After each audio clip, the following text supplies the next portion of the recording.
But, I really am just like you guys. Everybody's trying to touch me and grab my clothes and get me to kiss their baby or whatever it is.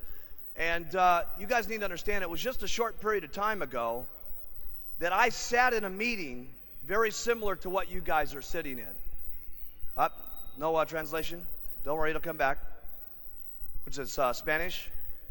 Spanish, no problemo. It'll come back, don't worry.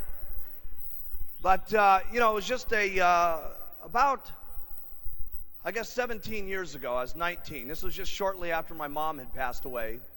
And I really did not know what I was going to do for a living. I'd only had a 9th grade education in school.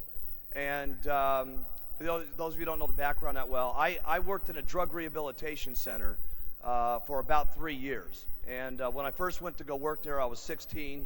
And I made $50 a month. And for that $50, they gave me room and board, gave me a place to sleep. And many of you met Michael Rosen, who developed our promotional catalog. He was my boss when I was 16 years old. And so he's known me since I was a little kid. And we used to raise money for this place so that other kids would have a chance to go to this facility and get off drugs and learn a new way of life and so on. And so what I did for 3 years was basically walk on the street and go into offices and ask people if they would be interested in helping children who had problems to make a new way of life for themselves. So basically all my life I've been in situations where I've predominantly been trying to help other kids basically like myself that didn't want to have to live the way I was brought up, that didn't want to have to live in the kind of neighborhood that I grew up in. I didn't have a great family life. My mom, I didn't even meet my real father till I was 21 years of age. And I was really into trying to see if not only I could change my life, but if I could help raise enough money for other kids to go to a place to correct themselves. So that's how I started that was my very first job. And by the way, he'll never tell you this, but Chris Pear, who runs our international department and has opened up all countries, he and I used to work together when I was 16 also. We worked on the street together. I knew Chris Pear when he had hair down to the bottom of his back, right? Now, some of you know Mike Martin. He was on the fundraising situation with me too. And, we were just young kids trying to make it a better world for people to live in. We weren't making any money at the thing. And then after I left there when I was about 19, I got my very first what I would call a real job. And remember here, I didn't have any schooling background or anything, so there wasn't an opportunity for me really with my background or the people who were guiding me most of my life to ever really tell me as an individual that you could really go out and become somebody great in life. That had never, those circumstances had never happened to me. And I got a job at this clothing store. Actually, it was very interesting. It was only 2 blocks from where I ended up starting Herbalife International. And it was a place called Executive Tailored Clothes. And I was working there as a 19-year-old kid. This was just right after my mom had passed away. And I was working there selling clothes for about $1,200 a month. I worked as hard as I possibly knew how to work. And I got to tell you something, I had a great attitude back then. I had the same kind of personality I do today. You talk to the older guys that knew me when I was a 16-year-old kid. I was a nice kid. I had a nice personality. I wanted good things for myself and everybody else. But as hard as I was working, I couldn't make it better for me in those circumstances. And one of the reasons I'm telling you this is last night I got a telephone call when I came in at 2 o'clock. There was a note there for me. And one of the guys that I worked with in this clothing store gave me a phone call yesterday while we were in the meetings and so on. And I first talked to him about the Herbalife opportunity when we opened up our company. And think about this guy. Here was a guy who knew me when I was selling clothes and then knew me when we started the Herbalife opportunity. Just shortly after I was in the clothing business there, I had gotten invited to my very first meeting like this. It was not Herbalife. It was a company called Slender Now Products. And when I'd heard about a weight loss product and multi-level marketing, I'd never heard anything like this in my life. And as a matter of fact, the sponsor in that company, a guy by the name of Bud Bell, his assistant was here this weekend watching everything that went on this weekend. And she just couldn't believe what happened. And the first time in my life, someone told me you could become more. But the most important thing for me was I saw a product that I could help people lose weight with and that sort of thing so that they didn't have to suffer the way that my mom did. That company only lasted a very short period of time. It went bankrupt. I got involved in another company that had to do with weight loss. That company shortly went bankrupt. And I said, hey, and this was only when I was about 22 at that particular point. I said, what I'm going to do for the rest of my entire life is help people lose weight. I'd been with a couple of people who had gone down and out of business. And I said, listen, this is all I want to do is help people. And I'd been doing that even when I was a young kid at 16, raising money for people. But my main thrust in life was wanting to help people lose weight. And so you know the story from there. I got a hold of Dick Marconi. The reason I had known Dick Marconi is he was a manufacturer for one of those companies at one time. And I asked Dick, listen, this is what I want to do. Help me put together the product. And he put together the line of the Herbalife products for me, and I got the company started. But going back to why I told you this, the very first meeting I ever had in Herbalife, you guys have all heard about when I came in with a baggie full of powder, and I said, you guys aren't going to believe it. We're going to take this product around the world. One of the guys who sat in that very first meeting was a friend of mine who was back in this clothing store, and he told me, because he had seen me fail in the clothing business, he had seen the first company in weight loss I was in go bankrupt. He saw me in the second company I was in go bankrupt. Both of those companies, I'd gotten him involved in the business. And so consequently, when I started Herbalife, he said, no way in the world is this ever going to work. Hughes is going to be a failure. But I did get him on the product. And he lost 40 pounds in the next 8 months, and he kept bringing me referrals and kept bringing me referrals. And finally, he got himself in the business and got himself up to about $10,000 a month. At that point, he quit the company.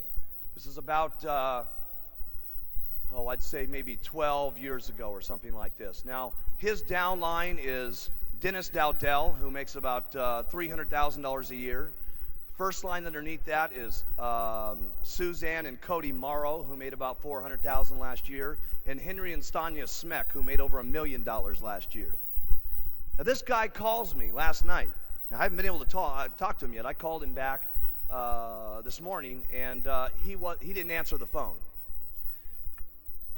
What is the difference between a guy like him, who knows the story, saw it when it first got started, became successful, dropped out of the company, saw his downline become successful, heard about what's happened here in Orlando? He knew that we were coming, but he certainly didn't know we were going to take over the entire city, okay? And he's hearing about all this stuff. He's obviously getting phone called by every single person in his life telling him, you got to be out of your mind not doing the Herbalife business. What is the difference between him and the person that makes $1 million in Herbalife per year? Answer, and I want you to write this in your notes. Not much. That's the answer. The fact is Eric Nimmer's got all the talent in the world to become a millionaire in Herbalife.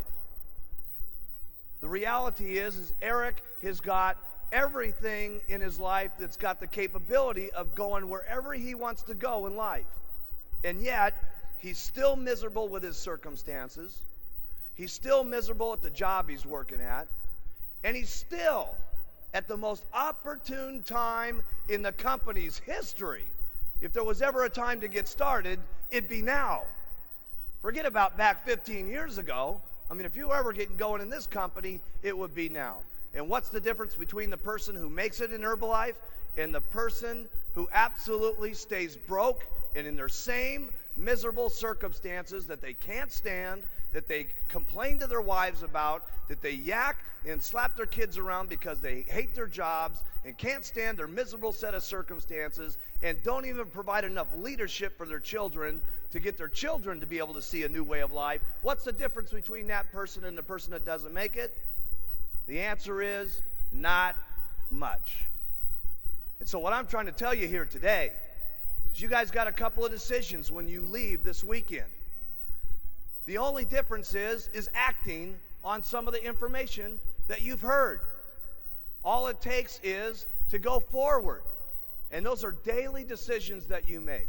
Getting the guts to put on that button every single morning and going out in there and talking to people. Going out there and putting out that flyer one more time. Hey, listen, can you guys make it if these other guys have made it, the people that you've been seeing the last couple of days? Seriously.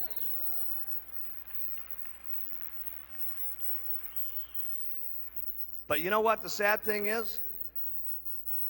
We'll probably be here in 95. And by the way, I've been saying 10 months and 9 months and 17 days is 10 months, 17 days. A slight little error there. That's Christmas, okay? You know, what's the difference between now and the next Christmas if this guy doesn't do anything different? His circumstances are going to be exactly the same in life unless he changes them.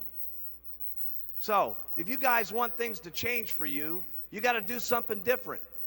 You got to be able to just put out those flyers each and every day. And it's just a little bit at a time that you got to do every single day. Hey, look, I didn't get to where we are here today other than facing the challenges that there are every single day and just keep doing it over and over and over and over again. There's not a meeting that you can come to. You learn lots of new ideas at these meetings.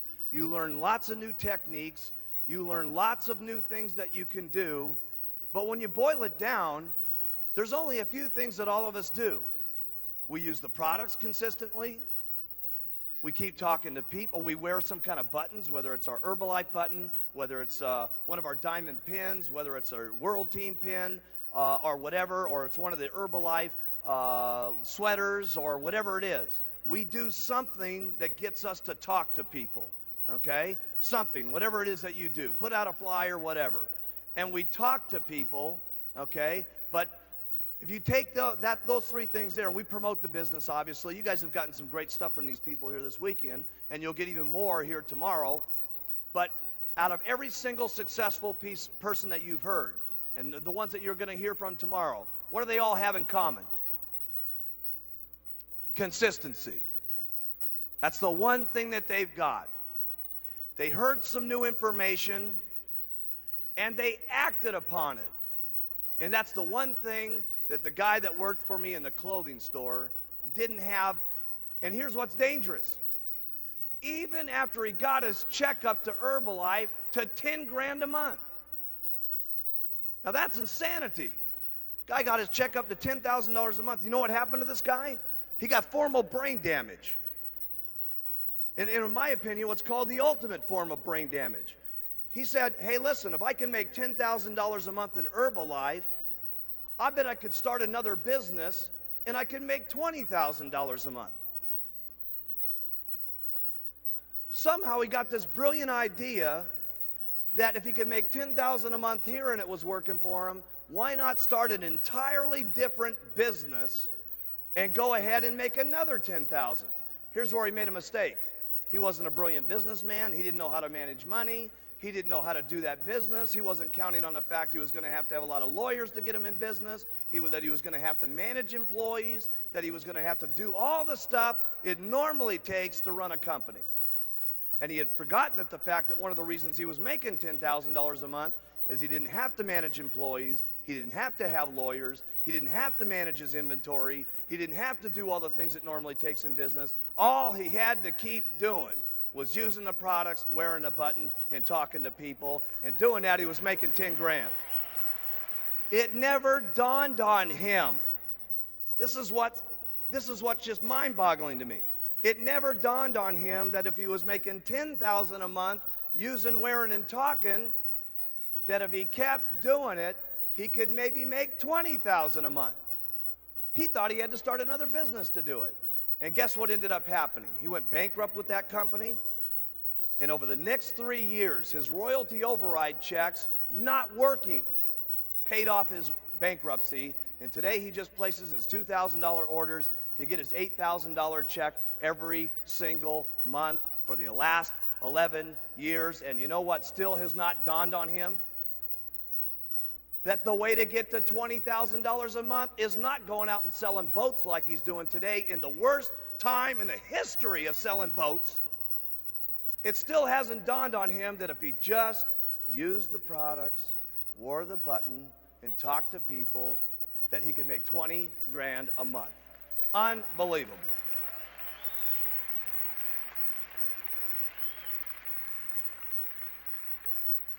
So what I'm trying to say to you, how many of you like to do better in life when you leave here?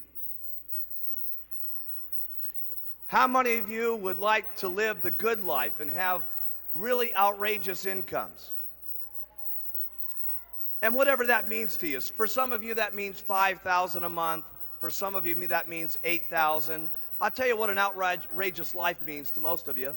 If you could just double the amount of money that you're making right this moment, that would be fairly outrageous, wouldn't it? Right? How do you make double what you're making right now? By being consistent, by not getting sidetracked, by not letting people to get you off target, not listening to the negativity of any of your relatives, your distributors, or whatever. Don't let people get you off track. There's going to be a lot of people that try to get you off track when you leave this weekend.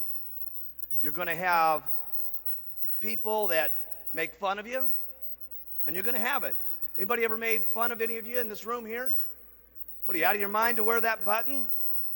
What are you guys, some kind of guru what are you, some kind of button people? Hey? Right? And people say, what are you getting joined in some kind of cult? You walk in with your button on to one of your relatives. They go, what, did you join the Moonies? What's the deal over here? Hey?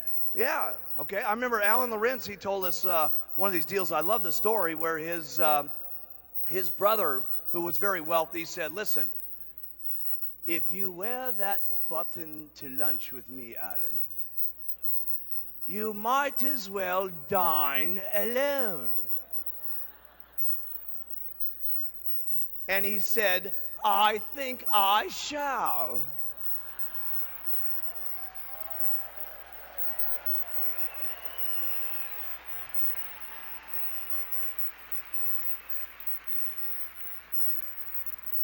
I can guarantee you one thing, when Alan Lorenz brings that $700,000 check home, his brother will call him up on the phone and say, Alan, would you like to go to lunch?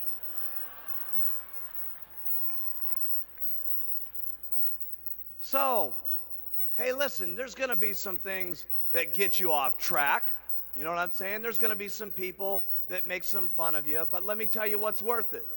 All the people that make fun of you, even the people that you get on the products, it's when they call you back and say, hey, listen, I thought you were totally out of your mind when you had that button on and you stopped me in the shopping center and all this kind of stuff. I thought you were some kind of nut. But let me tell you something, man. I got onto those products, and it's only been 3 days, and I feel completely different. And then when they start losing 10 or 15 pounds, and all of a sudden their husband stops laughing at them and says, honey, I thought that stuff was pretty crazy you were drinking the other day and taking those tablets, but you're looking pretty good, baby. You know what I'm saying? And pretty soon it's 25 pounds and 50 pounds, and pretty soon the husband's using the product, and pretty soon the children are getting excited about how mommy's looking, because you know how the children are every time mommy goes on a diet. No, mommy, no, don't go on another diet again. Every single time you start losing weight, you get mean, cranky, and kick the little dog Muffy, right? And the family's losing weight, and pretty soon they're buying new clothes, and they're looking beautiful, and their attitudes are strong, and pretty soon the next door neighbors are trying the product, and pretty soon everybody on the block is doing it, and pretty soon everybody's wearing their buttons, and pretty soon you see the nice, beautiful family with the little stylish chubettes up on stage getting their president's team pin 10 months and 17 days from now.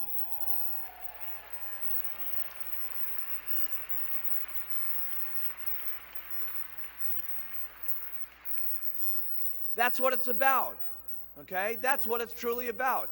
We had a guy here over this weekend that was very interesting for me.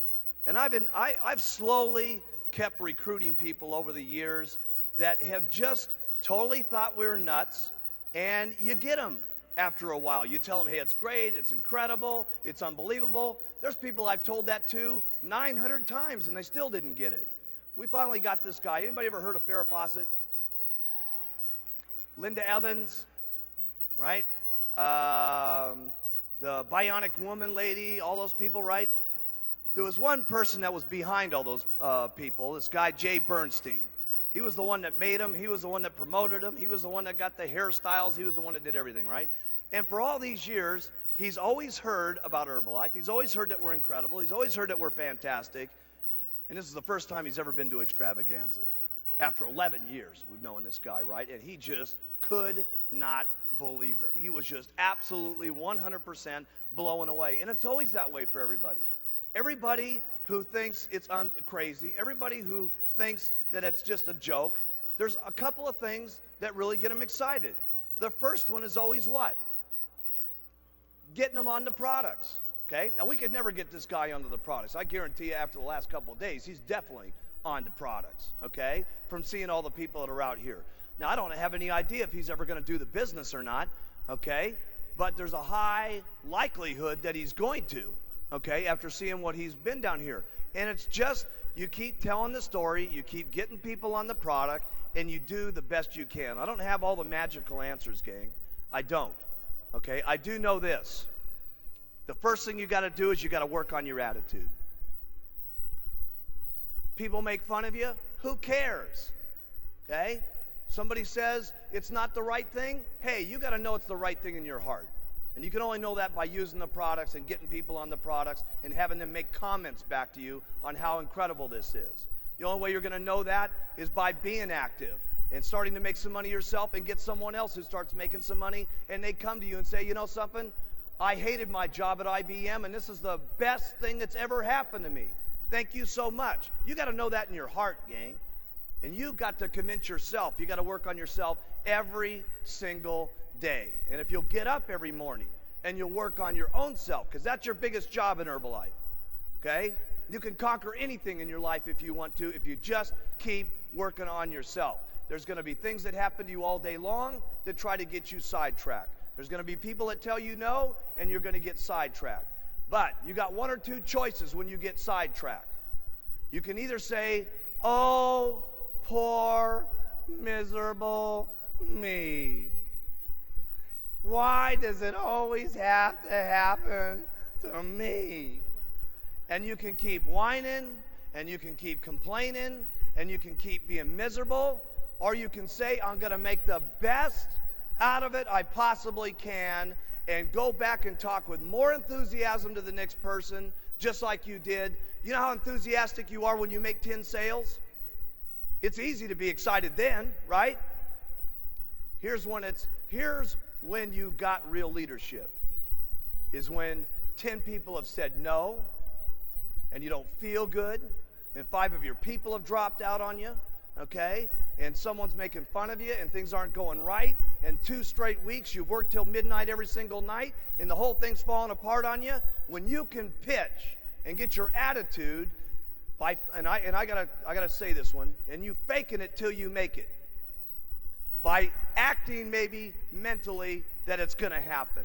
By acting like your best presentation is going to happen, like you just made 10 sales. That's when you got some true leadership. Okay?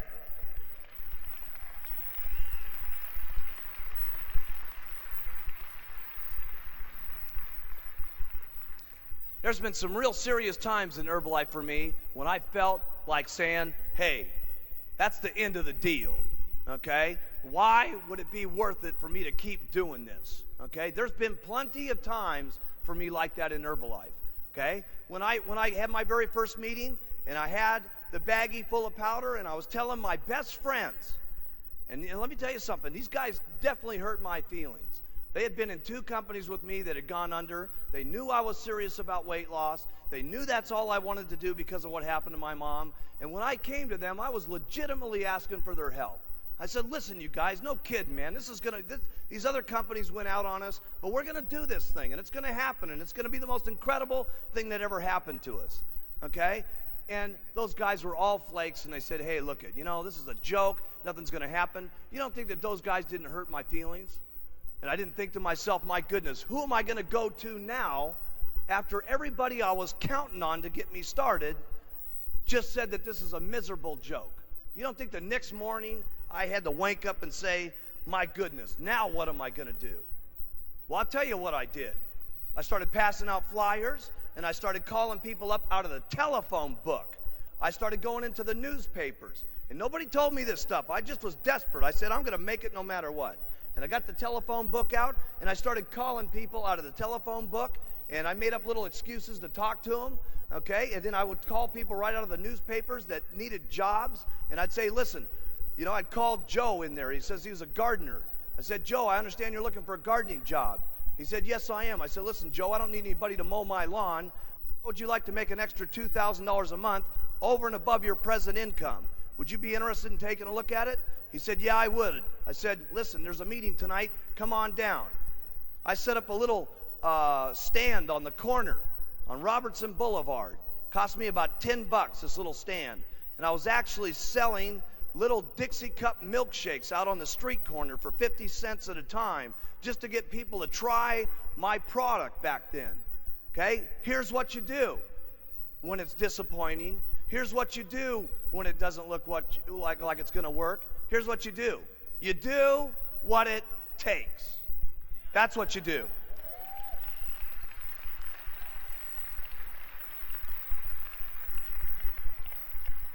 See, I didn't start with a $50 distributor kit with the attitude, I wonder if this is going to work. I hope it's going to happen. No way. My entire life was dependent on whether it was going to work for me in Herbalife. And regardless of what my relatives said, or what my friends said, or what the circumstances were, by golly, I was going to make it, period. And when you got that kind of attitude, there's nobody that can get you down. There's nothing that can get in your way. And let me tell you what people want that are around you. They want leadership. They want someone who knows that they're going to make it. They want someone who says, by golly, I'm going to make it no matter what. Do you want in or do you want out? And I'll tell you what, pretty soon there was 3 or 4 people following me. And pretty soon there was 6 and 7 people following me. And pretty soon there was 20 people following me. And my goodness, after this last couple of days, look at what's happening. And let me tell you something. Couple, 2 or 3 years from now, we're not going to be able to have enough stadiums in the United States to hold people to make this thing go.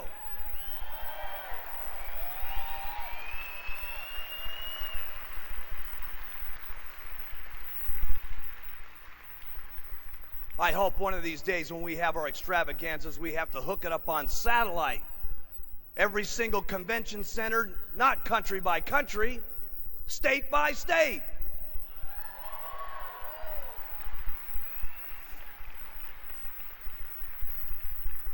Region by region, okay? All over the place this is going to happen. And you know, everybody always says, well, geez, nothing like that could really happen. Some of you were back around in the old days, right? Came to this thing and said, my goodness, what an unbelievable thing that's happening to us here. And all you got to do is keep doing it. Your success, where you go in life, is only limited to your own imagination and your own hard work. No wonder I'm stuck where I'm at right now in life, because I only got this big of imagination. Hey, but in the future, it's going to even be bigger. And in the future from that, it's going to keep getting bigger. And you know what? This is not a joke, gang. And some of the reasons why I'm telling you this is don't let yourself be in the same circumstances that happened to some of those people that sat in those first meetings with me, who missed it then, and they're missing it now, and they're going to miss it a year from now if they don't take some action. Take the things that you've been learning from this week and take it and put it into action. Don't think about everything. Don't worry if everything's perfect. You don't need everything perfect. Let me tell you how you get perfect. Do it 1,000 times. Do it 10,000 times. No, I didn't know if everything was going to work in Herbalife. I knew one thing: if I put it out 1,000 times, I'd find out. Everything's not going to be perfect to you, gang. You're not going to get from where you are right now at World Team to Millionaire Team without making, I want you to write this down, a lot of mistakes. And you're not going to get to a Millionaire Team without a lot of problems. Listen, it's an impossibility to get to millionaire team without having lots of problems. And trust me, you'll have more problems getting to millionaire team than you did getting to the world team. And you're going to have more problems than that from where you are from the millionaire team to the president's team. And you're going to have even more problems than that when you get to the chairman's club. And if you're lucky enough in life to end up finally being like me, you'll be in a fortunate circumstance to have a real bummer like last night.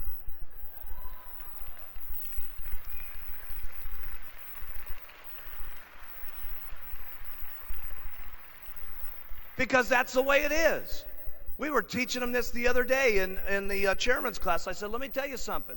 You know, they said, well, hey, can we make the supervisor schools better? Of course we can. Can we get everybody to pitch perfect? Of course we'll try that. Can we get all the systems to be completely perfect? Well, of course we'll try that. Can we make certain that 8,000 people don't try to tear the doors down to get their Orlando dollars yesterday morning? Of course we'll try to accommodate that. Let me tell you something. We're going to have some problems between now and the time we get to 1.5 billion. And we're going to have even more problems than that going to 3 billion. That's just the way it is. And write this down in your notes. The bigger the problem, the bigger the paycheck.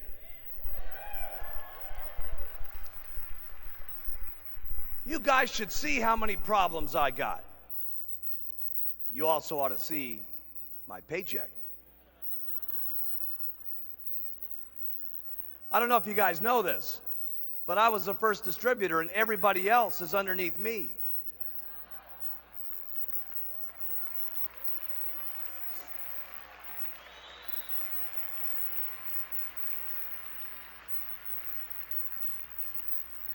It's all how you think about stuff. We started the first night, and some of the people that were trying to run this place were saying, there's too many people, there's too many people, there's too many people. I said, what do you mean there's too many people? There's not enough people. My goodness, what's wrong with everybody? You know, everything that you do is just how you face it. You got to deal with the circumstances and make the best of it and go on. And one of the best lines I ever heard when I was a young man was from Dick Marconi. You know, because Dick was like Dick was like my father, let's face it, when I got going. You know what I'm saying? I didn't have a father. I never even met the guy till I was 21, and then we never even, shook hands really too much until I was 28. And then after that, we never even got together.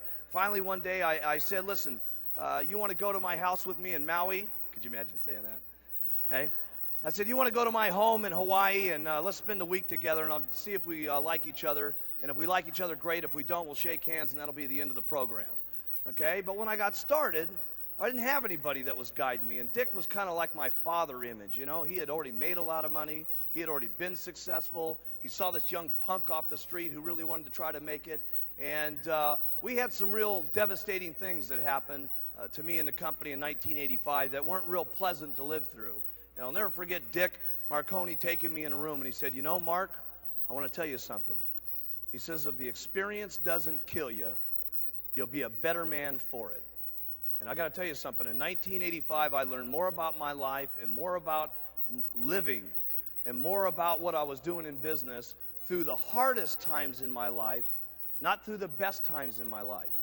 Because when things are difficult and when things are not good, your true character in life, how much of a man or a woman you're going to be, is that's when it really shows. That's when it shines. That's when you can teach yourself the most. That's when you can teach your children the most. Okay? That's when you can teach your downline the most. That's when you can provide it for your family. Listen, all of our families need someone that they can look up to. And let me tell you, not just our families. It starts family by family, town by town. But let me tell you what we're doing in Herbalife. We're teaching the world how they ought to be able to live. Everybody needs some guidance in this world today. My goodness, if you look at the circumstances in the world today, with the fighting that's going on, with the people that don't love each other, with the people that can't get along with things, where else can we have a room in the world today where there's so many different languages and so many different personalities and so many different religious situations where everybody can come together at one single time with one common bond to help people with better nutrition and to help people better their lives? We got to be the most outstanding leadership that's running this world. Really, this is what it's about. You know, wouldn't it be something, back in the late 70s, a new person came on the scene, Sylvester Stallone, and it was Rocky that became America's hero. And then we had Schwarzenegger, the Terminator. Hey, he was a hero. And of course, way back when, Superman was the hero. Wouldn't it be incredible in the decade 2000 that the papers wrote, we needed a new hero, and Herbalife was the company that shined. Seriously, wouldn't it be something?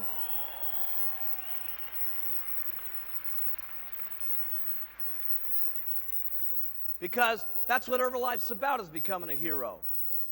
Starting at 5 pounds and getting up to your 100-pound goal. God, when I saw that lady up on stage the other night getting her 100-pound pin for the very first time, can you imagine how that woman's life has got to have changed, losing 300 and whatever pounds it is? You know what it'd be like to lose 300 pounds? Just think about how heavy you are, double it, and think of losing it. I mean, that's amazing. Just the amount of comfortability she must feel in her legs and her feet not aching all day has got to be tremendous. Probably being able to just walk around halfway decent has got to be the most unbelievable thing. Okay? That's being a hero, the weight loss heroes of Herbalife. Starting from where you guys are and getting to 5,000 or 10,000. That's the American dream. And we're trying to take that around the world, gang, and that's something that is awesome. We cannot lose the free enterprise system in the world, okay? That cannot be lost, because let me tell you something, our future generation, our children, are going to need something to look up to. And that their children are going to need something to look up to. I can't tell you how excited I was seeing this children convention here, where these kids are starting to think about Herbalife, and their parents are starting to become outstanding citizens in the community. What an incredible thing to know that our children are growing up like that, with free enterprise in mind, rather than just being a slave with a boss that's going to put them down, not give them their raises, make them feed them coffee all day long. What an incredible thing we're doing for our children.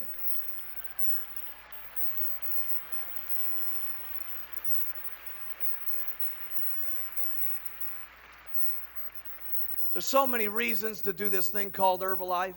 Of course, there's reasons to do it for your weight loss and your health.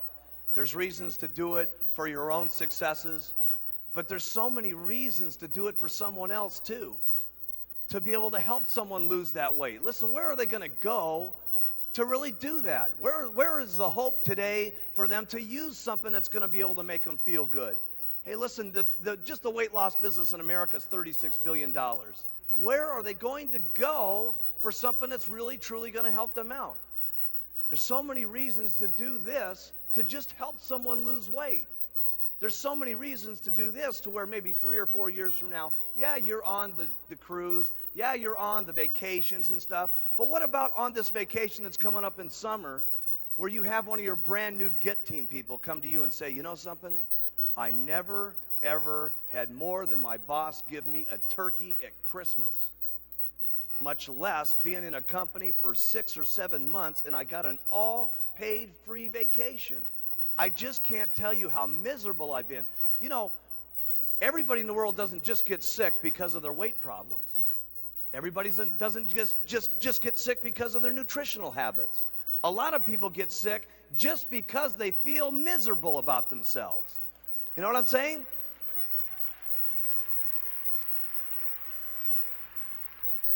Their lack of energy, their lack of lust for life itself. Hey, while we're here, for all the years that you're going to live, to just not have the lust and the passion for life, what a miserable way to live for 60 or 70 years. We're going to get someone onto this product and we're going to extend their life, and then the majority of it, they're going to be miserable. Think of how much opportunity there is for you guys to just provide hope for other people, much less how much money you guys are going to make yourself. Much less how much opportunity we're going to be able to show. And I talk about this children thing a lot, but I'm serious. Every time when I saw those little kids, 8, 9, 10 years old, and they're, yelling up, Mark Hughes, I got to thinking to myself, oh, a lot of you guys haven't heard this yet. So I'm thinking everybody was in the class with me yesterday. For those of you in the World Team, I opened up the little, I don't know how old they were, but they're this big. That's how old they were. And I opened up this door, because I was going to one of these, another meeting, and I just wanted to see how the children were doing. And I opened up this door, and I've never had anything like this in my life happen to me, and it just totally affected me so much, because I really wanted all the kids from the families to be able to be here. It's always been in my heart, but now that I got my own kid, being away from him sometime just breaks my heart. But open up this door, all these little kids went, "Oh my God, Mark Hughes!" Ah! Right? And all these, you could tell, those little Israeli kids, they were from South America, they were from Asia, they were from Australia. To just be able to, for them now at this age, to be around different cultures and know that they're starting to play with them and have fun with them and to be able to get along with them. Think how much more positive that is for them now than looking at the news that they see where all of those kids are fighting each other. Okay? What really broke me up was this. I know when I come into these rooms, you guys know me, but I wasn't expecting it when I saw these little children. And I got to thinking, hey, when I walk in home, my kid doesn't hit me at the door, "Mark Hughes, ah!" Right? He doesn't do that. The only reason these little kids must have done that is their parents must have talked about me and the company, and obviously something was positive in their life.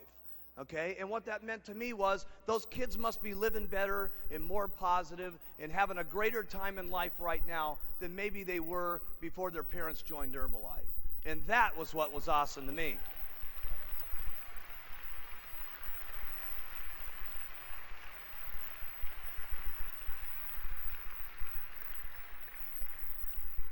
And what's awesome about it is this. You know what most of those parents were doing before they joined Herbalife? They were working as hard as they knew how to work. They were doing it the best they could possibly do it. They were doing everything that they knew what to do, everything that their boss told them to do, but the system's wrong. The system that they're literally in, they're not going to be able to get ahead because those systems and those companies are not set up for free enterprise and for them to get ahead. And here they're able to apply the same talent with the same skills and be with a product that truly will rearrange their attitude and a system that will allow them to go as far as they want to do based on their own hard work and their own efforts every single day. That's what's incredible. The Herbalife opportunity and system has got to be one of the most outrageous things that has ever happened to the world. And the beauty of it, it's just getting started.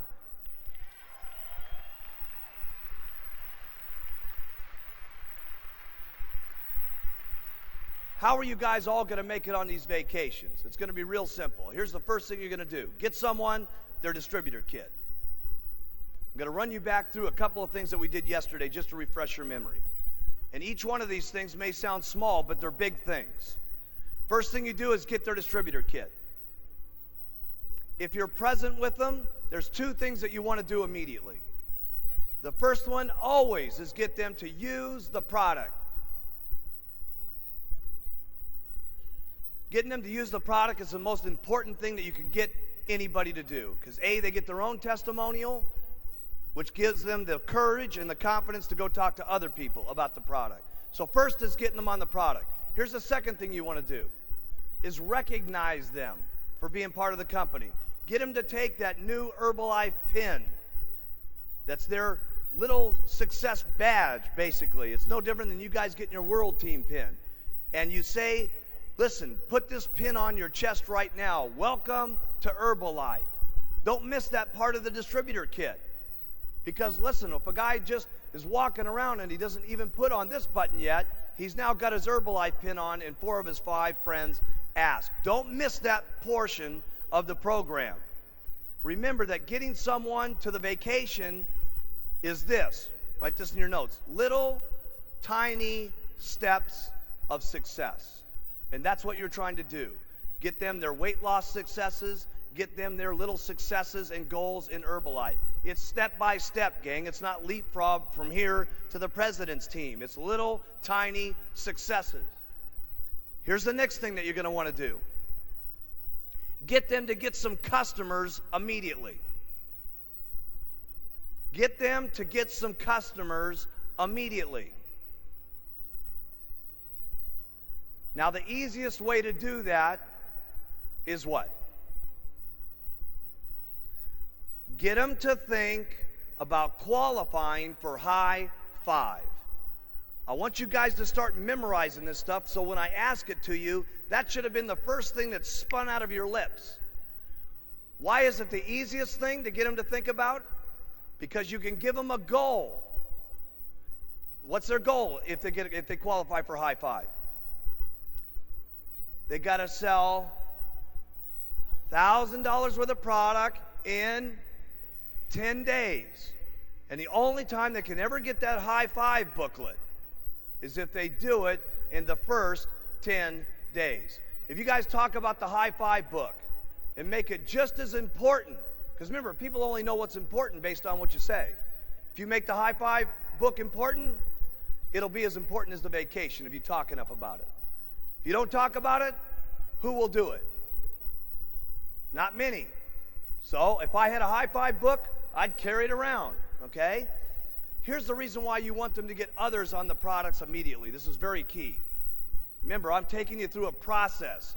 People have asked me, how do you get people psyched up to get to the president's team? This is how I do it. There's a reason behind every one of these things I do. Here's why I like them to get other people on the products. Because when they get other people on the products, sometimes their experiences on the products are much more powerful than the original person who got on them. That's a very important thing to have somebody happen to them in Herbalife. Because there's never been an experience in your Herbalife career that's as powerful as when somebody other than yourself tells you, listen, Mary, I don't know if you know how good this stuff is. I lost 25 pounds, and I'm telling you, my blood pressure's gone down 15 points. This stuff is the best thing that ever happened to me. And when that starts happening to the person that you've signed up, then the person starts saying, there's a lot more to Herbalife than just making money. Now that's critical.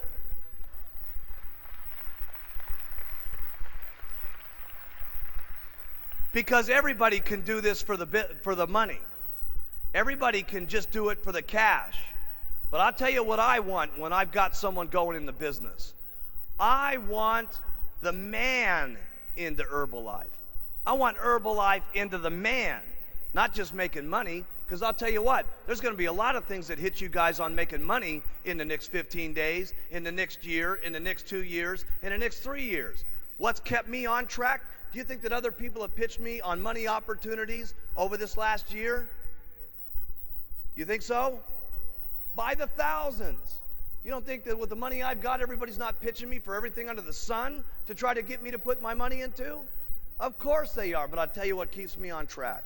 Knowing that all these other people could have the possibility of having these products if I just work another day, if I just tell the story one more time, if I just get out there and be enthusiastic about it. I don't got time for anything else because of the opportunities that exist to talk to them about the product. So here's what I want.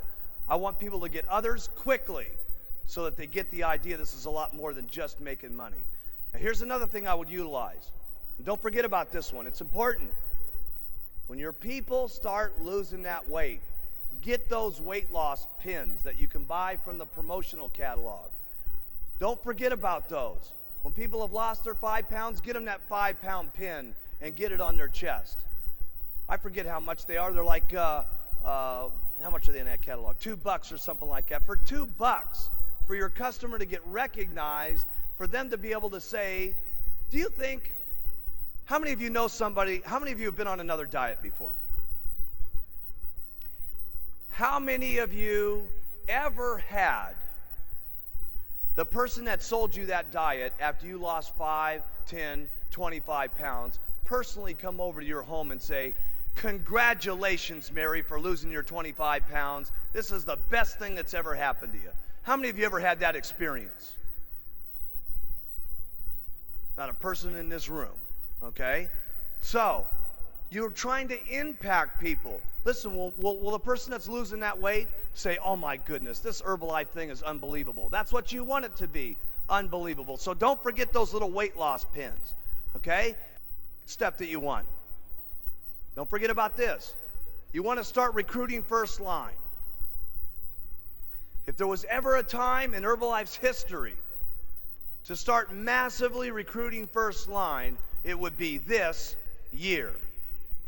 You guys have never had so many things for your people to go for. Supervisor school next month, World Team Day, the getaway deals in May, the vacations this summer and stuff like that. If there was ever a time to get people in the business, it would be this month. It would be next month, especially after what I tell you the last 5 minutes on Saturday. Seriously.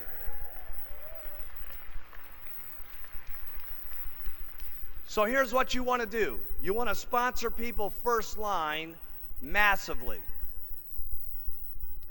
After you sponsor first line massively, everybody asks me, well, who is it that you pay attention to?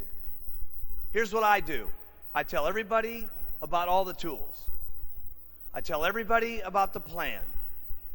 I tell everybody that they can get as much of it that they want to. I give everybody my telephone number. And if there's anything I can do to help you, please let me be of assistance. And here's who I work with. The people who are calling me night and day. If I got someone who's not paying attention, will I try to get them to pay attention? Sure. But I don't have time to pay attention to people who just aren't paying attention. The ones who say, hey, listen, Mark, teach me what to do. Tell me what to do. I want to do it. Just show me what to do. That's who I'm going to work with. The minute they show me interest, here's what I do. I work downline with them as quickly as possible. First thing you do, recruit first line. How do you get all those people? You've already been explained that. Get them first line. Anybody who pays attention, go downline as quickly as possible. Now your next goal with those people is to start putting in front of them the supervisor schools. Anybody that you've got that's a supervisor, you want to talk to them about being at the World Team meeting. And the big thing you want to talk to them about is what? The vacations that are going to be free in August. Because here's all I know for everybody sitting in this room. If you sponsor a lot of people first line, how many of you have got 10 first lines that you've sponsored before? How many of you, keep your hands up, out of the 10 people that you sponsored, got one supervisor? Okay, I want you to write this in your notes. That's exactly how you get people to qualify on the vacation this coming summer. Why? Because all you're going to have to do is, now I want you to go to the next stage. Concentrate on getting first-line supervisors. Don't worry if all this doesn't make sense. Trust me, this works. Main thing to do is right now do it. Next year when you're up here getting checks, I'll explain it to you again. Okay? Start breaking first-line supervisors. Don't think about all the different things that are going on. What are you doing wrong? You know, am I doing it right? Forget about all that stuff. You don't have time to think about that this year. Just start getting first-line supervisors. And trust me, when you get first-line supervisors, talk to them about being a World Team member and get to the World Team weekends.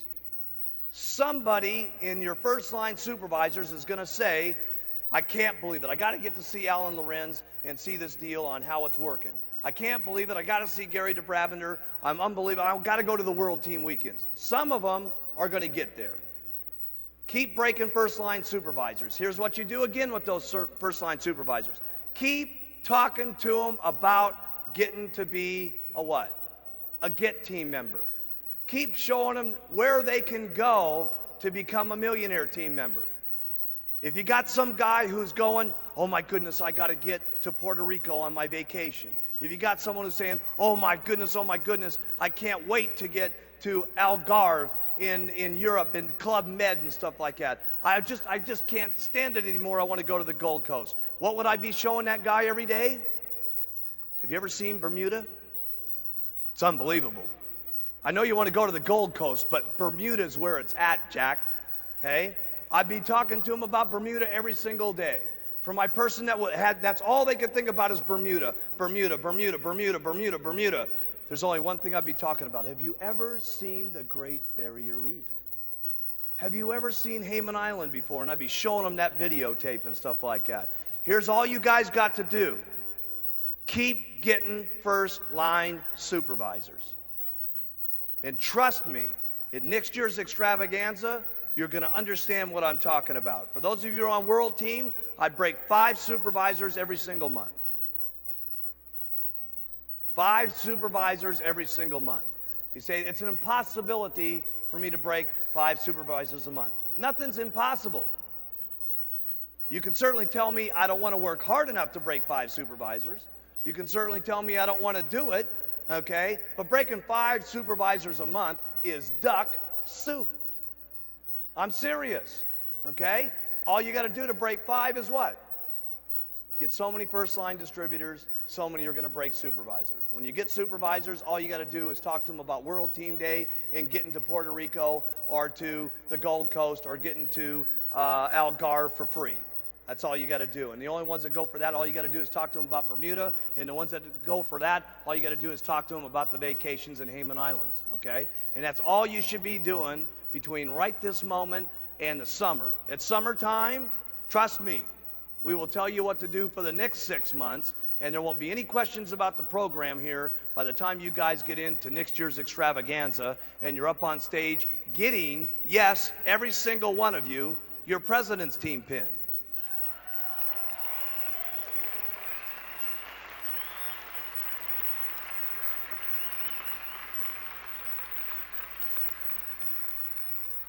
For those of you that are with us still, that are in the Chairman's Club class and so on, listen, I'm going to spell it out to you one more time. World Team, 5 supervisors a month. First line. When I say first line, though, a lot of people get mixed up on this. They say, I've had some of my top President's Team members, you know, they come to me and they go, oh, Mark, I'm doing incredible this month. I've got 47 supervisors. I said, yeah, but how many of them first line? Oh, at least 15 of them. No, I said, how many first line? Well, at least 4 of them. No, I said, first line, how many of them? Well, that'd be none. That's the point. First line supervisors. That doesn't mean someone that you get that gets 4 and you get to count 4. Is that first line? No. Okay. See, first line people means that you have to do one unfortunate thing called work. Okay? So, first line supervisors. So, World Team members, 5 first line a month. Get team members, at least 3 per month. Millionaire team members, at least 2 first lines a month. President's Team members, you got to be out of your mind not getting at least 1 or 2 per month. 5's even better. You get 5 every single month. I can tell you this much right now. For those of you that are President's Team members, you get 5 every single month with 60 next year. And I will tell you one thing. You will see the person that goes to the top of the company. Why? Because all your Get World Team members, they got plenty of things to go to called President's Team. They got plenty of reasons to get there. They got their summer vacations. They got getting part of the bonus. And if you were to get 60 new first-line supervisors, what would take place? I can tell you right now what would take place. Probably 20 World Team members, probably 10 Get Team members, probably 2 or 3 on the Millionaire Team, and a few President's Team members. Okay? And you'll see the top people standing on the stage that did exactly that. Don't think about it. Don't have to ask a lot of questions about it. Trust me. First-line supervisors, and you'll learn what the program is next year. Okay? That's the plan. That's the plan.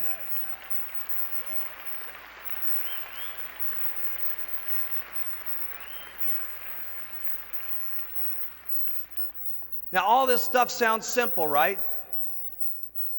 It all sounds easy to do, but it just takes hard work, doing it over and over and over and over and over and over and over again. And then when you get sick and tired of doing it, you just keep doing it over and over and over and over again. And then when you get sick and tired of that, you just keep doing it over and over and over again.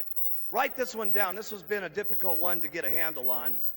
But everything in life is no problem. And everything will be no problem if you just keep doing it over and over and over and over again. And, you know, one thing I would really beg you guys to pay attention to, don't get sidetracked by all the people in Herbalife. There's a lot of people that you may have seen here this weekend, or you may be sitting next to someone who's done a lot better than you are, and you're saying to yourself, oh, geez, why me? Why am I doing as good as this person? You know, what am I doing wrong? This and that and the other thing. Hey, don't worry about that. Here's what you got to worry about: doing your best every single day, and do a little bit better than that the next day. As long as you know in your heart, and as long as you can look yourself square in the mirror and you can say, I did my best. And if you can say that, don't worry about everybody else around you. Don't worry that everybody else is doing a little bit better than you. Who cares? If you can be proud about what you're doing, if you can be proud about what's happening to you every single day, you're the one that can tell yourself every single day whether you're pouring it on, okay? And if you feel good about where you're at, and the only reason I'm saying that, I've seen some distributors before that definitely got sidetracked just because some other people were up there. Feel good about where you're at. Feel good about who you are. And if you want to make things better, all you got to do is look in the mirror and make them better. You guys have to realize you are the presidents, you are the chairman of the boards of your own independent Herbalife distributorships, okay? Each and every one of you have the power to be able to make things better for you. The one thing I'd like to leave you with is this. This is a very interesting thing that happened to me. I was at a dinner about 2 weeks ago, and how many of you have ever heard of General Schwarzkopf? Okay? I was at a dinner with General Schwarzkopf, and he was just an unbelievable man to listen to, and he had been talking about leadership and what it was like to be a world leader and so on. And truly, he's become an unbelievable, powerful figure to everybody around the world with the situation that we were in when we had Operation Desert Storm. Okay, everybody remembers that deal. And he was talking about what it was like to take charge and really run with things and so on. And he said he had taken us through about an hour of how he did his leadership and stuff like this, which I found very, very exciting personally. Okay, but at the end of his deal, he said, I would just like to explain to you Rule 13 and Rule 14 as I end my presentation here today. And I thought it fit not only him very well, but it certainly fit me very well. And there's no question it'll fit you very well too, because you're all leaders. He said, when I was being put in charge of the entire United States service and so on, and he said it was going to be in charge of 650,000 men and women all over America, he said it was an awesome thing to even be asked to be put in charge of. But he said the man who was general just before that, he says, I only met him for just a handful of minutes. And he said, General Schwarzkopf?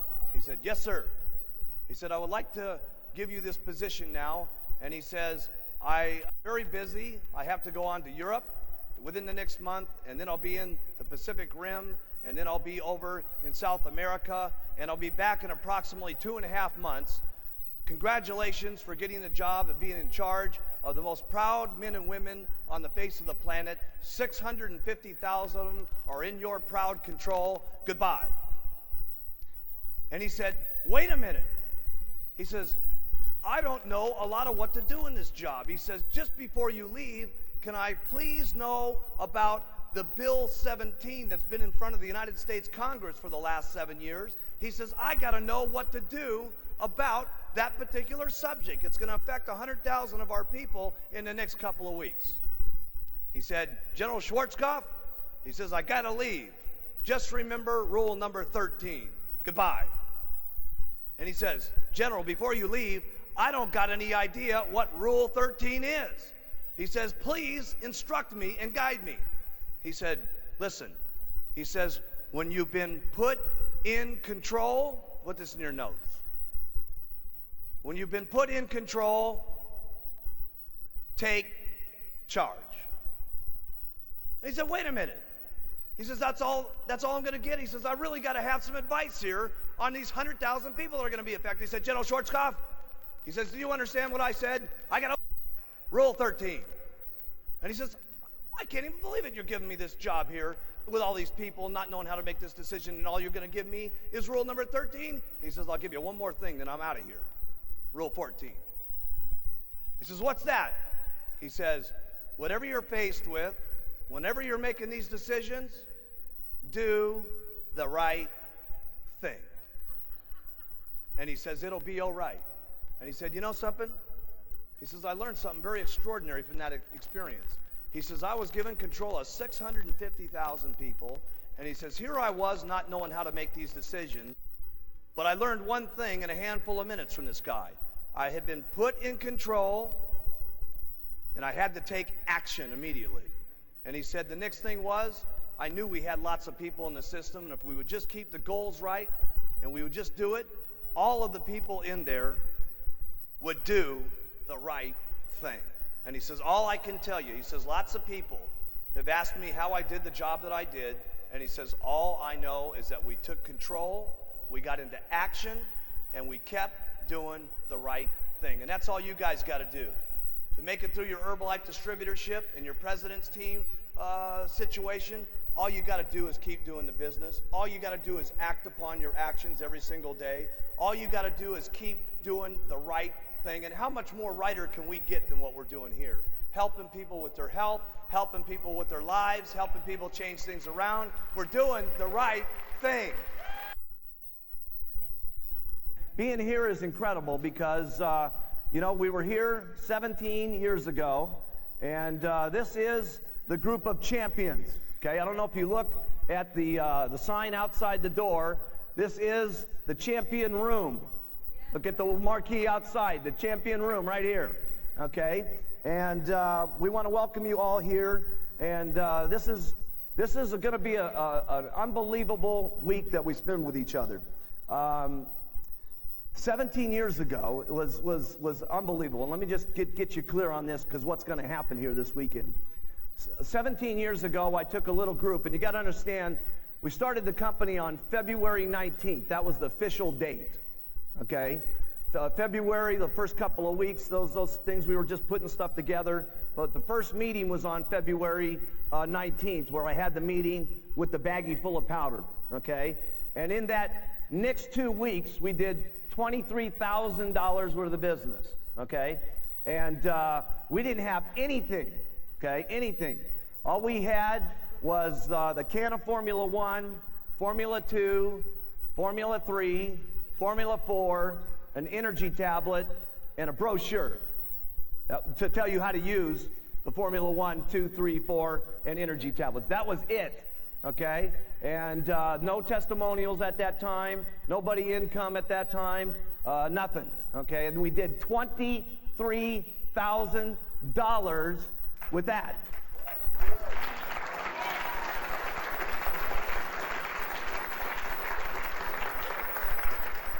So I'm the kind of person that you can't convince that, hey, it's a hard thing to do $23,000. Okay, it's not a hard thing to do $23,000 if you work. Okay, and we're going to talk all this week about work. Okay, because a lot of people are mixed up on what the definition of work is. Okay, yeah. So we're going to talk a lot about what is work, okay? And trust me, I know how to work. And I'm going to teach you guys how to work like you've never worked in your entire life.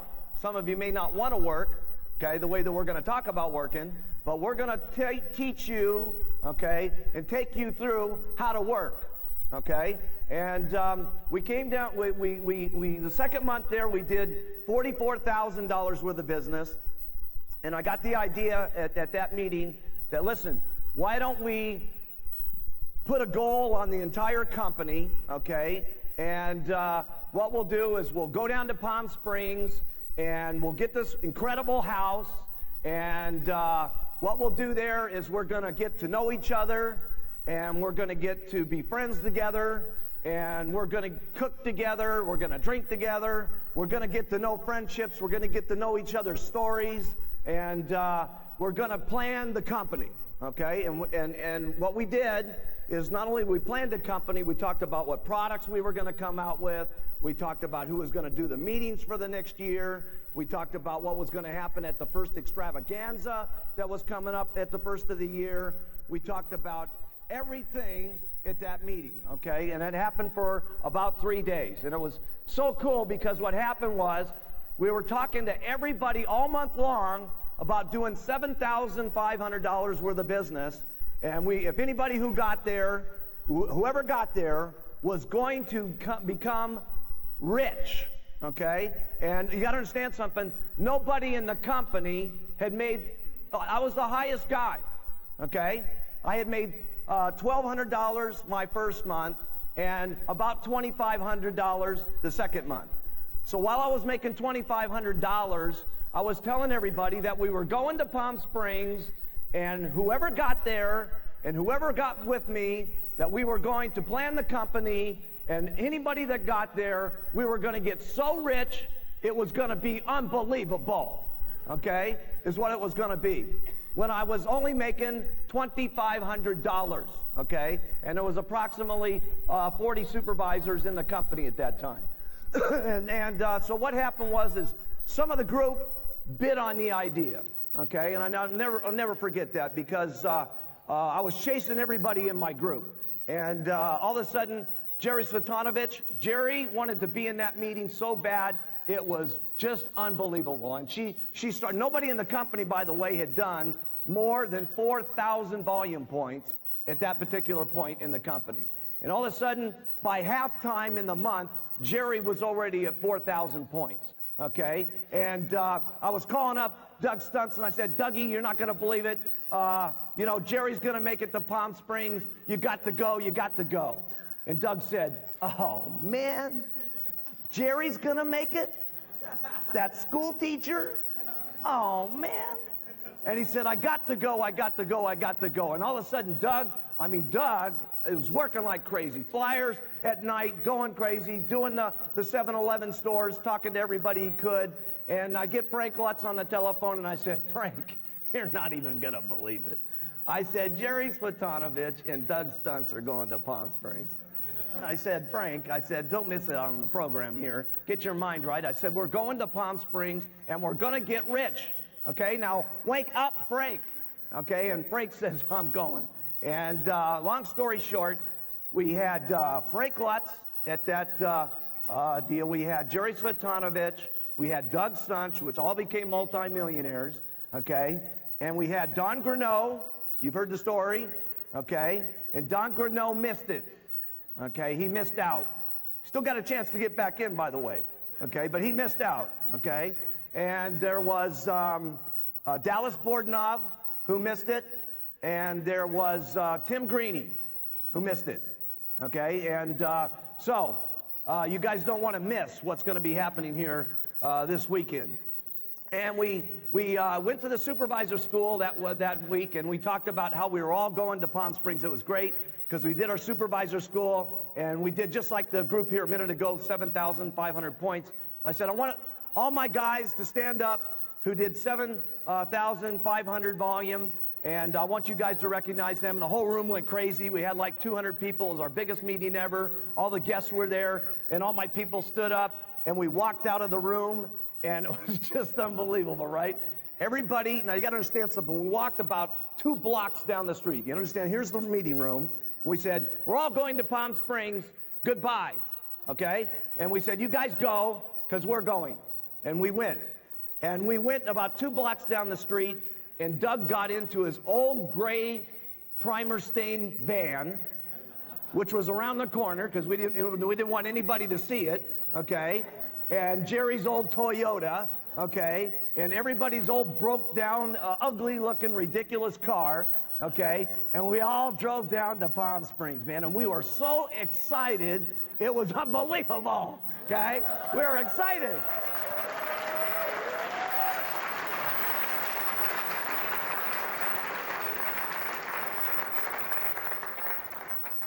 And we finally get to Las Palmas, which is the richest part of Palm Springs, down the road here, right?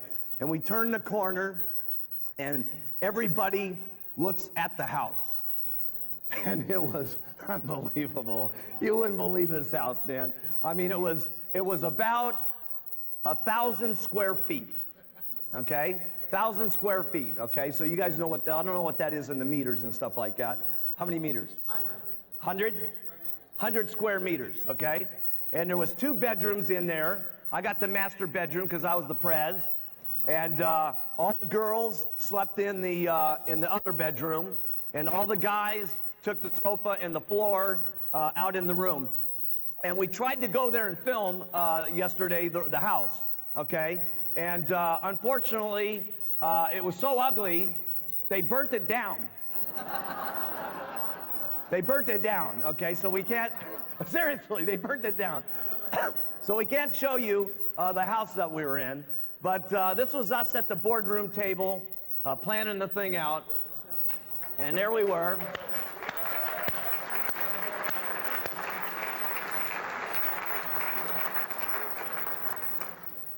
Look at that hairdo I got. Isn't that cool? Well, that was me at the end of the table. That was my girlfriend over there to the right, Catherine. She was the secretary, making everything that I didn't want to do happen, okay? We're going to talk about that. You got to get someone to do everything that you don't want to do happen, okay? So that you can work, okay? Because we only get paid for selling the products and recruiting distributors and then teaching people how to sell the products and recruit distributors, okay? We don't get paid for doing the paperwork, okay? Could you imagine Mark Hughes doing some paperwork? Okay, I have never done any paperwork, ever, okay? The minute I get someone signed up, do the paperwork. Here's how you do, okay? And then that's how they do, and go do it, okay? Because I don't do any paperwork, okay? Everybody else has to do the paperwork. Everybody else has to set the meeting up, okay? Yes, everybody else.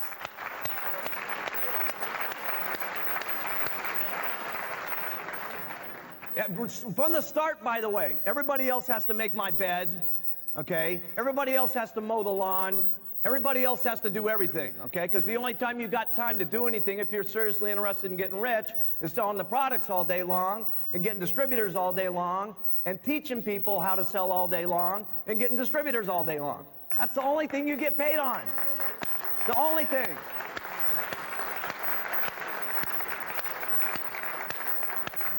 And that is going to be a general theme through this entire weekend here. We're going to teach you guys how to work, and we're going to teach you how to get rich, okay? And while we were there, we were planning out all the products, like I said. We were planning out everything that was going to happen in the company. And it was great because we were talking there in that meeting about how we were going to go. I had my original notes with me, okay? And I had my notepad with me there. We're going to have it come up on the screen here in a second. And I had my original notes, and I told the group there that day, okay, how we were going to do $2 million worth of business the first year. $2 million. And I told them that the first year it was going to be rough, and it was rough, okay? It was seriously rough. Because the reason it was rough is we had no testimonials, and we had no income. This is my handwriting, okay? Don't do the second one yet. Come back, guys. I'm not done yet. Okay, come back to the first one. The first year was rough, and it was rough because of all the things that we had to go through to get it up to being where it was. The second year, we were going to build the credibility of the company, okay? This is my handwriting that you're seeing there. My handwriting was much better back then, by the way. And I projected $20 million for the second year. And then the third year was going to be called Panic. $100 million, that was when we were going to hit the jackpot. Everybody was going to become a multimillionaire, and everything that I talked about came true. We were a little late, okay? We were a little late because we did $10 million the first year, $2 million the first year. The second year at the $20 million, we got 10, okay? But 10 was plenty enough to get us to half of what the third year was, which was 58, okay? And the fourth year, we did more. We didn't hit the 100 million. We hit $142 million.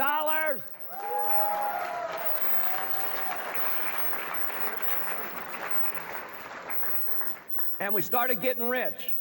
My first year, I made $96,000. My second year, I made $500,000. My third year, I made almost $2 million, okay?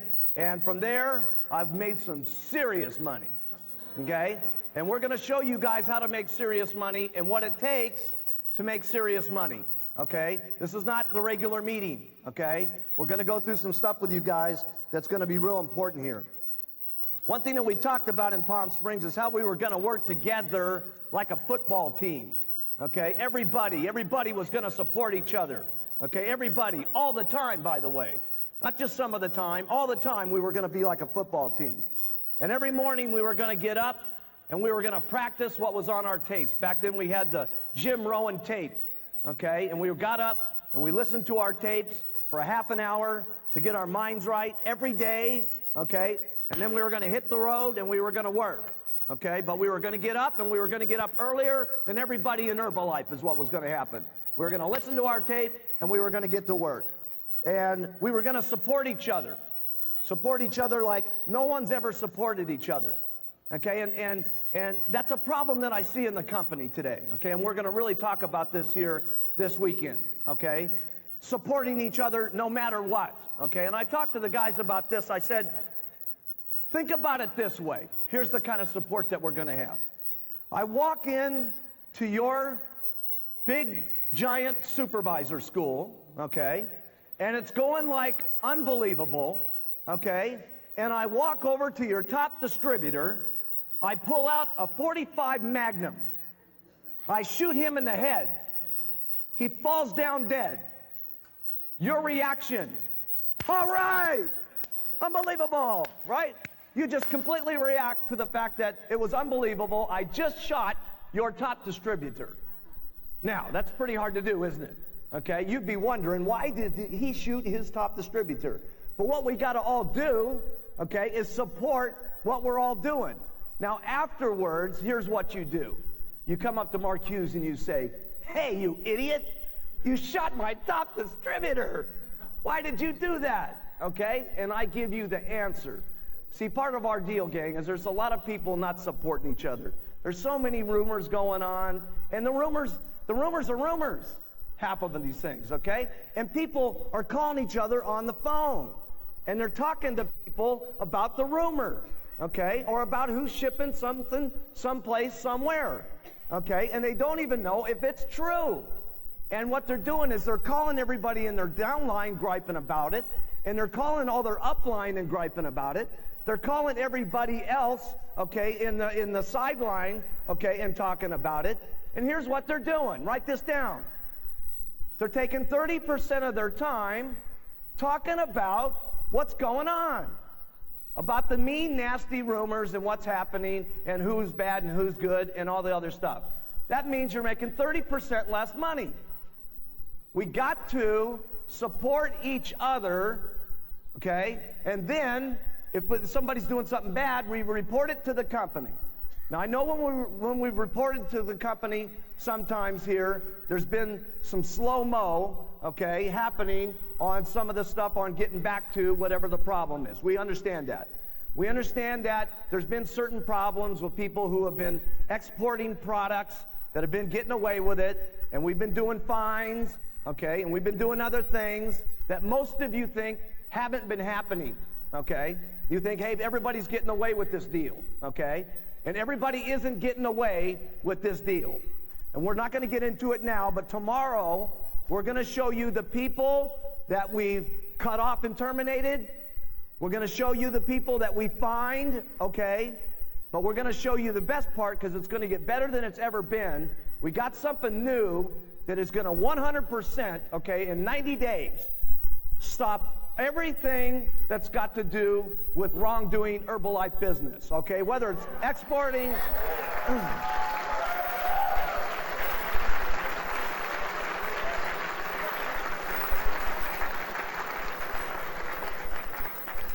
So we're going to have everything that you've got in your mind, okay? Everything that you've got in your mind is going to get cleared up this weekend, okay? You're not going to be fuzzy about anything when you leave.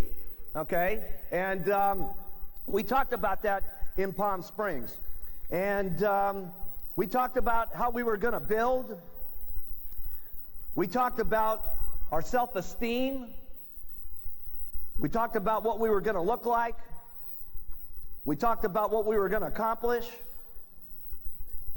And we talked about to get there, we were going to all have to have a serious amount of courage. Because let me tell you something, to make $1 million a year, to make $3 million a year, to make $10 million a year, you've got to have a serious amount of courage. You got to continually do the things that sometimes you don't want to do, the things that are uncomfortable, okay? And you got to become a pro, okay, at getting comfortable with doing the uncomfortable, okay, and doing that over and over. But we talked about how courageous we were going to be, and we also talked about our dreams at that meeting. We talked about the houses that we were going to be living in. We talked about the cars that we were going to be driving. We talked about the second homes that we were going to have, our vacation houses. We talked about, everybody had their own dreams there that weekend, and we found out what everybody wanted, okay? And I really wanted to find out what did everybody want, so I had their hot button that I could keep pushing and show things in front of them to keep them to go, go, go. And we talked about what everybody's dreams were going to be, whether it was putting their kids through school and so on and so forth. We talked about the unbelievable commitment we were going to have to make to take Herbalife around the entire world. And that is a serious commitment. And it not only is then, it is a serious commitment today to take Herbalife around the entire world, which is in the process of happening. But we talked about how we were going to have to be different than all the distributors in Herbalife. We were going to have a different kind of commitment than usual, regular distributors. We weren't talking about get team members. We weren't talking about millionaire team attitudes. We were talking about multi-millionaire commitment, okay, to the company. And this is when we were only doing $80,000 that month in business. And I talked a lot about that day, that where I was at, okay, this is where I was at, because a lot of people lose it when they're doing Herbalife. They get extremely excited when they come down to that first meeting, right? First meeting, everything's happening, they're excited, and then they're going, okay? And in the second month, you know, they do kind of okay. The third month, now they're in the flyers that they've worked their circle of influence, right?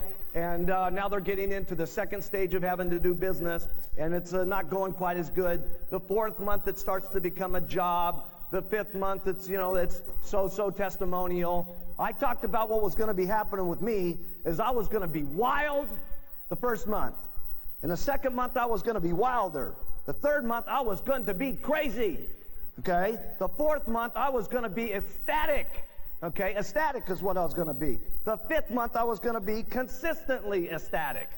The seventh month, I was going to buy my first house, which I did. Whoa.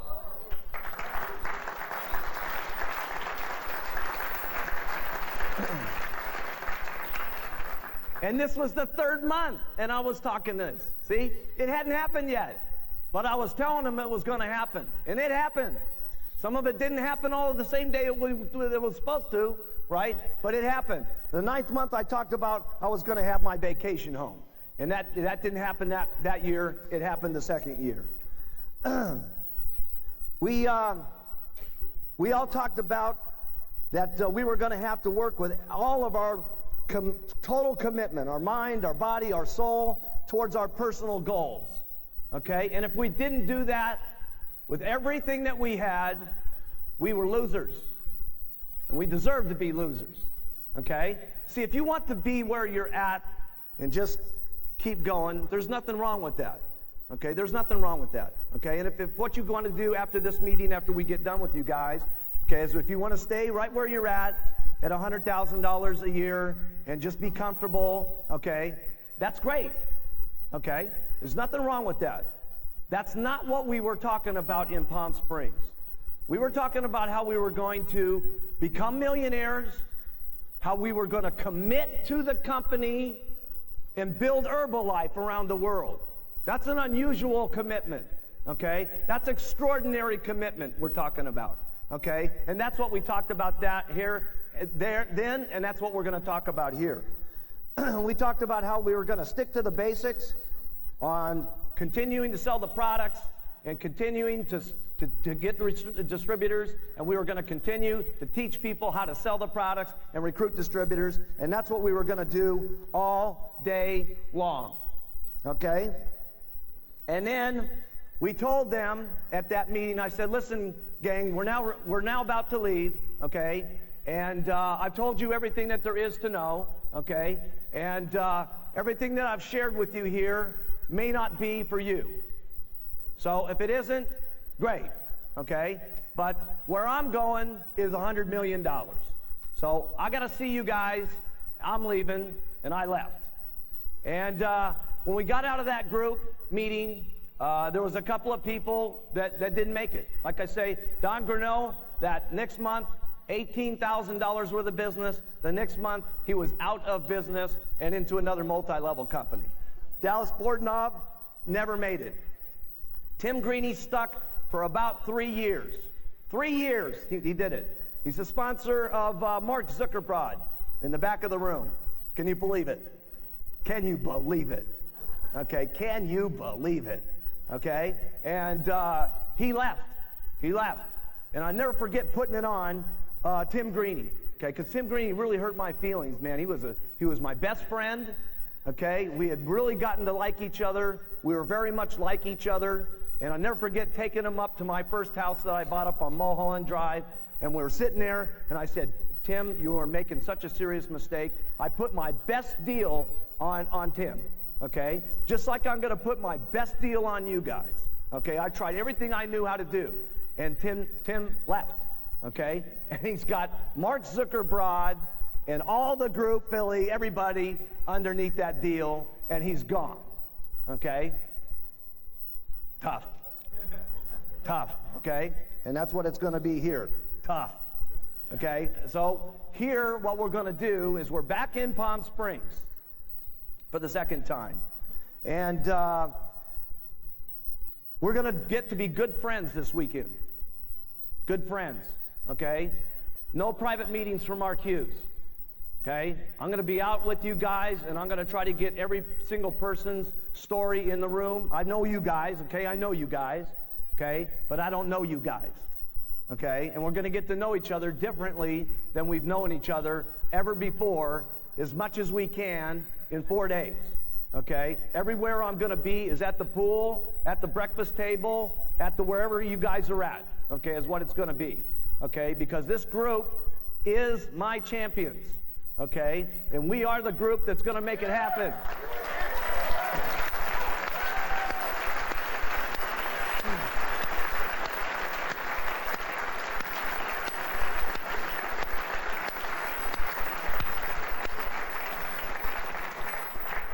And we're going to talk all week long about the teamwork that we're going to have to take Herbalife around the world, to have the kind of prestige that we want, to have the kind of smell-good company that we want, to have the kind of shiny image that we want. It's going to take a serious amount of teamwork, because we're in a serious amount of languages, with a lot of different religions, with a lot of different colors of skin, with a lot of different kind of personalities, and it's going to take a lot of people that have the commitment to take the message, okay, to all around the world, okay?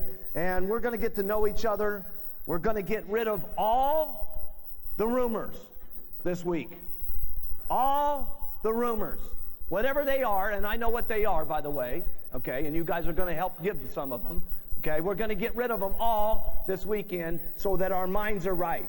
So that we're not thinking 30% of our time about who's doing what and everything that's going on, okay? The only thing that you need to be thinking about, okay? Only thing you need to be thinking about, okay, is how many customers you're going to be getting, and how many distributors you're going to be getting, and how many people, and then you're going to get teaching those people how to get customers and how to get distributors. That's all you guys need to be doing, okay? That's all you need to be doing. Okay, all you need to be doing.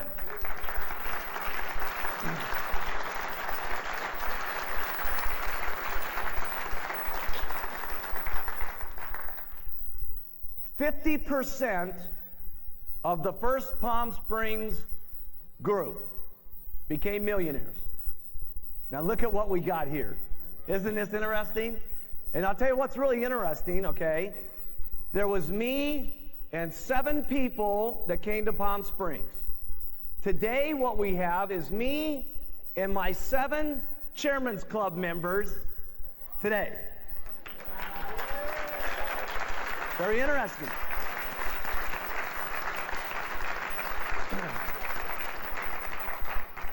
And we are all going to this front row, okay? Because these guys are very good friends of mine, and they know, okay? They know how to work, and they know how to make millions, okay? And we're going to do our best job, okay, to get everybody in the room clear about how you're going to make millions, okay? How you guys are going to make millions. Now, whether you make millions or not is strictly up to you, okay? And like I said at the beginning, okay? If everything that we talk about isn't for you, that's okay, okay? This is not your average, ordinary, regular meeting that we're going to be talking about. We're talking about what we're going to do, how we're going to do it, what the game plan is. I'm going to show you guys the entire game plan on how we're going to get this year here. You understand? This year here, if we pour it on when we get out of this room, we're going to be about $1.5 billion this year. $1.5 billion.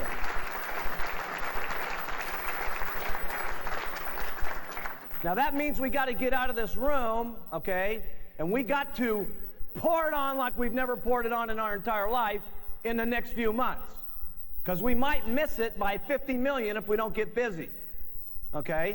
But we need that $1.5 billion. Do you understand why we need that? Write this down. It sounds better. It's part of our history. It's going to be part of our story that helps us get people in, write this down, easier. Every year in Herbalife has been easier. Every year. So we have to pour it on so we can hit 1.5 billion so we can make it easier. Okay? Then I'm going to show you guys, okay, over the next couple of days, how we're going to hit 2.1 billion next year. Write that down.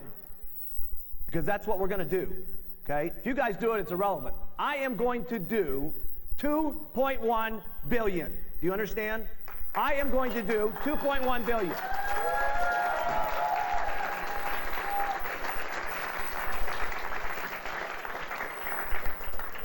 We're going to show you the products, okay, that's happening over the next year. Okay, we're going to show you that. We're going to show you the countries that are going to be happening, okay? We're going to show you how we're ethically going to do it, okay? We're going to show you that. Okay, we're going to become best friends here this weekend, okay? But we're going to show you this weekend how we're going to get to $5 billion, okay? $5 billion. $5 billion.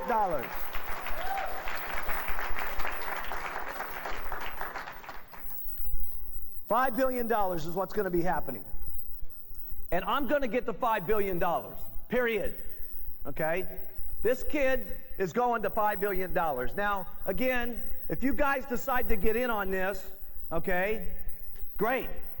Because let me tell you how much money you're going to be making at $5 billion. Write this down. Put down your total income that you're making per month right now. Write that down. Everybody. Karsten. Everybody. Okay. No, don't think. Right. Do as I say. Don't think. I know how to make millions. Okay? I'm going to teach you guys how to make millions this weekend. I don't want you to think. I want you to listen and do. Okay? That's what's going to happen. Okay? And we're all going to get seriously rich. Write down how much you're making right now. At $5 billion, you're going to be making a minimum of 5 times what you're making right this moment? Write that figure down. Stare at it. Get a feeling of it. Where could you be living? What kind of houses could you guys have? What kind of clothes could you be having? How many cars could you have? Okay? At only 5 times. Now, some of you are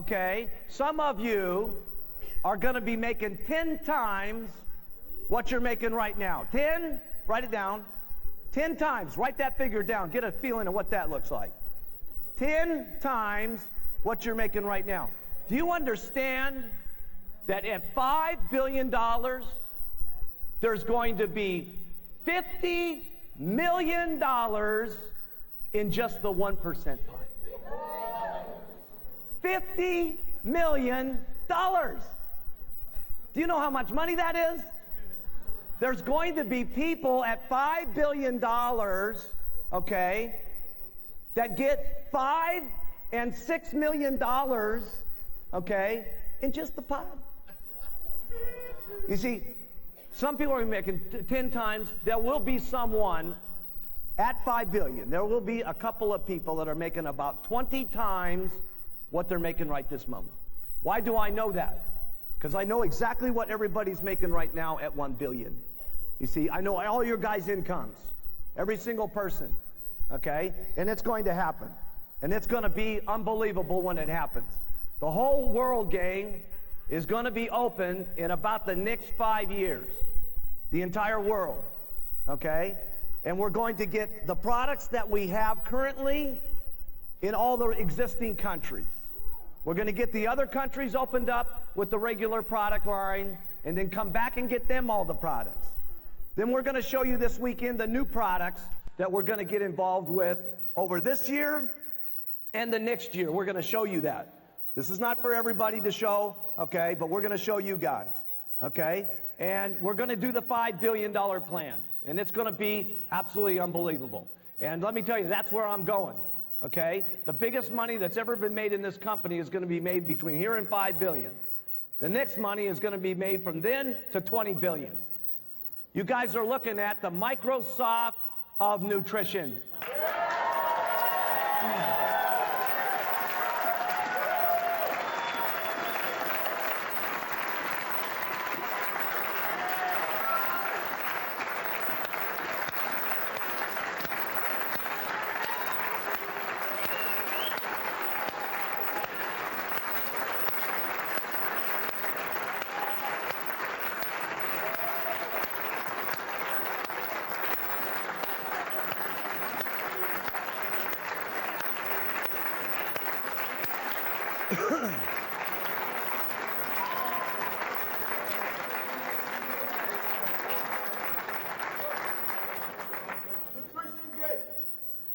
Nutrition Gates, yes. We're going to also do something that's a little different because we're going to work. Okay, I'm going to work this weekend. My Chairman's Club members are going to help get you guys, okay? And we're going to do everything we can to teach you guys how to make millions, okay? And remember, 50% of the room became millionaires last time. Look at how many millionaires we got this time. 50% of this 600-person room, okay? Millionaires. What a story that's going to be, okay? But we're not going for 50% of the room. We're going for 100% of the room like we did in Palm Springs. Some of those guys, yes, everybody.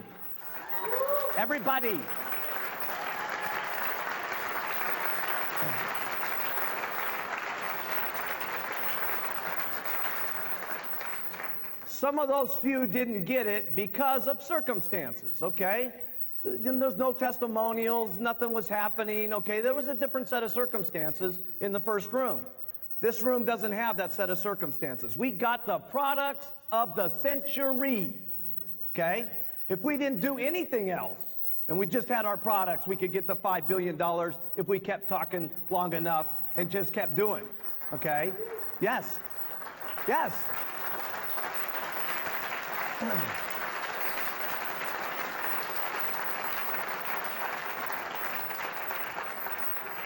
We've got the marketing plan of the century. Now, I don't know if you know this, okay, but we pay out, write this down, 30% more than any other direct sales company in the world. Now, I know some of you may doubt that because of the way some people have come to you and they've shown you the 10% on the first level, the 8% on the second level, the this percent on the this level, and so on and so forth. But listen, I know all the marketing plans that are out there. They've got their point values, and they pay on wholesale, or they pay on different numbers. And when you look at it and trickle it all down, okay, all down. And by the way, you're going to have a brochure at the summit that's going to show you every company, okay, every company. Every company.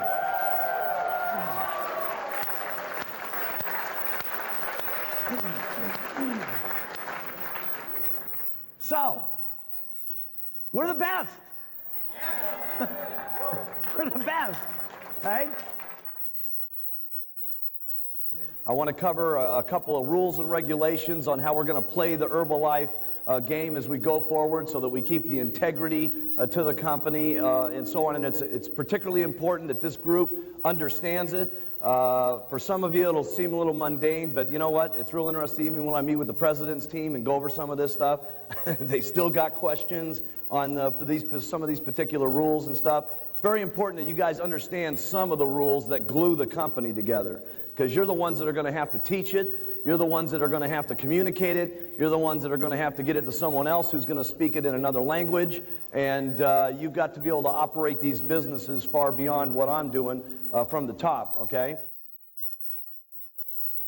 Anybody that's not a resident, that's outside of a country that's legally open, they can sign a distributor application, but they must have a residence in a country in which we're open, okay?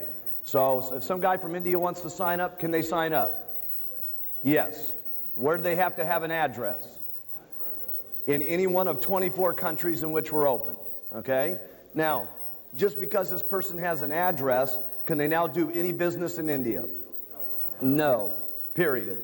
Can a person in India sign up an application in France and do business in America? Yes. Can he sign up on an app in the United States and do business in Germany? Yes. Okay? So that's the way the applications work. This international game, okay, that we're playing changes from time to time. Okay? And you guys are just going to have to get used to the changes, all right? Why does Herbalife change the rules from time to time? There's only one reason why we change the rules. Different laws, different things that hit us, different situations that change from time to time. We have to make certain that the company is legally protected. We're not kidding around about this Philippines things. We just got our products approved there. We're just in the process of opening the company up and so on. This means you cannot go over there and do business until the company says open, okay? Because what will end up happening is someone goes over there, does something illegal, does some kind of advertising that knocks us out of the ball game, does something wrong with the product, does something wrong with the marketing structure, and all of a sudden we're almost at the approval date, and bang, we're another year away from opening. We're just at the edge of opening that country up. If you hear about someone doing some stuff, okay, let's do yourself a favor. Let's find out if it's true, okay, not rumor, not jealousy, not the fact that someone's check's bigger than yours, not the fact that, oh my goodness, you know, they got to the president's team in 9 months and they must be doing something wrong, so, you know, this and that and the other thing, bonus this, bonus that. You know, there's so much money around here, a lot of people are getting greedy, okay, and jealous about some of the stuff that's happening in the company, okay? But if you find out if it's something accurate, okay, here's what I'd like you to do with it. Please just communicate it with the company and we'll take care of it. We got to have time to get our company better than it is, bigger than it is, the systems better than they are, to sparkle so that when we're ready for this worldwide movement, the company looks the same everywhere, it's got a good image everywhere, and we can take this company over the next 5 years and we can make it sparkle so that we're proud of it, our people are proud of it, our children are proud of it, the governments are proud of it, we got no legal problems, okay, and we make the thing shine. That's what we need to do. What is a country allowed to sell when it's legally open? Only what's in their country and that's legal to sell. Okay? Remember something, that we have financial responsibilities to each one of these governments. As we open up, there has to be a formal company there, and the products that are sold within that country, the government expects us to pay taxes on.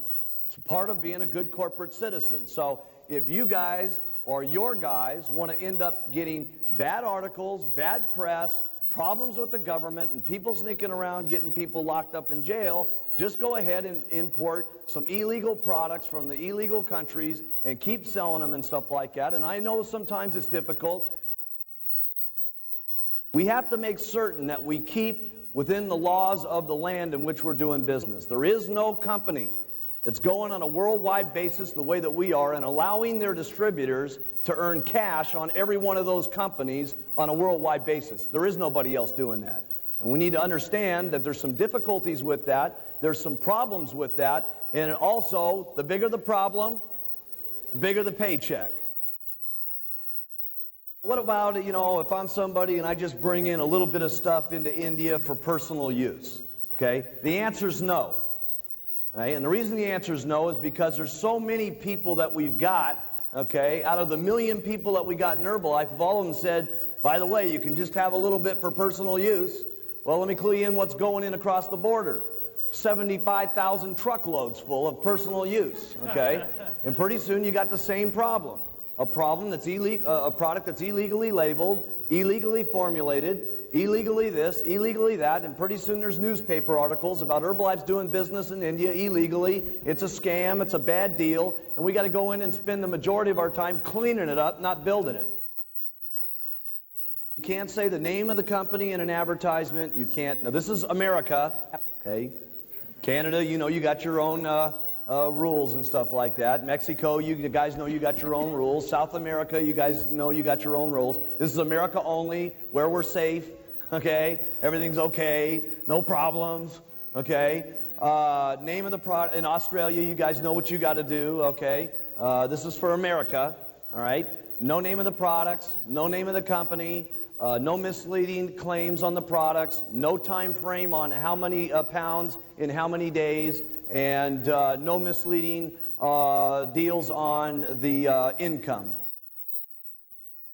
Change of sponsorship through just individuals, change of sponsorship through husband and wives, change of sponsorship through partnerships, and every which way you can finagle your way out of trying to cheat your sponsor out of cash. We need to talk about it so you guys are clear about it, so that you understand that you have got rules that you've got to play with, and that the company is going to protect all of you at all times, okay? No matter what. I don't care who the distributor is, how big they are, okay? We're going to protect you guys from yourselves whether you like it or not. If it's a dual application, when will we catch it? Right away, okay? Because it's all numbered and so on. Okay, but if it's not a dual application, and Mr. Businessman, with all his smart knowledge, and Mr. President's team member, with all their genius of the tricks, okay, are signing up all these different people in these different organizations through the different children, through the different partnerships, through the different thises and thatses of the world, and so on. And now they're down here building, okay? During this process, Herbalife might not find out, to be perfectly honest with you, because it's not the same application. We're not seeing the problem and so on, and there's a problem that starts going on. Here's what happens every single time, okay? A gets the mailer, and she ends up at the extravaganza. She's sitting out there in the audience, still a supervisor, okay? And she can't believe it that B is up here with the girlfriend standing on stage getting their president's team pin. And she says, I can't believe it. If that person's on the president's team, my check should be 10 grand a month. I wonder what the deal is. She ends up calling the home office. What is the home office going to do? A, we're going to investigate. Now, the investigation may take some time because we're going to investigate no matter how tricky this person is. We'll go to every length that we can, from calling every single person that was ever signed up to investigating the bank accounts, how the checks were cashed, their tax returns, you name it, we're going to find out about it. And what are we going to do? no matter when it is, no matter what the time frame, no matter how long ago it was, all the volume gets switched back over to A, who was supposed to have earned money on it, A1, who was supposed to have earned money on it, A2, who was supposed to have earned money on it, and in some cases, A3, who was supposed to have earned money on it, including A number 50, who might have been getting a slip down 2% or 6% bonus on it, and we will not only move the volume back, we'll move the positions back, and we'll move the money back.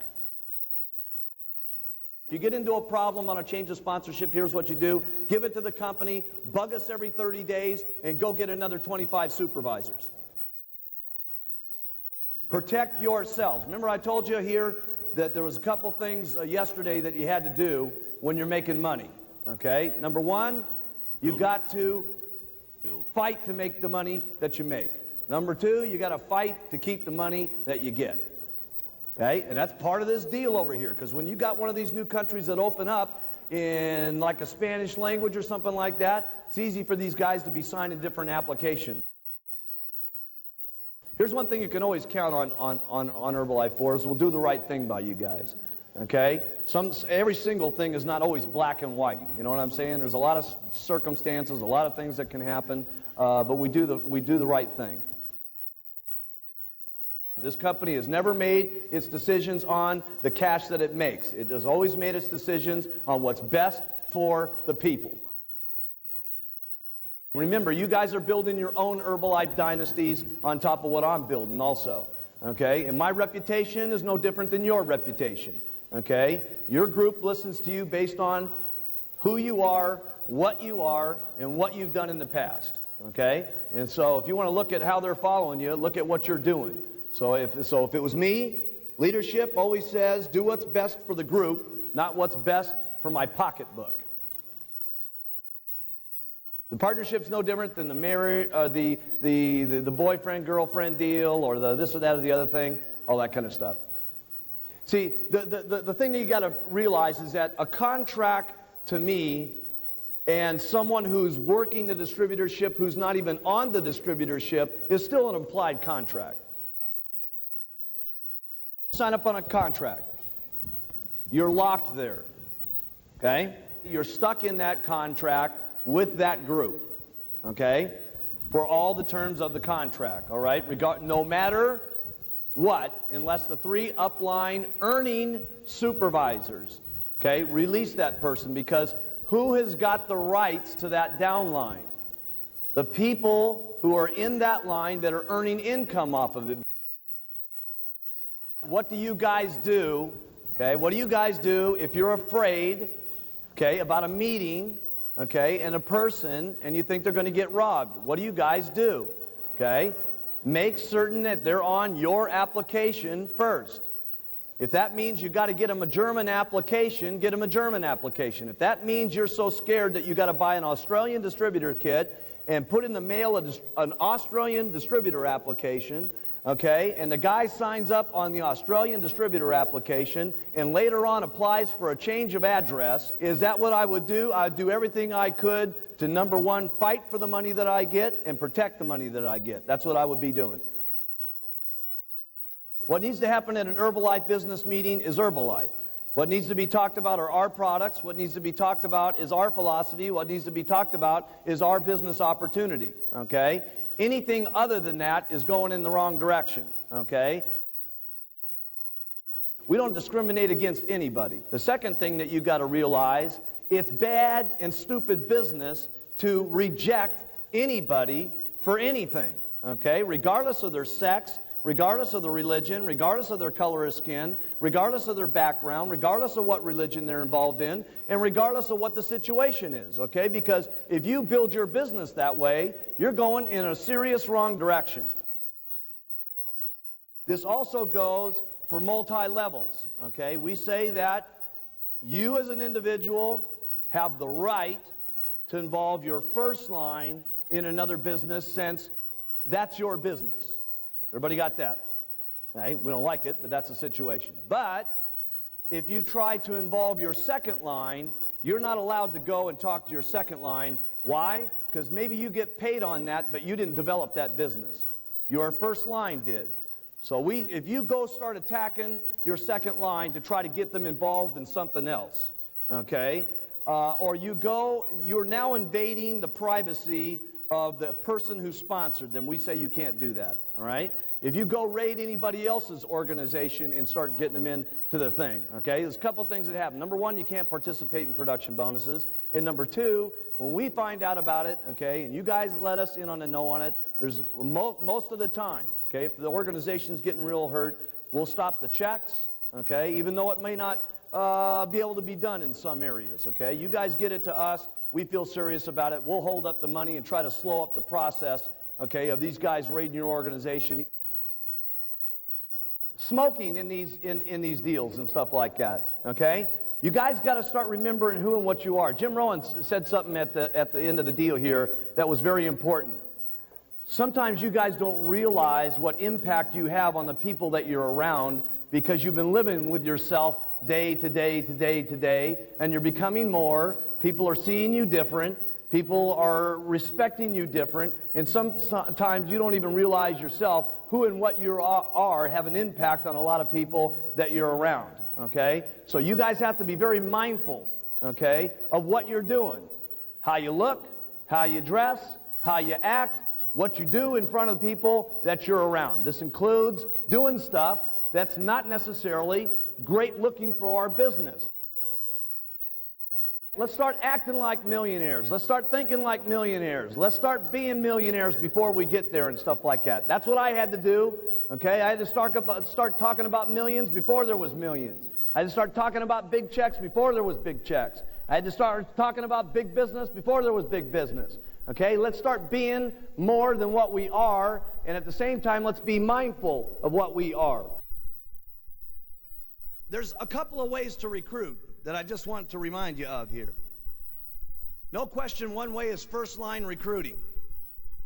But there's also what's called secondary recruiting. So my goal always was, after I went through my circle of influence, doing every single thing I could to try to first-line recruit, which meant I was doing everything, by the way. And for those of you that don't do everything, you should at least know everything as leaders so that you can pass out the menu to everybody. What do I mean by that? Some of you, if you don't ever learn this, fine. Can you get rich without what I'm telling you? Yes. Can you get richer with what I'm going to tell you? No question about it. Some of you are good at only handing out flyers. That's what you are good at. Some of you are good at only doing flyers to get first-line recruiting going on. Some of you are good at only getting people in front of the HBN network, and that's what's making it happen for you. Some of you are good at just getting people one-on-one. You do presentations one-on-one, okay? And that's what gets you first-line recruiting. Some of you are good at doing this mailing program that you got going on, okay? This direct mail response deal that some of you are doing out here in the audience. And that's what's making it score for you, okay? There's a lot of different things. Some of you only recruit off your buttons. But I'll tell you what you're going to make a big mistake at as leaders if you don't know. Knowing the menu. See, if you only continually be good at flyers, and that's all you ever tell anybody about, flyers, flyers, flyers, flyers, flyers, flyers, flyers, guess what?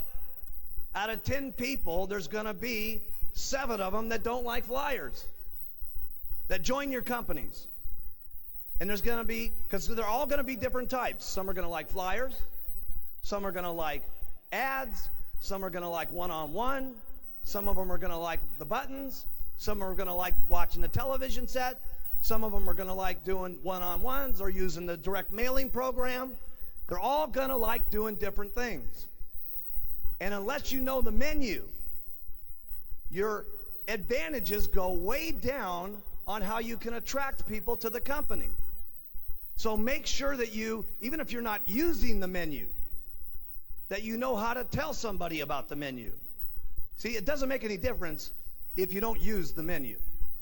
See, there's lots of stuff, myself personally, I wouldn't do. I wouldn't do it. I couldn't do this direct mail program that some of you are doing. I couldn't do it. Me personally. That doesn't mean it's bad. Just means that I wouldn't do it. Okay?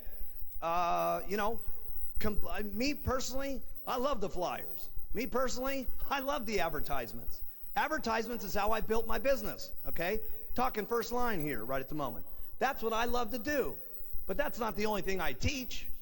Because if I did, guess what some people would have not done? Ads and flyers. Because some of my people didn't have the money to do the ads. Some of them were scared to answer the telephones.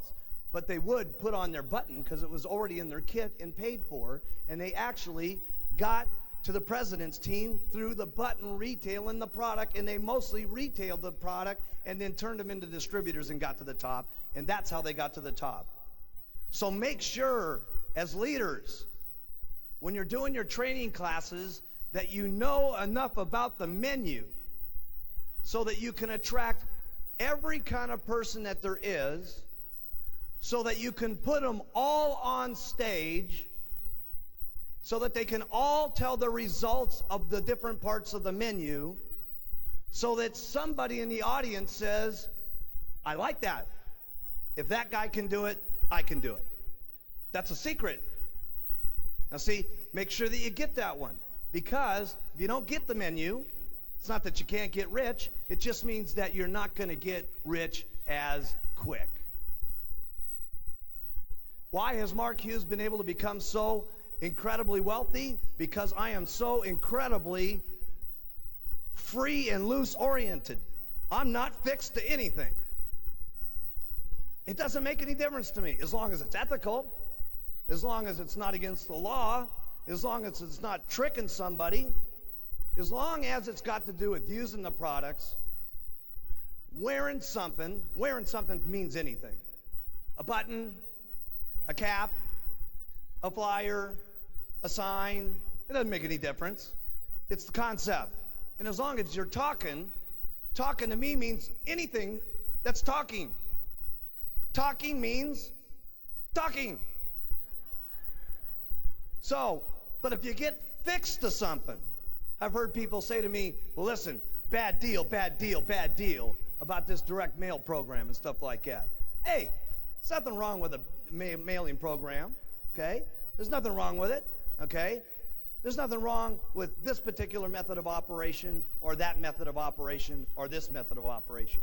Here's the only problem that there ever is with any particular method of operation, is if you start doing something other than what's in the philosophy. For instance, like trying to change the marketing concept. In other words, you add something to the marketing plan or add something extra to the concept that tries to make you some little extra money someplace, somehow, somewhere. Like, for instance, maybe books and tapes, okay? And you start making that one of the issues of your program, and you make that one of the big deals instead of using the products, wearing the button, and talking to people. Or making money on the meetings. Or making money any other way.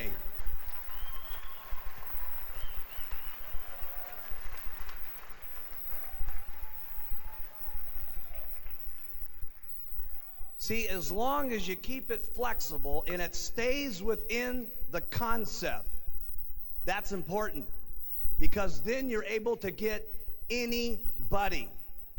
And that means when I say talk about this philosophy, I'm very serious about it, okay? Because anything that you do outside of the norm, okay, other than using, wearing, and talking, you're going to make a serious mistake.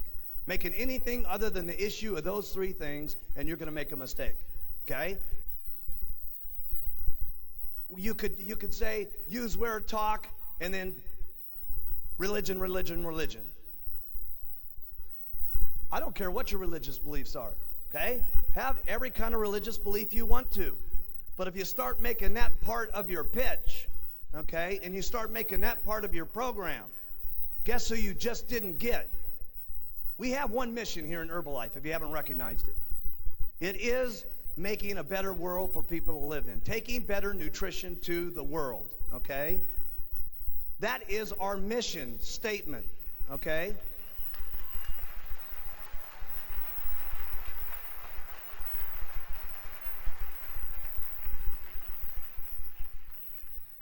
Everybody's got the freedom of believing in everything that they want, okay? But it's not use the products, wear the button, use the products, wear the button, talk to people, and see the Pope. Okay? Because when it's use the products, wear the button, talk to people, see the Pope, guess who you're not going to get? The Jewish community. You see? The Arabics that are going to be involved in the company. Okay?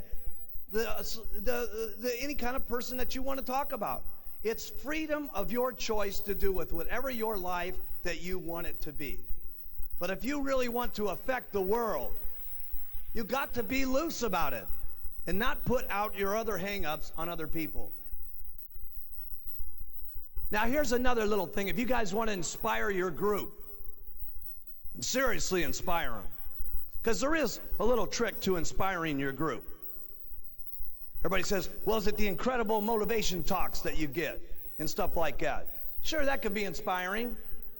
But if what you're saying is not matching what's going on, then you're not very inspiring. All the way to the way your waistline looks, all the way to the way your face looks, to what's happening around your life. Why was Mark Hughes inspiring? Because, one, my pitch. But pretty soon, everything that I was pitching, I started doing. When I first got Herbalife started, all I had was a white jacket and a nice little pair of black pants and a red tie. And I felt it was so cool, that white jacket, those black little pants and that red tie. Oh, plus I had, in my little office, I had white carpeting. I don't know why I thought white carpeting was cool, because about 3 weeks into the program, everybody had stepped on it so much, the office really looked ugly, okay? But I had this beautiful, and by the way, for the very first time, about 6 months ago, after 16 years, I bought a white jacket again with some black pants. But I'll tell you one thing I didn't get was a red tie, because I don't want to ever remember what that outfit was like again.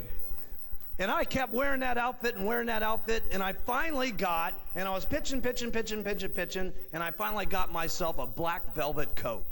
I'll never forget getting that black velvet coat, and everybody in Herbalife all of a sudden had a black velvet coat. It was amazing. Doug was getting one, Dennis was getting one, and everybody's getting a black velvet coat all of a sudden, just because I had changed my clothes. And I never forget, I drove up in my brand new Eldorado. And all of a sudden, everybody wanted brand new Cadillacs. See, I didn't just tell my group to go, go, go. I kept going myself. I always outproduced them at the meetings. I always brought more people to the meetings than they did. I always outsold more retail than they did. I was outdoing them in everything. Why? Because through example is how you're inspiring. If you want to just go out there and pitch, go ahead. But if you pitch and you start making things reality, you'll become inspiring. That is inspiring. What has inspired so many people around me? Mark Hughes keeps going. Then it was my very first condo. No, none of my guys had ever seen a beautiful condo. I had that little rinky-dink condo on the beach and stuff like that. But to me, it was like a giant mansion. That thing was big enough. I mean, we could fit that in my wife's bathroom today. Okay? But to me, it was like the biggest mansion that had ever been around. Okay? And pretty soon I had my first little condo, and I was very good at finagling everything, trust me. I mean, I was a master at making myself look better than I really was for very little money. And when I got that first condo, pretty soon my people started getting condos. And when I got my first house, my people started getting some of their first houses. When I got my very first Rolls Royce, some of my people started getting fancy cars. When I got my first mansion, some of my people now got mansions. Okay? So if you want to be inspiring, keep working on yourself and keep improving yourself. You heard it all said by every single person that was up here, okay? That you don't just tell your group, go. So it starts all the way down at the bottom. Alan was brilliant at talking to you about promotion. If you want to promote anything, guess what you do first? You don't just promote it. First, you qualify for the promotion yourself, and then you promote it. Because if you do it yourself, it's going to be more attractive to your people. So You want lots of people to go on vacation. If you guys want to be on vacation, first get on vacation. You want lots of people to be on vacation? Qualify for vacation and then show them the vacation. And pretty soon, a lot of your people will be on vacation. And pretty soon, all of those people will show their people about vacation. And pretty soon, that's how your check gets going, bigger and bigger and bigger. So if you want things to get better, keep improving yourself. And that means for all you guys. That means for all of you guys. You want to get bigger? You got to become bigger yourself. So you don't just go group go, go group go. You keep going yourself, and let me tell you, it will go. How do you keep inspired?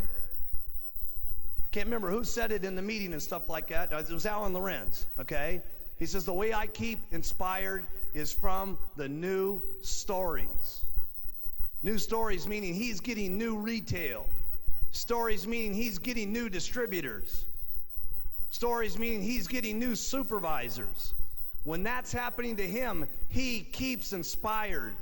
But if you just keep trying to squeeze your organization into $1 million without keeping inspired yourself by the own amount of retail you do, the own amount of recruiting you do, the own amount of supervisors you're breaking, then you're trying to squeeze your organization into $1 million by telling them, you guys do it, I don't got to do it. Can you make a little bit of money that way? Yes. Can you even make a lot of money that way? Yes. It's even worse when you're making a lot of money that way, and then all of a sudden you go on no-go mode. And you just tell your group, go, you got to go, you got to go. And in the beginning, you went yourself. And then pretty soon all you're doing to your group is saying, go, go, go, and that makes you more money. Go, go, go, and that makes you more money. And pretty soon for the next couple of years, that's all you're doing is saying, go, go, go, go, go. And pretty soon you start getting dissatisfied. And pretty soon you start saying, I wonder why my check's not going up, and I wonder why it's not growing, because you can only get so much out of your group. Your group at some point is going to kind of get to where they want to be. And go, go, go, you can't squeeze any more out of it. So if you want to get some more out of it, you got to become more yourself. And that means constant retailing, constant recruiting, constant breaking supervisors. Because here's another thing you got to do every year. Write this in your notes. Replenish that you lose. You are going to lose a certain amount of people each year. You are. No matter how successful you are, no matter how big your check's getting, no matter how big it's getting, every year you start over at the beginning, and you've got to replenish a certain amount of people that you lost to stay even. And then if you want it to get bigger, you've got to do more than that the following year just to make it become more. So don't get into a mode here of only go, go, go to your group. What you do is go, go, go on yourself. And let me tell you something, you'll have a business. I can't wait till I can get someone up on the stage and they're the first person in Herbalife that says, I've got a business that does $1 billion a year. Can't wait. I can't wait. Someone's going to be able to say that deal. Someone's going to say, Mark Hughes is pitching $1 billion. Now I'm pitching $5 billion. There is going to be a distributor up here someday that says, my organization did $1 billion last year. Unbelievable. There's some people thinking about it. There are a couple of people around here that do think about that. In order for Herbalife to become what it needs to become, and in order for it to be the kind of business we all want it to become, we have to all be in business together. You can build your businesses a couple of ways. And you can make money some different ways in Herbalife, but at some point, building it wrong is going to catch up with you. And the only thing that's going to happen is that because of the way that Herbalife is, and because there's more good than there ever is the bad, there's only one thing that ends up happening. It catches up to you and it forces you out the door. It's the only thing that can possibly happen.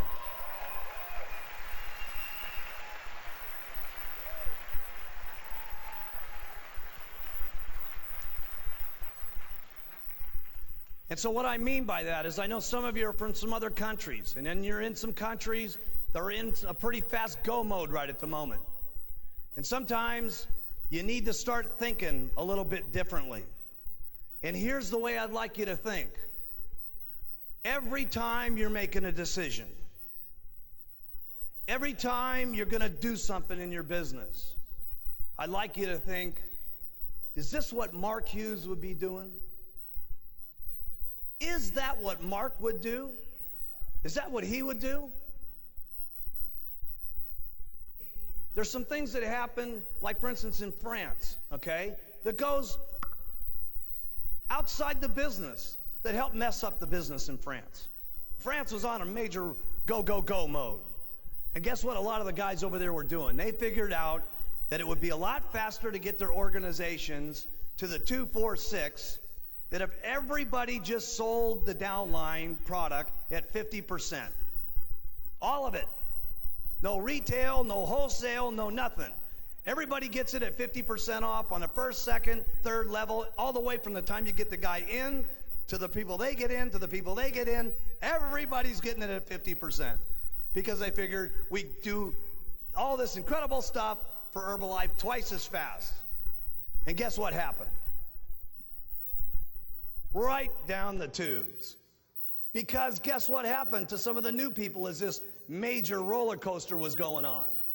Some people didn't make any royalties fast enough. Some people didn't make any wholesale fast enough.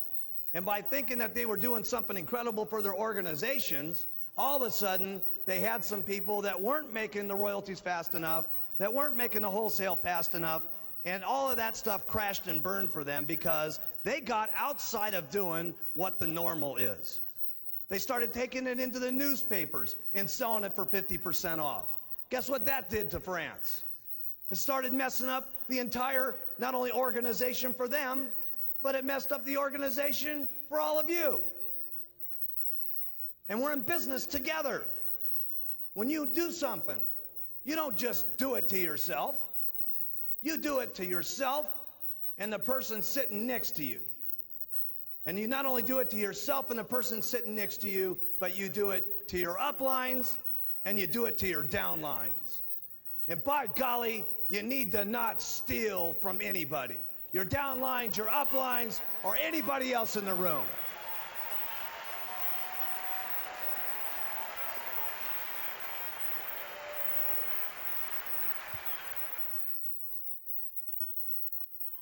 See, that's something you need to know about Herbalife. Because you know what?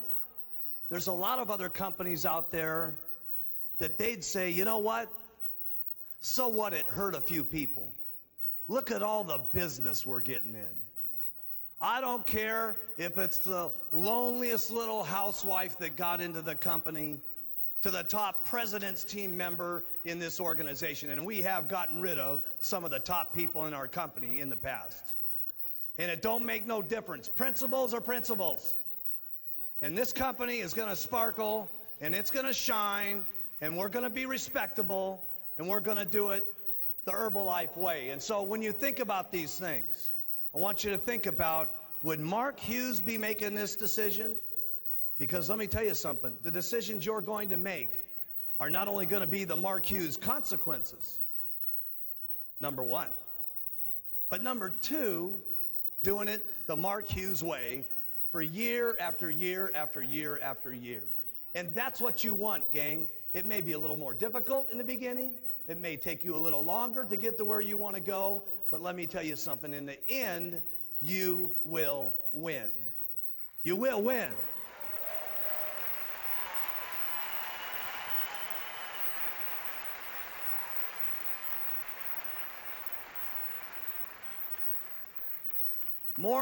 Just as important, we will win. And that's got to do with all the integrity of the company. That means out-of-line buying, okay? Where someone comes to you and they want to buy it from you because it's a little bit easier. There's a lot of tendency sometimes to want to go ahead and sell it to the person, okay? Maybe their supervisor dropped out and stuff like that, and they come to you and they're begging you, geez, I'd like to buy some of your inventory. Remember, when you're selling it to that person, guess who you're stealing money from? Their first upline, their second upline, and their third line, and everybody upline that's in the 2, 4, 6 check. Stealing is what it's called. Stealing. I want you to think about that. And we're not going to allow for stealing. Not going to allow it.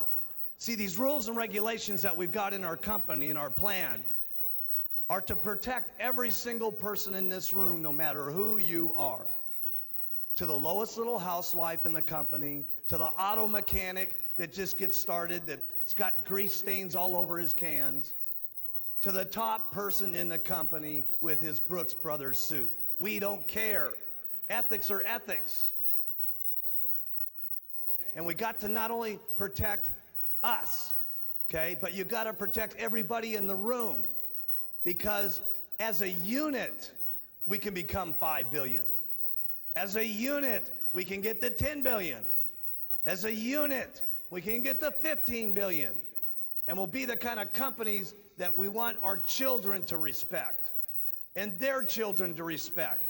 So when you move and become a leader in the company, you got to move as a leader with integrity in all parts of the plan, even if it's a little bit slower, because the integrity of what we're doing in Herbalife has not only paid off now, but what it's going to pay off for us in the years to become is going to be nothing short of mind-boggling. Mind-boggling. Trust me, they've been going on for 16 years, and this industry is only becoming more popular every single year. See, the multi-level industry is just becoming a way of doing business.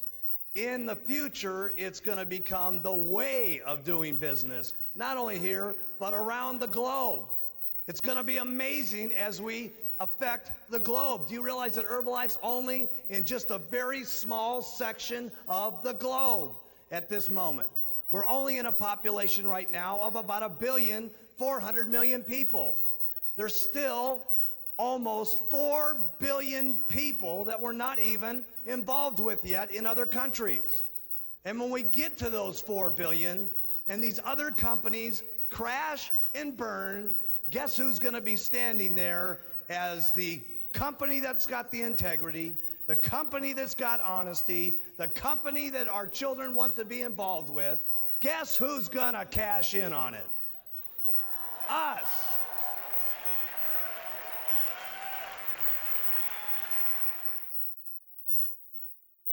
Now let me teach you the marketing plan and teach you how to teach the new marketing plan, okay?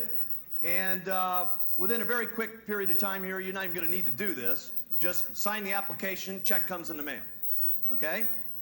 This is you up here at the top. You've done your full 2,500, so you are allowed to earn 5%. Now write this in your notes. You always, on your first 3 levels, earn 5% no matter how much volume they do. Okay? So on A, they did 2,500, you earned how much? 5%. Okay? B did 2,500, he's on the second level, you get 5%. C does $500 worth of business. Okay?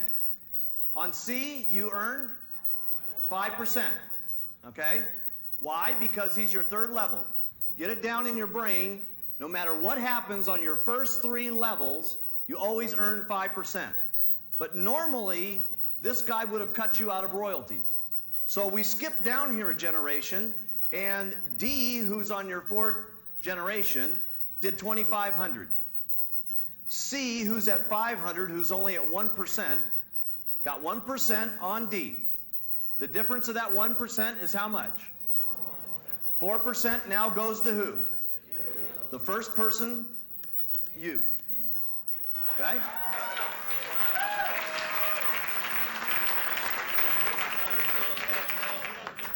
Once this person blocked you before, okay? Now you're skipping a generation and getting to earn on your fourth level, okay? C earned 1% on D because they only did 500. That 4% points comes up to you and goes on your royalty check. That 4% that goes on your royalty check, if you were at 800 and you earn, let's say 5% of 2,500 is it's $125. Okay, if you were at 900 points, and this was implemented, and the 4% rolled up to you, and you got 125 more points, you now got your very first month of what? Get team.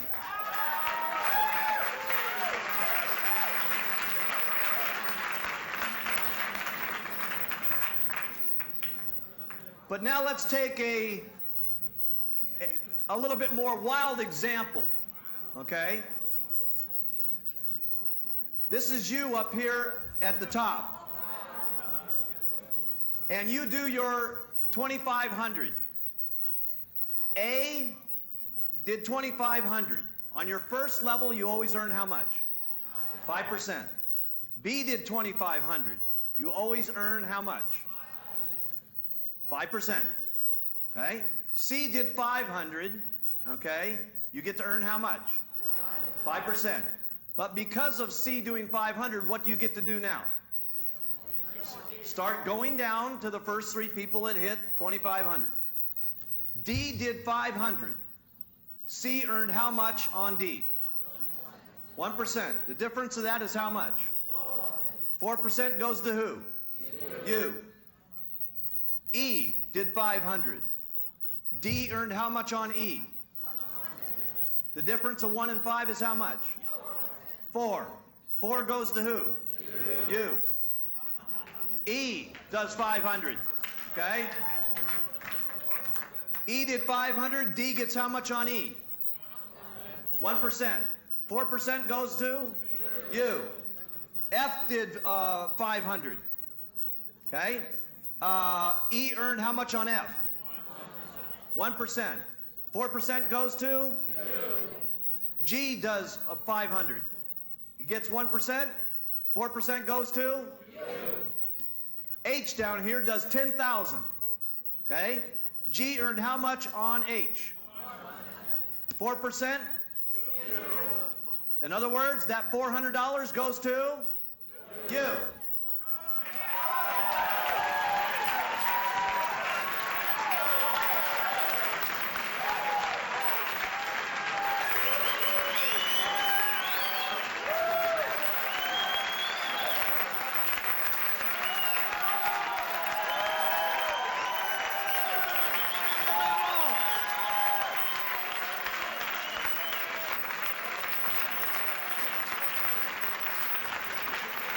Now, watch how incredible this is. Right? Watch how incredible this is. First of all, under the normal marketing system, you would have earned 5%, 5%, 5%. C is over here doing 500, and you're looking down this line, and all of a sudden you got this person down here doing 10,000. And what's your feelings about C? Exactly. You become mean, nasty, irritable individuals that are dreaming at night that you should be getting the money because you're down there working with H. Notice that it ended at H, Hughes plan. Okay? And now what you got is you say, no problem, C. Keep doing your 500. No problem. Now you love C, and guess what? C loves you. because you're not bugging him anymore, okay? That's great, okay? Because before, you were either trying to get him to do more business, or you were in the process of trying to kill him some way, or to get him to bounce his check at the order department so that the volume could now you're in love with D, you're in love with E, you're in love with F, you're in love with G, and you really love H.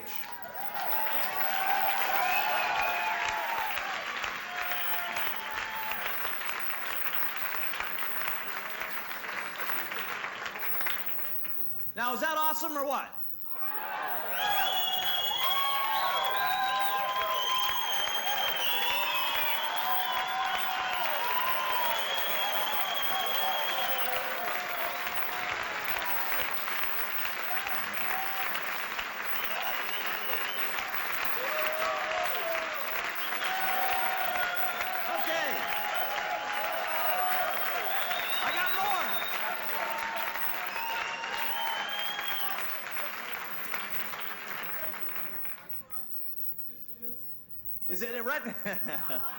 Is it retroactive for the last 15 years?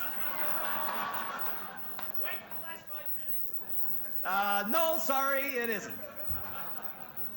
Now, that does bring up a question, though. There are people that you pitched last month that you said that had to do 2,000 last month, 2,000 this month, okay? So anybody who's in that position, we don't want to change gears on them. So if they did 2,000 their first month last month, they can do 2,000 this month because that's the way you pitched them. We don't want to change your pitch and make liars out of you. Okay, so they got a free.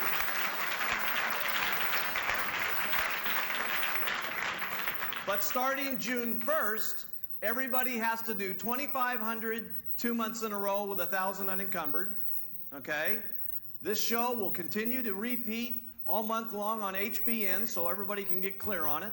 There's a mailer that's going out everywhere to every single supervisor that's going to get it, and everybody will be getting it probably in about a week. And in Europe, you'll probably get it right around the 6th of the month. Okay, and so it's 2,500 also to get your royalty checks July 15th. Now here's about what we've been able to assess what's going to happen. Okay, as a result of this marketing plan change, okay? Between the roll-ups and the extra volume that will be done, okay? But we figured out that there's around 200 to 300 from this program that will immediately in July, go to the GET team. Immediately, okay? About 200 to 300 are going to go from World to GET.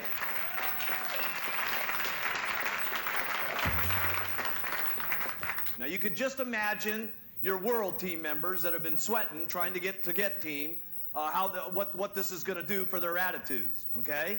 And I told you when we did the meetings and I told you when we did the broadcasts that in some cases this wasn't going to make huge amounts of differences for people. You know, in some of your guys' checks, this is going to mean a $200 difference. But the $200 difference, if it gets them on the GET team, makes a big difference, okay? So we're going to have about 200 to 300 new attitudes running around the company, quick, okay?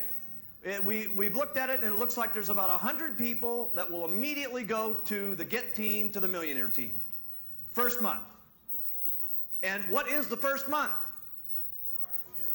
The worst month.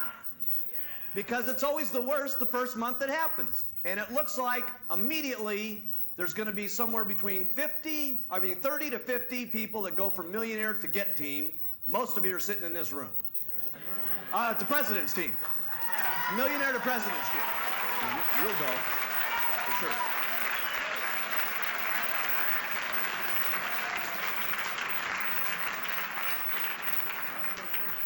You could just imagine what's going to happen in the company with 30 to 50 all at one time going to the President's team. What's going to happen to this company? That's never happened in the history of the business, period. Okay?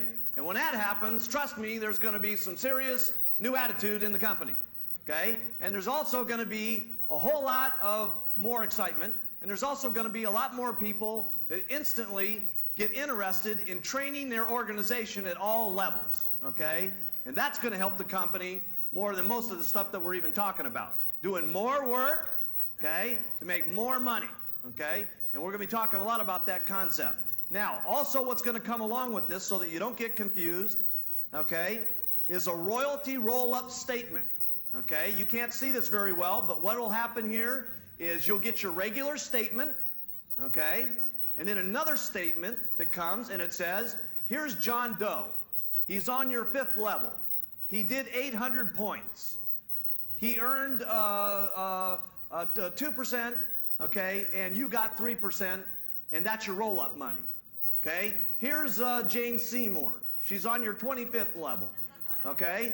And she did 500 points, and you got 4% off of her points, and she's on this level. This will not only give you guys very good information on what your different levels will do, but it also will give you who you ought to really go after and try to get up and get some more business going, okay?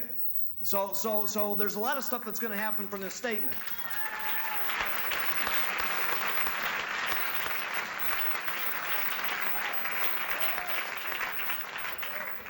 Then you'll get a summary statement here. Like this person here, we took their royalty statement, okay? This says that their royalty override, this is an actual person's check, but we're not going to tell you who it is. Their royalty check was 1,275 points, and their roll-up money, okay, is listed separately so that they know what's happening with the new marketing plan, was $929. So they went from $1,275 to $2,200 the first month.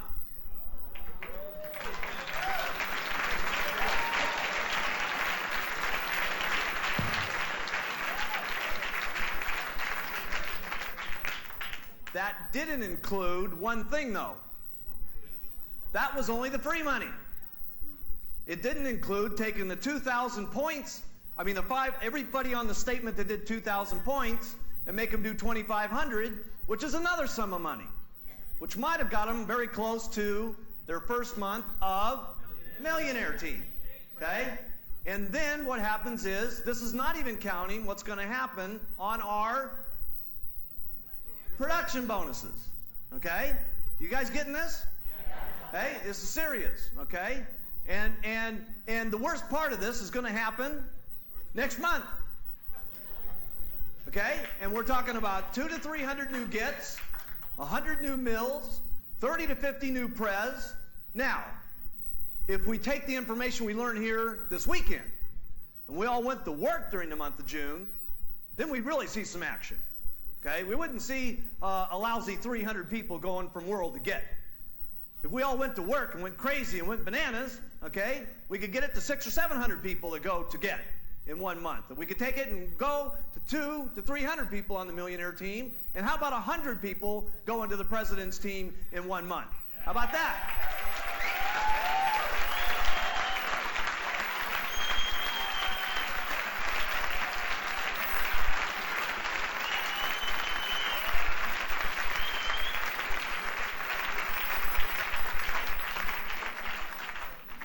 So, let's talk.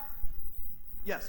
All I can say is when the last marketing plan, by the way, my name's Amartat Cohen, and I'm from Denver, Colorado, right? And when the last marketing plan change went into effect, which was in 1992, I was on Millionaire Team, just barely hanging in there. And the next thing I knew, my check, which was about $5,000 at that point, went to over $15,000 the next month. So that's what happened to me. Incredible. And that was just the first month. And then 6 months later, I was making over $50,000 a month, and I was on the President's Team. So the first month was definitely the worst month. There's no doubt about that. Because it takes a few months and everyone else starts seeing what's happening to their checks and they start working harder and the whole thing goes completely out of control.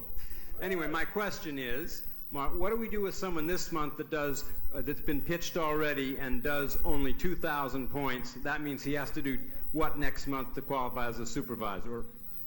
If you've pitched a person this month that's doing 2,000, then next month they do 2,000. So the last time that a person can do 2,000 points and be a supervisor is this month?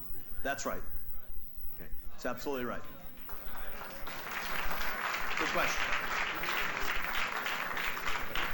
It wouldn't be fair at this point to do it any other way. You know, I mean, we could say, go ahead and change on the guy, but you guys have already pitched him on a particular deal. We can't back out on it now. So you've told them 2,000 2 months in a row. They do 2,000 this month, they can do 2,000 next month, okay? Starting the 1st of June, if you're going to start qualifying for supervisor, it's how much next month? 2,500 with how much unencumbered? 1,000. And the following month, 2,500 with 1,000 unencumbered. Okay?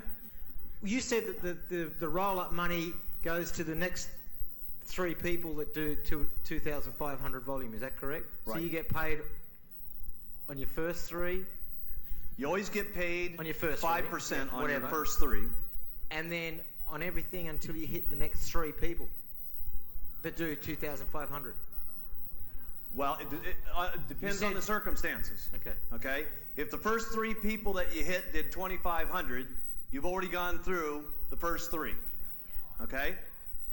If each one of these guys do 2,000, each person that doesn't do 5%, you always get to skip down generations until you keep going until you hit the first 3 that do 2,500. Now, does that mean that you could go, you're at 2,500, this person does 500, you get how much? 5%. This person does 1,000, you get how much?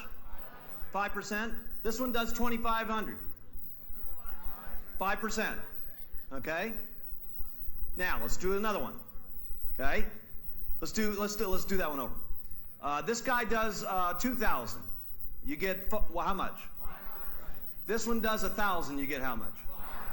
This one does 500. Okay? Then this one down here does 500.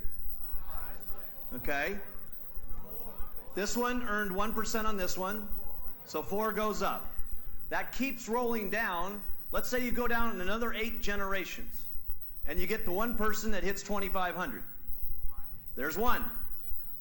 Then let's say you got 3 more people of 500. You keep skipping down till you get to another 2,500. That's 2. Then it skips another 5 generations of 500, and you hit the 3rd one.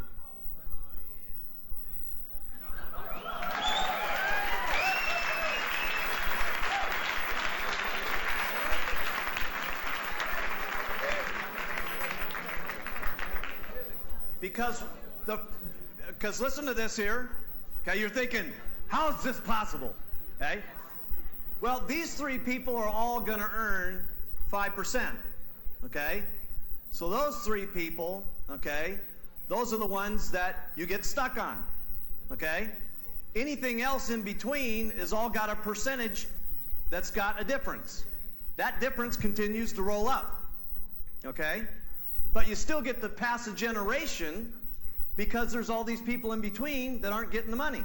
It's got to go to the first 3 people upline that do 2,500. So it goes up.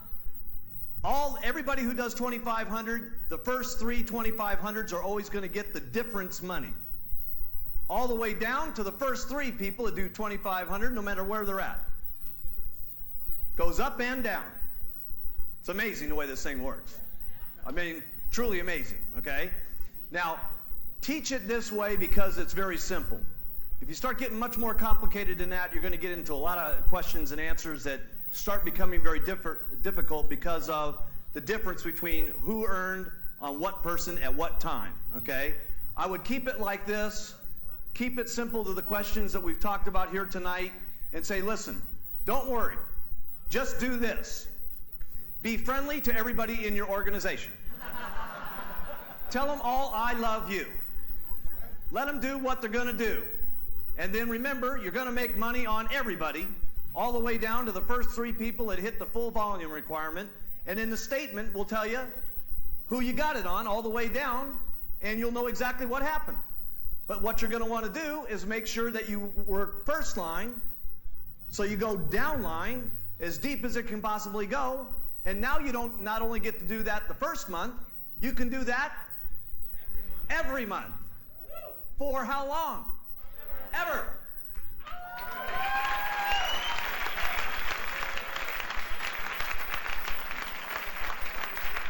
I want you guys to dream, just this, okay? All you got to think about is the first 3 levels, you earn 5%.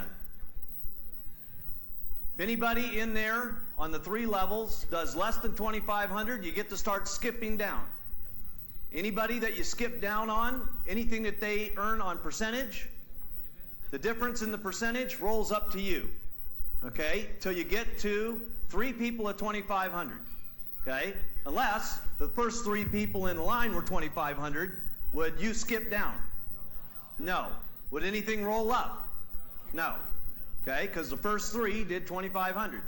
Okay, and with that, that's going to increase 2,500. You guys think about how many people you got doing 2,000. I know one thing for me.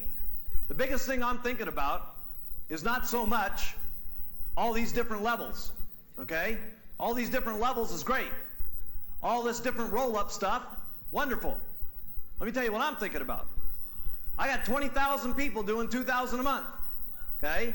Now, 20, I don't know about you, but when you got 20,000 people a month, that could go to $500 more a month. Okay? Which equals $10 million next month. And that's the worst month. You get pretty excited.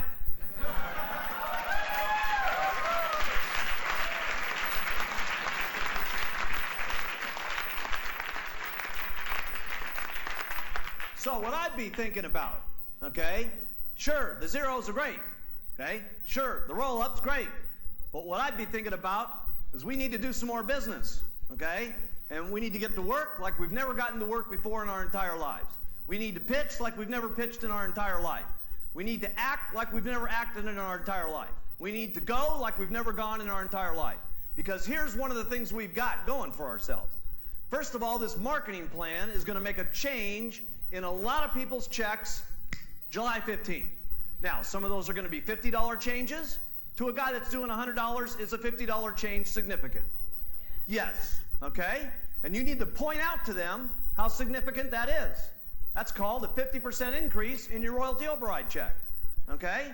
And if they have more business, just think of how it could affect their check. Okay? So what you need to talk to them about is how exciting that $50 is. Okay? And for the first, some of them are going to get $200 increases, some of them are going to get $1,500 increases, and we're going to have people that have $5,000 increases, and we're going to have people that have $8,000 increases, and this doesn't even include the production bonuses. Okay? And this doesn't include the 500 points more we're talking about where we're going to make our real money. So what we need to do, gang, we've got an opportunity here, a window of opportunity called that nobody else in the history of marketing has ever done this with their royalty system. So if there was ever a time to go, when would it be? Now, okay? Not next week, not next year, okay? Because let me tell you what needs to happen with this program. There's going to be a jump in the checks anyway, okay? That means you can run around, my check gone up as a result of the plan. Now, if we'll go to work, we can say, look how much it went up. It's really out of control. And then if we'll work harder than that the next month, we can say it's really unbelievable because now it's starting to kick in. And if we'll go ballistic in the next month and really go crazy, then we can say it's completely out of control. And then if we'll go absolutely bananas in the month of September and our checks get bigger, guess what the checks start doing to everybody? It starts waking your group up, okay? So what we got to concentrate on, okay, and this whole deal is going to be about this weekend, is having us jumpstart the program. That means us going back to work like we've never gone to work in our entire life. It means going absolutely crazy with recruiting like we've never recruited in our entire life. It means pitching our downline like we've never pitched in our entire life. And it means us getting our check up quicker than we ever have in our life, so life will be easier. so that you can go looky, looky, looky, looky, looky, so that your check matches the pitch, okay? And when your check matches the pitch, guess what happens to your organization that you guys have been out there going, go group, go group, go, okay? Right?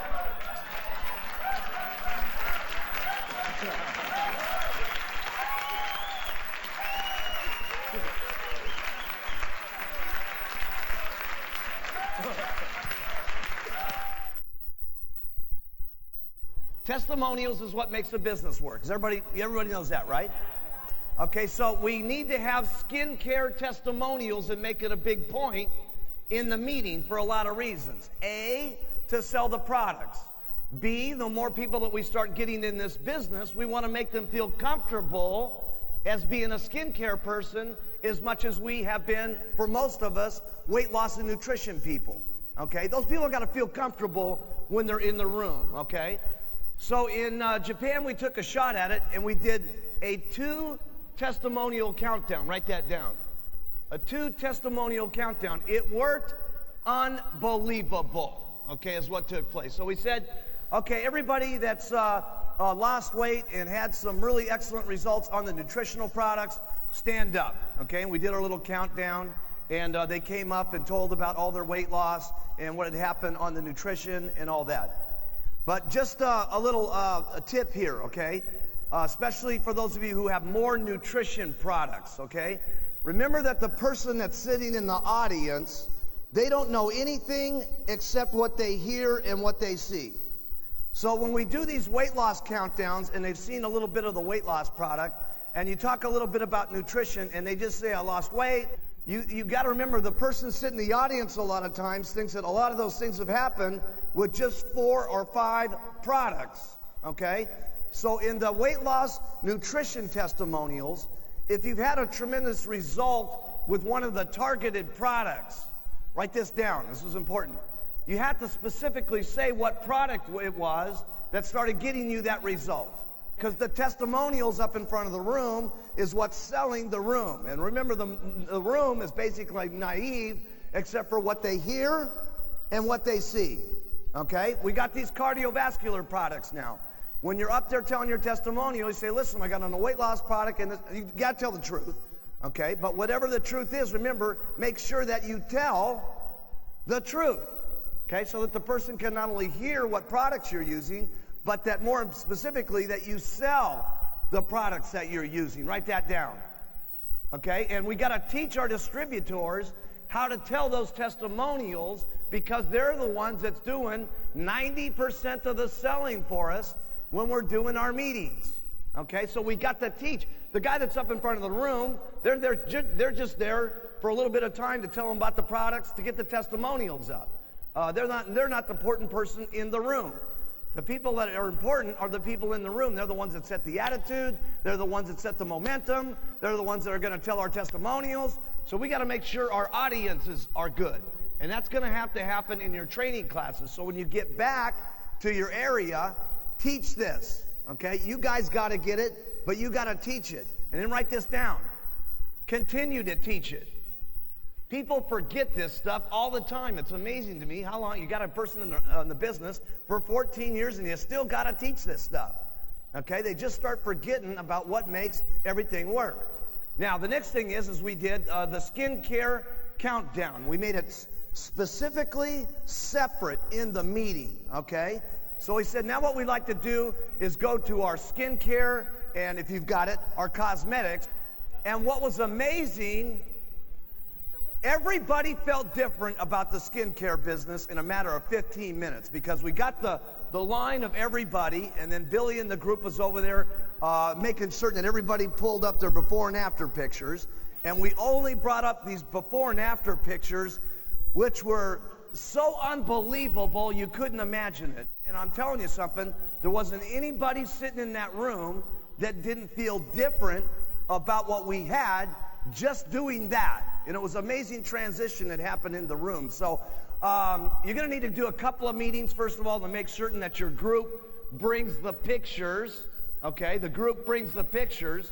So when you go to this in your HOMs and your STSs, Specifically, you got a big group out there that's got some crazy, wild testimonials about our skincare and cosmetics.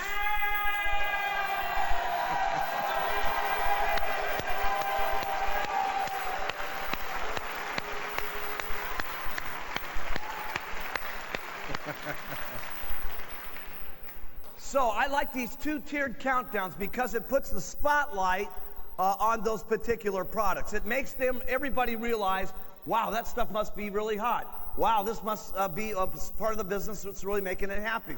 So by specifically making an issue of it in your business meeting, they're going to think it's hot, it's out of control, this is something they got to pay attention to, let's go, let's go. Okay, so I would put back in a two-tiered situation in there in my business meeting. Remember that the company is the same company it's always been, but we have to do some things slightly different as we become a bigger in a company that we want to get all the products out there that we need to have everybody be using our products from head to toe. Okay, because there's some products that we buy, okay, that we can only buy for certain amounts of money, that we can only mark those products up a certain amount of times to make certain that when by the time you guys get your commissions, that the product's affordable to the customer. Write that down. We got to make certain that our products are competitive and affordable to the customer. And I know there's been sometimes, and the leadership's the one that's got to swallow this the most and make certain that everybody's excited about it. When we first put out here the fact that there was going to be some items that we didn't get full retail pay on, everybody was a little bit negative about that. We got to be excited about that because at least that person's going to use that product every single month, or they're going to buy someone else's product every single month. Does everybody get that? Okay, and if they're not buying that product from us, they're going to be using someone else's product every single month. Okay, if we want to be the company that we're really talking about, where we are the biggest in weight loss, and we are the biggest in nutrition, and we are the biggest in skincare, okay, and so on, we have to have these adjusted retail prices so that the product can be competitive for the person that's using it.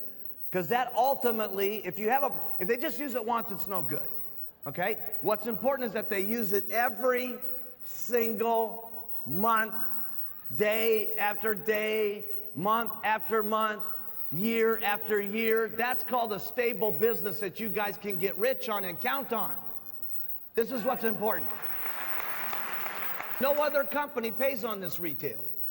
The products that you have, thank goodness you are getting paid on retail. Every other company has this adjusted volume deal, okay, so that they can adjust their prices and stuff like that to get them to be competitive in the marketing plan, okay? We're the only ones that are paying on the full retail on most of the products. You guys know that? Don't get confused by those little marketing plan guys out there. They say they got 666 or 924 or 25, 30, 60. Hey, whatever it is, it doesn't come out to 555 on the retail and 246 on the retail through infinity all the way down the line. Nobody has this marketing plan. Nobody has this marketing plan.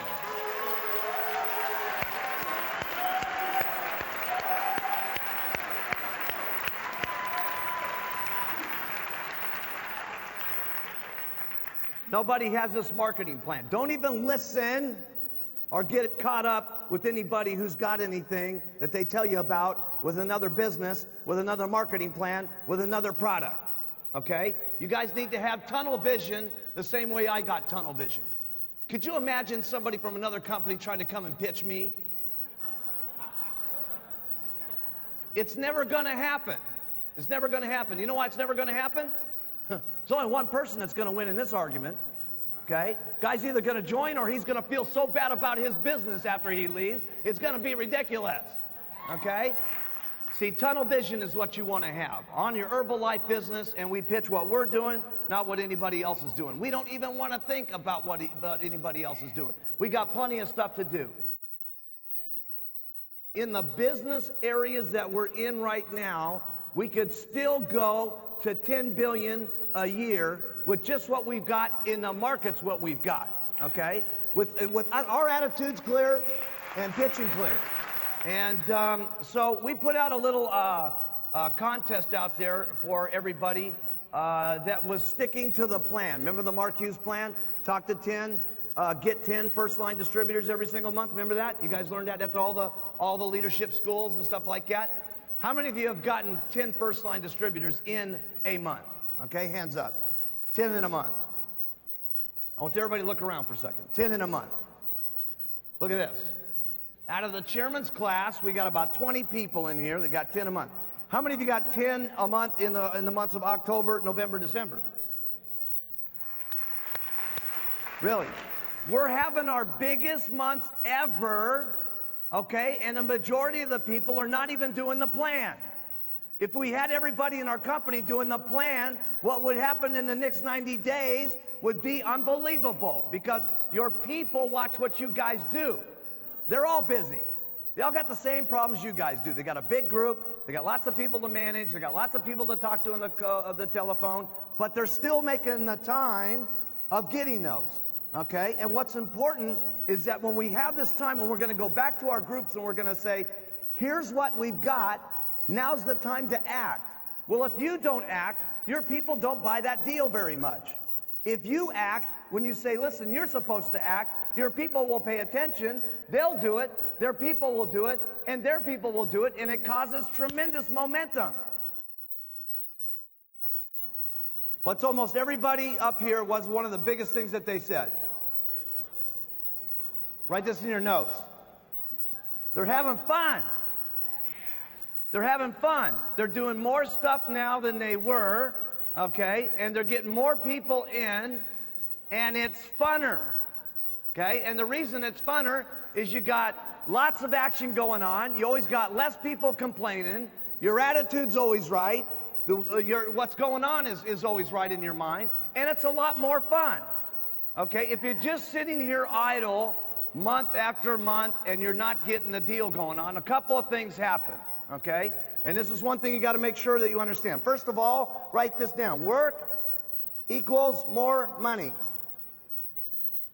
Work equals more money. And I know in the kind of situations that some of us are in, that's not always true. Because we do work for a certain period of time, then some of the people underneath us start going up, and we start making more money doing less. Okay? And this is one of the areas it's very serious for you guys to get the comprehension on, that when your check is going up, that's when you should still make certain that you're working and doing the things first line, because at some point it's going to level off. When the check keeps going up and your people underneath you are going up and up and up and up, at some point it has to level off. And remember this, every single year you're going to have so many people that drop out. Write that down. Every single year, you're going to have a certain amount of people that drop out. So here you are, you did all this business, now you got your people underneath you going up and up and up, your check's going up and up and up, you stop doing what you're supposed to be doing every month, you got people dropping out every single year, you got your people's people dropping out every single year, and you have to go flat at some point. Or you're going to go down. That's the only couple of things that can happen if you keep out here month after month, year after year, doing nothing. Okay? You've got to, number one, earn the money that you get. Write that down.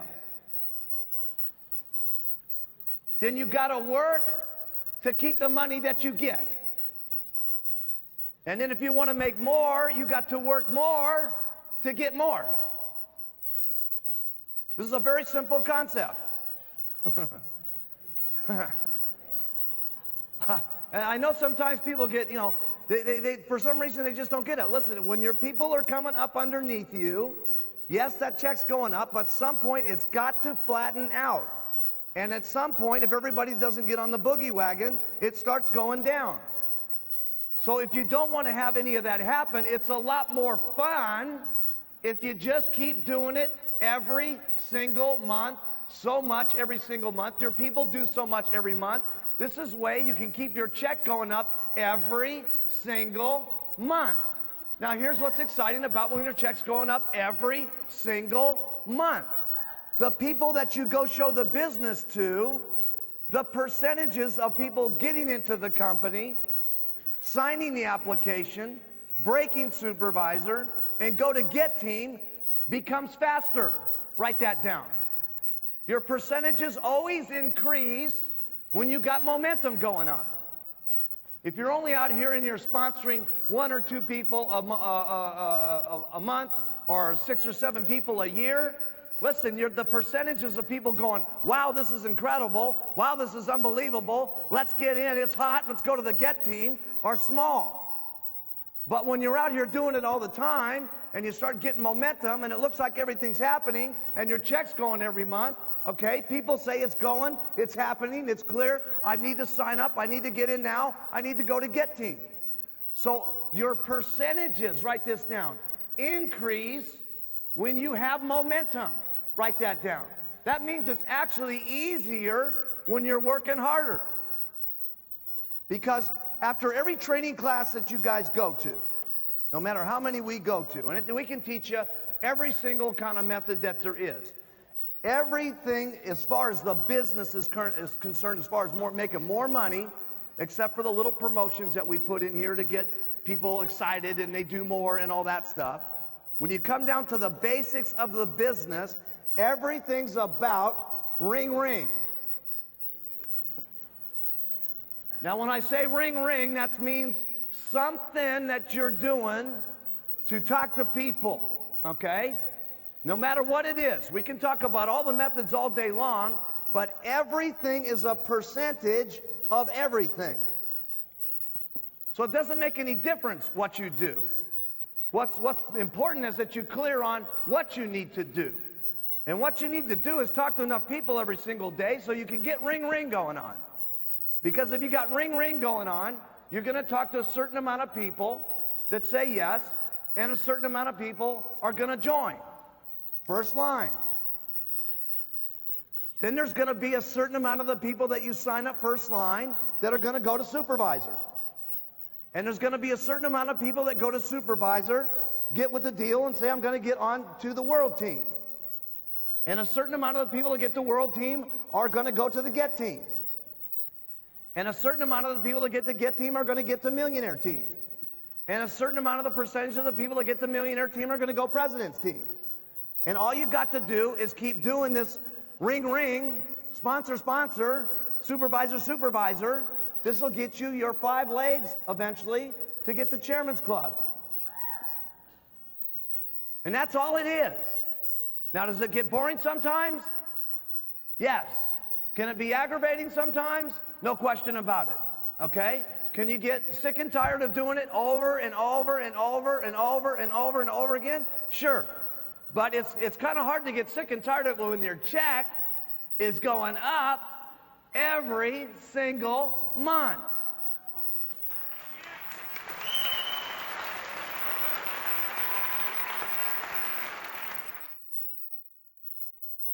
Whether you like it or not, how you got your check up was you spent some amount of time in Herbalife where this is what you were doing. Ring, ring, talk, talk, answer, answer, first line, percentage of supervisors get meal pres. Isn't that right? Yeah. That's all you got to do. That's how you guys are making all your money right now. All you got to do to make more money than you're making right now is do it once again. Okay? And if you want to get the chairman's class, do it 3 times. Or 4 times, or 5 times, and you'll be on the chairman's class. That's all this business is right there. We can get into every little detail about what you're going to do and all that stuff. It's why you're going to do something that's more important. Why you're going to do something. Did you hear these guys, how they got up here and said that they had their thing in their office? What was the first thing they saw in their office? How many they got to do every single day. Okay? So think about this.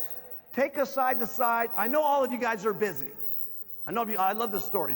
There was one of, I'm not going to say who this was, but we're having this little meeting, okay, in Italy. And I go, now you got your 10 in, right, for the month? He goes, oh, no. I only got 4. I said, what do you mean you only got 4? You got to make sure that your group sees that you're doing 10 so that they get the idea that it's important to get 10 so that they get 10 so their people gets 10. He says, I know, but you know, I don't want to say this. I don't want to say this. But you know, when I kind of go to the meetings, I got this problem. I mean, I'm kind of like this. I don't want to say that I'm you. He's been real careful about this, okay? I don't want to say I'm you, but when I come to the meetings, it's like I get mobbed, man. There's 200 or 300 people around the room, and they want my autographs, and they're signing their pictures, and all this kind of stuff, and I just don't have time to get 10. I said, I understand. I understand that you're popular. This is real important, okay? And I understand that everybody's crazy for you at the meetings, okay? And I understand when you're there, everybody's, he's in the room and stuff like that. I said, could you imagine if all these 400 people that you're talking to me about right now that needed your picture and your autograph and your sign and all this stuff, if you were to say to them, could you imagine this? Excuse me, everybody, just for 10 minutes. I love you. I want to sign your autographs. I want to be here. I'll stay here. But you see those 10 people right over there? I got to go sign those people up first because that's how I'm getting rich. And he went out and he's going to be doing and he's doing incredible business since then. But that's the point. Could you imagine the best training that you could do for those 400 people? Would be to go do what you're supposed to do.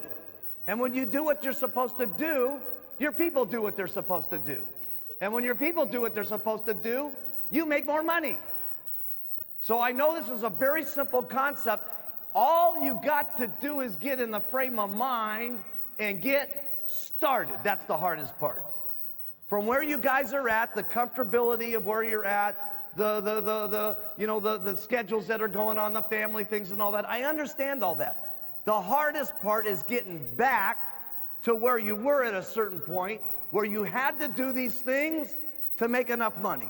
And I'm telling you, all you guys, I'm telling you right now, if we had this entire room do this for 4 lousy months, 4 lousy months, we've never hit this 2.1 billion. We'd sail right to $3 billion overnight. It would be amazing. Yeah.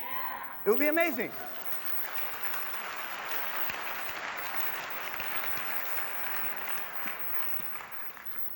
I told this concept to everybody in Japan back at the beginning of the year, and nobody was buying it. Nobody was buying it. I said, now listen here, I'm telling you guys, if you don't keep doing what you're supposed to be doing, it's got to flatten out, and at some point, it's even going to start going down. But nobody was paying attention because they had this momentum going for 5 straight years where every single month their check's going up and going up and up and up, and they figure, hey, the heck with everything, it's just going to keep going up.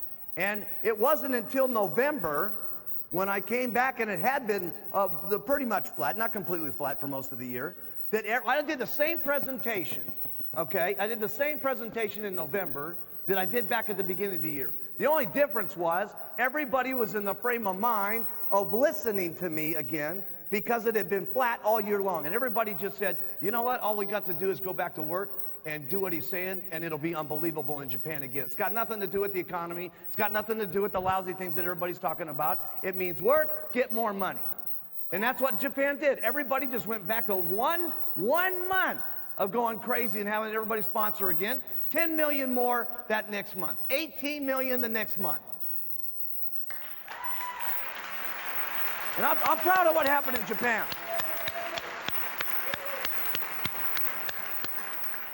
So now I'm saying, listen, we had a situation here in America, we were number 1. A number of months back, Japan beat us. Then about, I think it was March of this year, we started beating Japan. Don't get too excited.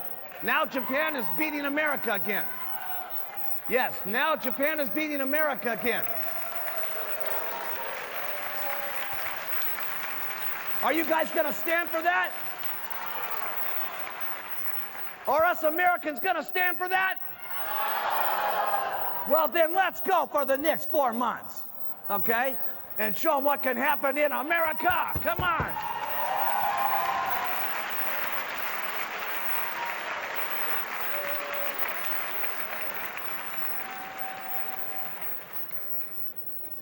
A little friendly competition's never bad, yeah. Doesn't this make sense? Go like this. Right?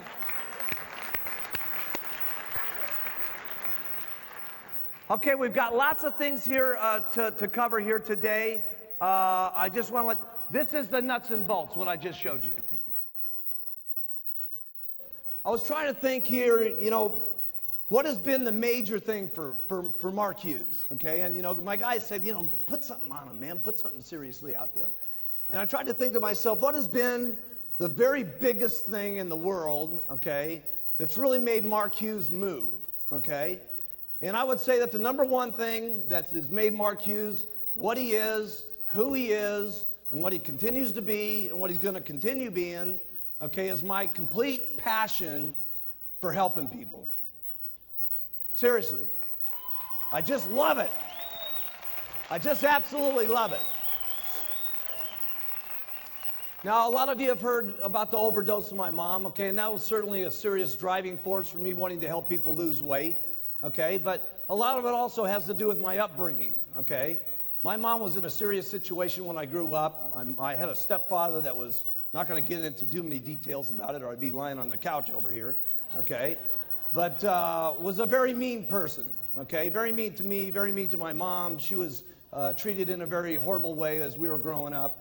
And from a very early on age, by the time I was about 9, I was taking care of my mom constantly, okay, getting her out of trouble, protecting him from the bad person that was in the house.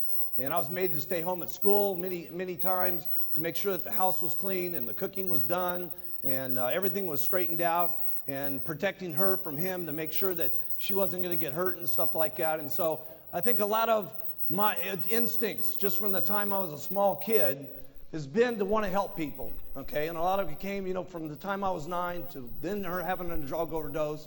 And it just drives me, okay, to want to have the passion for people to lose weight, having my passion of wanting people to be able to be financially free. And that goes deep inside of me, okay, very deep inside of me. And it started when I was a small kid, and it's what drives me today. And it's the number one thing that keeps me going.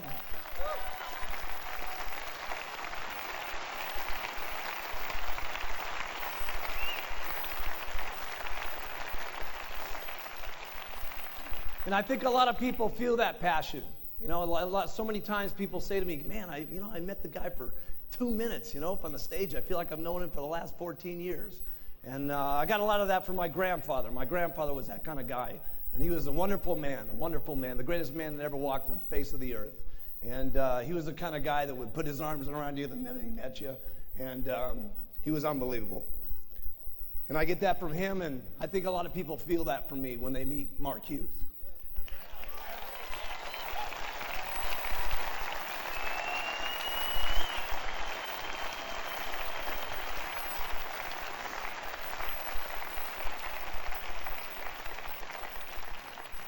But if you can pick up any of that passion, okay, you'll move mountains. Be unbelievable things that you can do.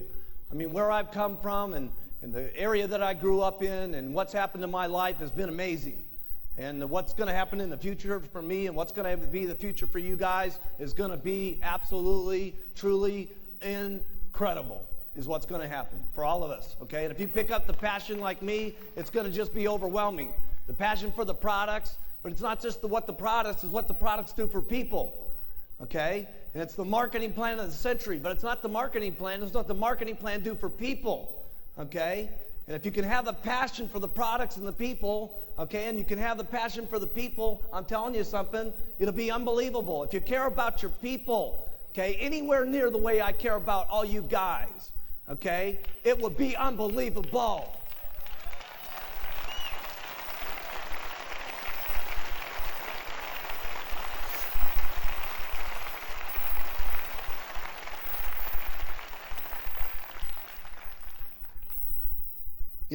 Sometimes, it really bothers me when sometimes people say, that they're looking at the marketing plan and they're getting upset because some of their people are moving up and they're thinking, oh my goodness, I'm going to get cut off because one of my guys is getting up here to the top. That's bad thinking. That's bad thinking. There's some kind of myth that goes on about multi-level, which is stupid, okay? Somebody gets you the pitch, okay, that here you sign up one person, you retire forever. Hey, that's not the way it worked for me. Okay, well, I've learned you work every single day, you get paid more. You work forever, you keep making more money. You keep having the passion, you keep doing what you're supposed to be doing, you keep working, you keep getting rich. Keep working harder, you keep getting richer. That's what it's supposed to be. Work.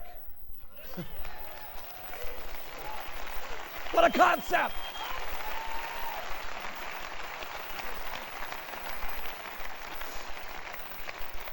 And you guys got to remember something, okay? You may have helped a guy get up to a certain stage, but you didn't take this guy from millionaire to president's team. Let's get serious, okay? The person took himself from millionaire team to president's team. They worked like crazy. And guess what was happening during that time? You were getting rich for free. You got to remember that, okay? Your person's moving the ladder up, and what's happening is you got a lot of free money coming into your bank account. You need to thank goodness, okay, for what's happening to your bank account as a result of your people moving up, and then you'll get back in the 1% bonus. It's stinking thinking to be thinking about your people getting up to the top. You want your people to get up to the top.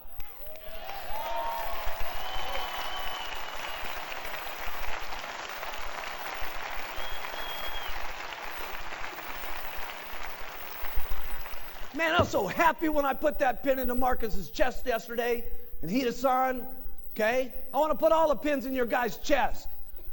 Did you see those 40 President's team members up here today? Putting those pins in their chest? Let me put all the pins in your guys' chest.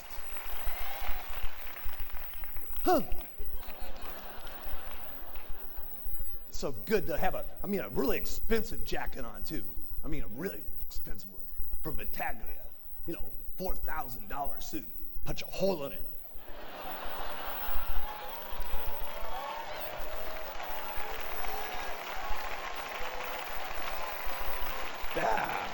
Looks good. Looks even better in a tuxedo where you got the satin where it makes a permanent indent. Boom.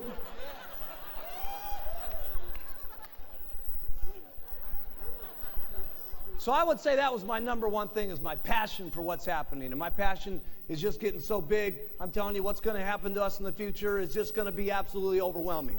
Here's number 2, attitude. Attitude's great when everything's going great. Of course, it's easy to have a good attitude then. When you got to have a good attitude is when things are not going good. When things are going bad. I can remember back in the beginning, I talk about Don Greneau all the time. Don Greneau was my best guy, okay?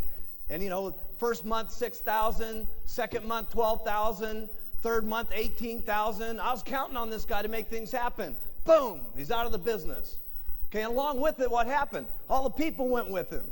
Okay, and what happened to my meetings? Went from 60 down to 20. Okay, how did you think I felt back at that time when we didn't have any literature, we didn't have any journals, we didn't have nothing going on? Okay, we had just a couple of bottles.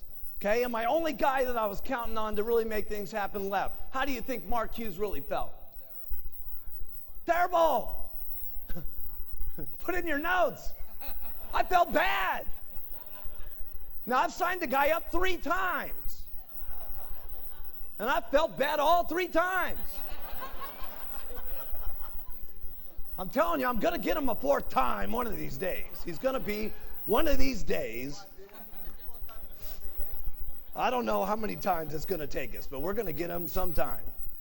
The last couple of years with myself and my wife, been a very bad situation for me, okay? And nobody knew it. Any of you guys know it? No. Because I tell you something, when you got to keep your attitude up, okay? And when you're king, the king can't let the attitude out, okay? The king can't ever let his feelings show that things are going bad or going rough, or having a bad day, or having a bad marriage, or having a bad time, or what's going on. The king can't show that stuff. And you know what? You guys are the kings and queens of your areas. And you can't let it show either. Because people are counting on the way you feel every single morning about what you're doing, about the products and the marketing plan, and what kind of bad press is going on, or what kind of rumors are happening, or whatever's going on. They're counting on your attitude. And you guys better have the answers and the solution. And I'm not saying that you may not have a problem that you got to face. You got a bad article that comes out. You say, listen, yeah, here's a bad article, but let me tell you what we're going to do about it. We're going to work twice as hard, and we're going to put on 2 mini buttons. We're going to take twice as many tablets. We're going to get out here, and we're going to work like crazy.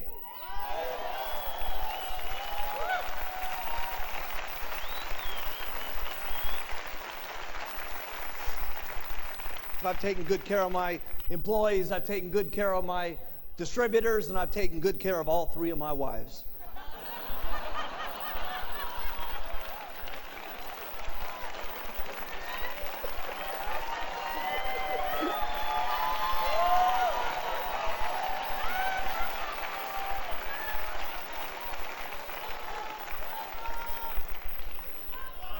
I gotta have a lot of passion for this business the way I'm going.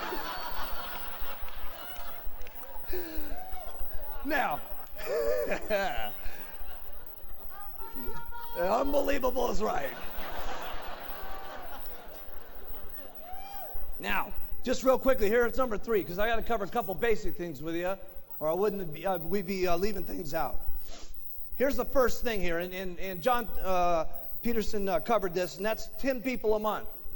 I did 20 a month when I got started. I led the pack. But 10 people every single month, first line. And here's the best thing that you need to get going. If you guys will concentrate, okay, if this is you, okay, if you'll concentrate on getting your first level and your second level and your third level, and then you go down deep to your 4th, 5th, and 6th, and get these guys all making 2,500 in volume points, okay? So everybody got this? Okay? Here's what happens, okay? If this guy does 2,500, 5% of that, write it down in your notes, is $125. Your second guy, if there's doing 2,500, that's another $125. Now, this is very important what I'm teaching you. You do this, you're going to get seriously rich. This is the basics. Your third guy over here, if he's doing 2,500, that's another $125. That means you up here, you're getting $375. And if you've concentrated on your 4th, your 5th, and your 6th, and you got these guys doing their 2,500, here's what's going to happen. Your first guy's going to get 375. Your second level's going to get 375. Your third level's going to get 375. So you're guaranteed that this is working. The worst thing that can happen now is they all drop out and these 3 guys come up and you're still making the same $375 you were before. Now that will make you rich.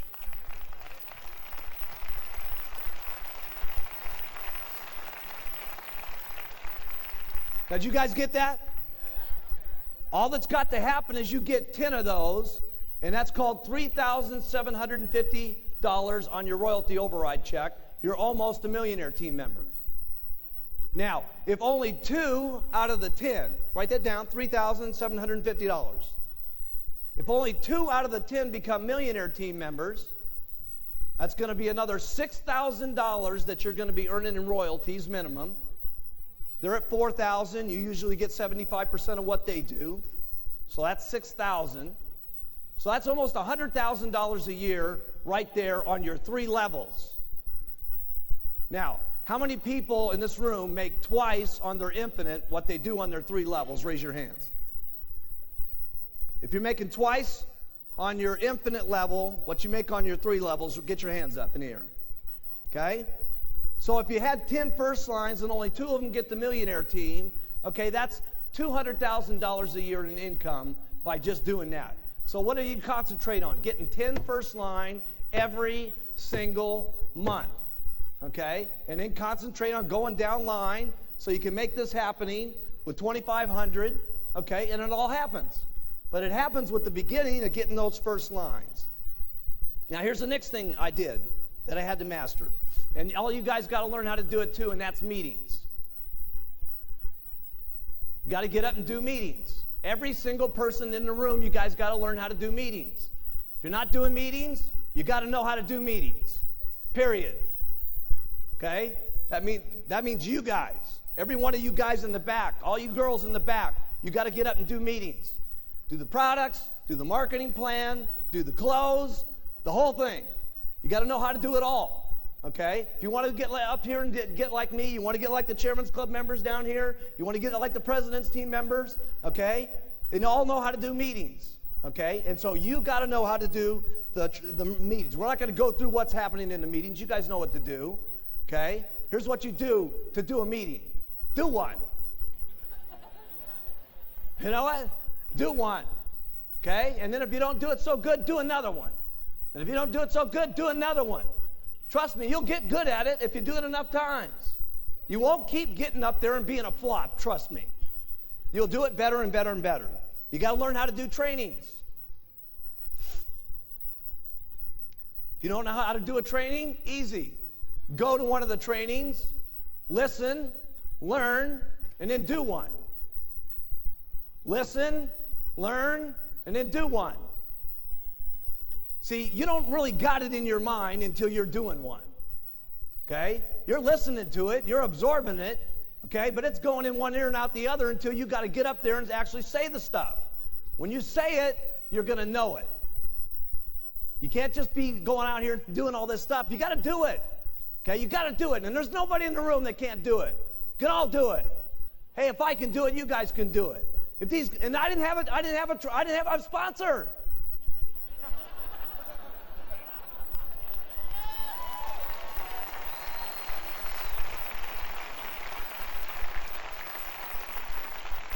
Nobody got me after the meeting and said, do this a little better. Didn't work like that. Okay? So you guys, in the speakers that we got now, okay, all of you got to do it. But we got incredible speakers today. So all you got to do is go to one of these STSs and learn from the incredible speakers that we got today, and you're going to be incredible faster than we ever did. Why? Because our people are good. I mean, I wasn't very good when we started these meetings. Here's the products. Here's the marketing plan. Good night. I mean, they were quick. We used to have that. I remember the big card? I had this great big card, for those of you that haven't heard this story. Okay, and it had these stupid little clips on it, and they'd fall apart every time you took the card. The first card had, "Welcome to my family." What a stupid deal that was. I would have walked out of the room the moment I said that. Man, when I think about some of those old meetings. Okay, here's the fourth thing you got to do. Duplicate. You got to show your people how to retail. Write these things down. I'm giving you the stuff that got me rich. You got to teach them how to recruit. You got to teach them how to do a meeting. You got to get them and show them how to do a training. You got to get them and you got to show them how to do conference calls. You got to show them how to do an organizational meeting. And then we'll take over from there and help them get to the corporate schools. And then I'll make sure that they know how to do the chairman's classes, the extravaganzas, and the summit. And I'll do that for you.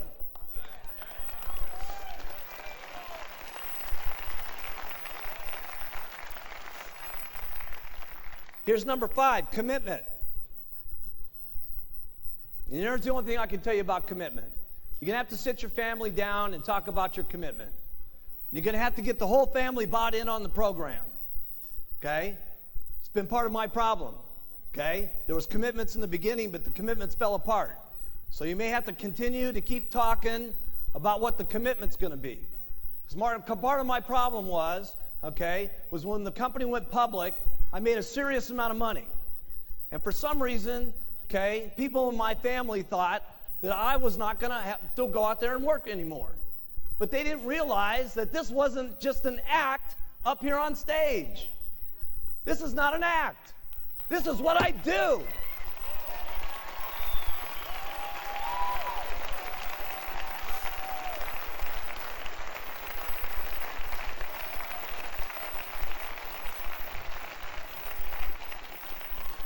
So you're going to have to get an agreement with your family here, okay? And everybody's going to have to buy in on it and discuss it and agree. You're going to work this much. You're going to play this much. This is what it's going to mean if you do this. Okay, if I work this hard, here's what we might get. Okay, and keep your commitments.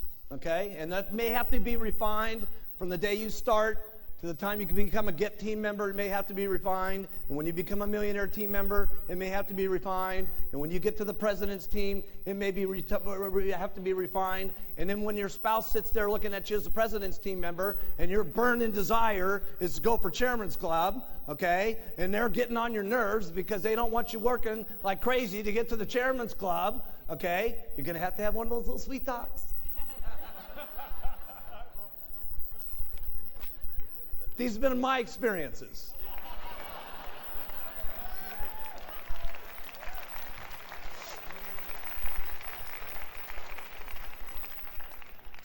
Here's the first thing you guys get, okay?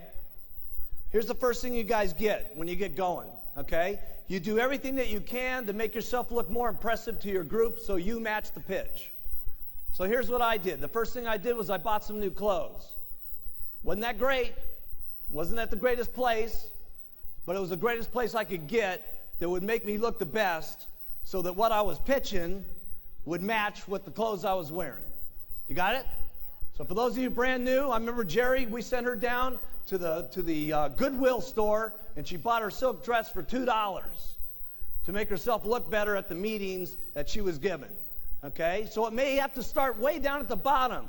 We didn't get this way by being what you're seeing here today. Okay? This thing started out with a little white jacket and those little black pants. Okay? Okay? And then from there, I got my first car. I'll never forget driving up in that El Dorado. Remember that? And then it made everybody sniff the seats.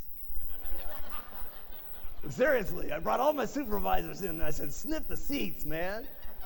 This leather is cool, baby. Then the next thing I did was I got a better apartment. A better apartment.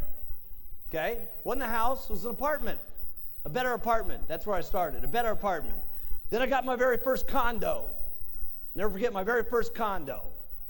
Smaller than my bathroom at Gray Hall. Seriously. Can you believe that? Wait till you see my bathroom. It's unbelievable. Okay? And then you may decide you want an office, and then you go for your very first house, and then maybe you go for your first mansion, and then maybe you're getting your holiday house. I know what happened to me. Okay, this is what I used to look like. It's me going to an organizational meeting back in 1980. If we can bring that up.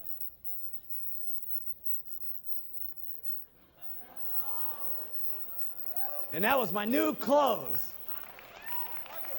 I know, I look just like Paco. You got it all wrong. Paco looked just like me. And there I was, okay, and I went from that, and I had my very first office. You guys have seen that, okay? Got my little dinky, raggedy old office. There's Frank Lutz putting the number up on the building. Look at Frank Lutz. He was our businessman. He was our top guy. He was a real estate person.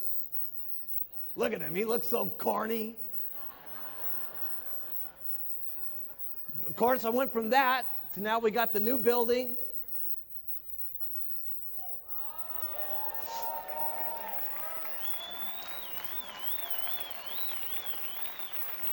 I bought my house in my dreams in 1985, right when the FDA dropped the atomic bomb on us. I bought it the month before that. I bought my house in Maui, okay?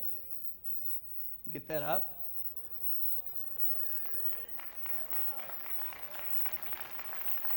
Then I got myself a little beach house, okay, so I can get away from Beverly Hills, okay, down in Malibu down there, okay. Right next door there is the Reiners, okay, that produce all the movies. We got all the movie stars live right around me, okay. It's unbelievable. Everybody lives right down there, okay. Stallone's got his place down there. Everybody's got their house down there, okay. And then of course I got Gray Hall, okay. And wait till you guys see Gray Hall tonight. You're not going to believe it. I got the 4,000 square foot guest house next door done, and you ain't going to believe it. It looks unbelievable. Okay, you guys, that's where you're going to walk through first tonight. You're going to go through the guest house, okay, first, then you go over to the main house. And, of course, then I stepped up to the plate and got my boat. Got my boat going.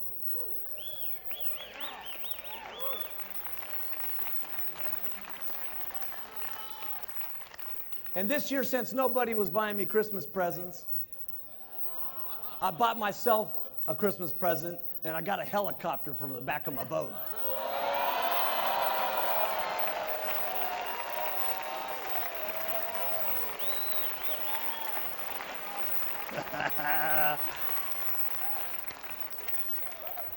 This is the way it looks right now. They only come in black and red. It's being painted right now white with the gold stripes on it, so it's got the Shamwari name on it and stuff like that. It'd be called Shamwari 2, okay, with 7342 MH on it.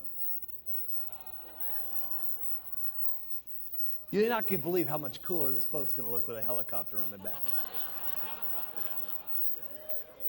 Okay, here's number 8. Get everyone doing everything for you. Get everybody doing everything for you. I don't do anything. You got to get everybody doing everything for you. You got to get maids for your houses so you're not making your beds. You don't do this stuff big in the beginning, okay? I had a maid that came in twice a week. But I figured in the twice a week she was cleaning my house, I could go out and sell me a couple of programs and I was making up the money. Okay? And so you figure this stuff out. But you got to get yourself a maid. You got to get someone cleaning your cars. You got to get someone doing your lawn. Eventually you'll be getting your secretary. But let me tell you something. There's only one way I can keep getting all the stuff done that I do. I got everybody doing everything for me. I give lots of instructions. Go do. Okay? I get a thought, go do this. Get a thought, go do that. Get another thought, go do this. Okay? It's impossible to run an organization of the amount of distributors that we got, with the hundreds of thousands of people that we got, with the thousands of employees that we got, and all the languages that we got, without me just coming up with a lot of thoughts and then saying, go do. And here's what you got to do when you say go do. Write this down. You got to be prepared for some people to not do it exactly the way you would want it done. Then you got to tell them to do it again, and then you got to tell them to do it again, and then tell them to do it again, and tell them to get them to do it again until they do it the way you want it done. But you got to take some chances on some people, or you're going to get so tied up doing everything yourself that you're not going to have any time to duplicate. And duplicate is what it's all about. You got to have lots of little Mark Hughes running around. You got to have lots of little Alan Lorenz's running around. You got to have lots of little Hughes running all over the place. Okay? And the rest of the little stuff that's happening in your life that clutters up your life, okay, like your beds and your dishes and your cars and your lawns and all that stuff, okay, you can't be doing that. You can't be doing that. You can't be having your wife do your dishes.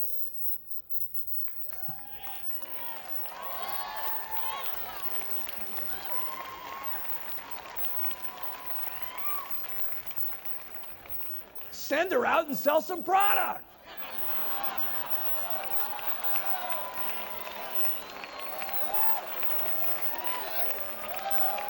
That's right. Well, what am I going to do if I'm not doing the dishes? You're going to go and hand out some flyers. That's what you're going to do. Okay, here's number 9.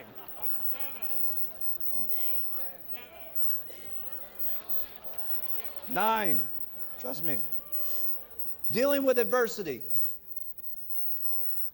With bad press, supervisors falling out, your distributors going sideways on you. Here's all I know what to do. You work hard when it's easy, and you work twice as hard when it's not easy. That's all I know what to do.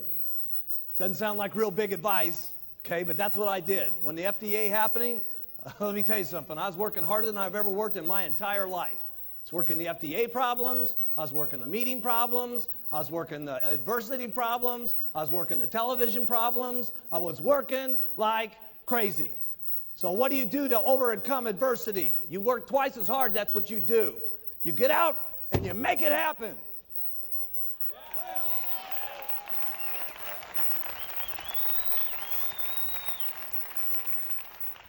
Number 10, personal growth. I'm not any big speaker like Jim Rohn. I don't know how to talk to you about personal growth. Here's all I know is practice makes perfect. You listen, you learn, you try, you fail, you try, you fail, you try, you fail, you try till you get better, you try till you get perfect, and then you try again until you're better than that. And then the last one is you never get satisfied with how good you are. You're always better the next time. That's all I know about personal growth. There's not a meeting that we're going to do that's not going to be better than the next one. Isn't this the best summit you've ever been to?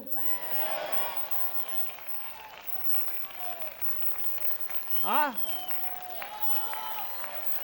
Huh?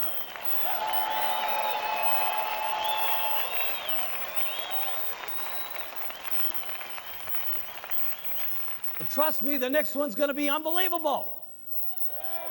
Because there's not ever going to be a meeting where we're satisfied enough. They're always going to be better, and we're always going to be doing it more incredible, and it's going to be always unbelievable than the last one. That's the way it's got to be if you want personal growth. That's all I know about personal growth. It's got to be better. That's all I know. Got to be better than the last one. You got to stretch your mind sometimes to be better than the last one. We had Rod Stewart here the other night. What are we going to do next? I don't know. I got to tell you this. It's going to be a lot better than Rod.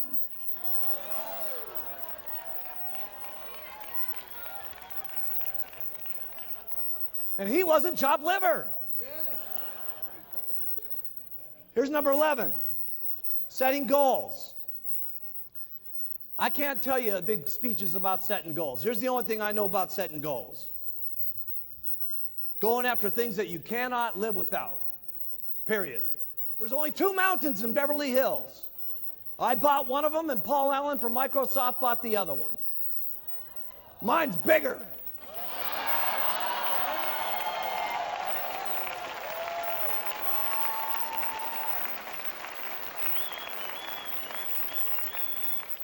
By 53 acres, by the way, too. And not only that, I paid a lot less for it than he did.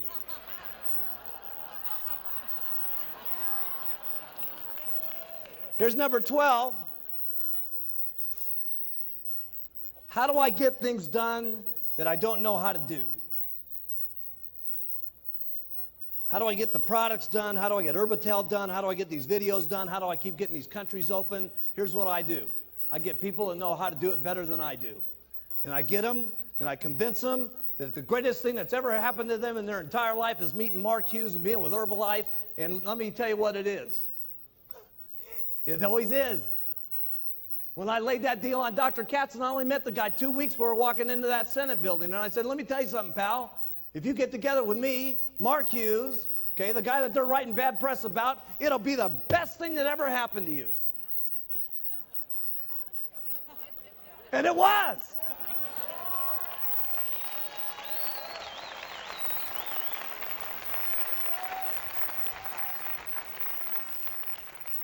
And that's what I do.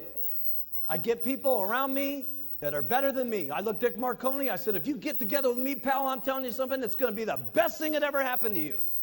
And guess what? Listen, Dick had a lot of customers. Guess who his biggest customer is? Me. You. Us.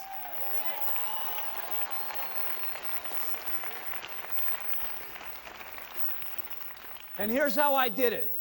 I was never stingy with my money.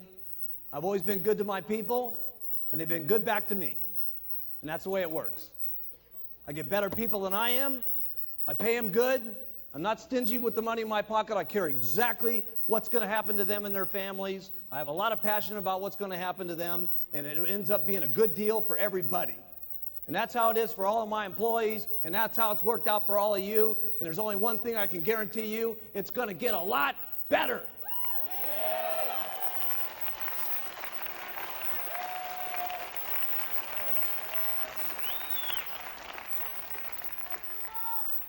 People have asked me all the time, how do you get this incredible team like this working around you?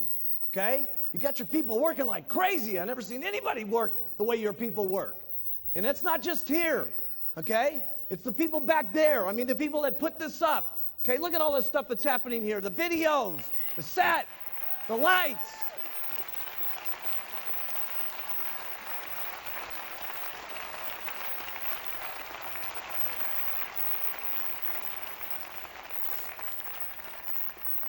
My people work like crazy for one reason.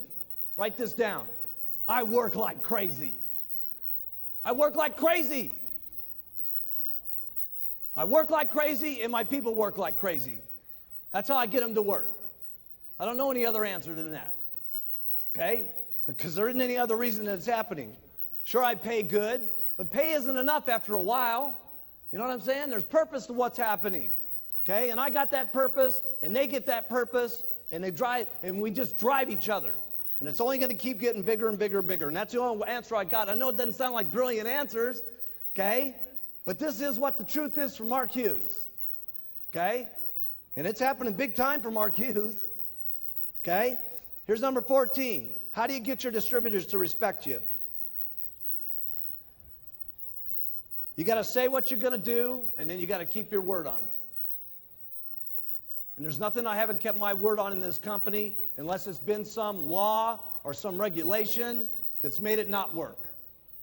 Always, every single time, if we tell you guys something's going to happen, it happens. If Mark tells you it's going to happen, it happens. And that's how you get your people to respect you and love you and follow you.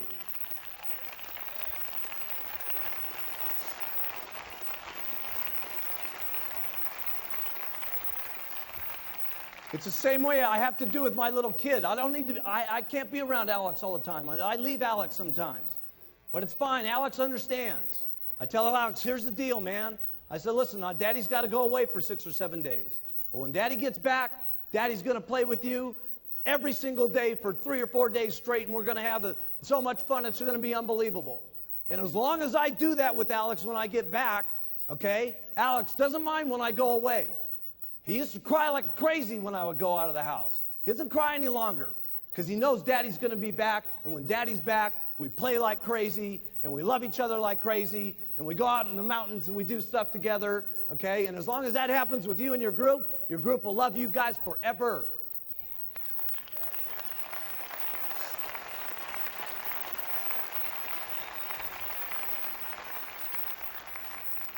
Here's number 14. A lot of people have asked me what I do with my cash. Other than my cars, my house, and land that I've done, here's one thing I don't do. I don't put anything, my money into that I have to manage. If I got to think about it, if I got to look at it, I'm not putting my money in it. Here's the second thing I don't do. I don't put my money into anything that counts on what other people are going to do. Okay? I do 2 things. I have 10% of my money put into the top 5 Dow stocks, okay?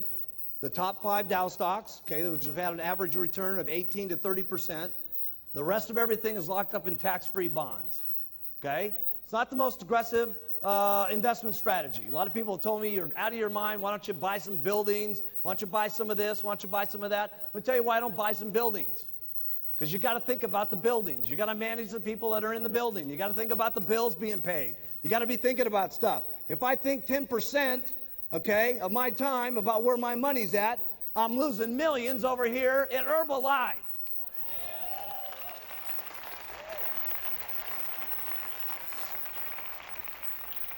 You don't have to follow this plan. I'm just telling you, I'm worth a couple bucks, and this is what I've done.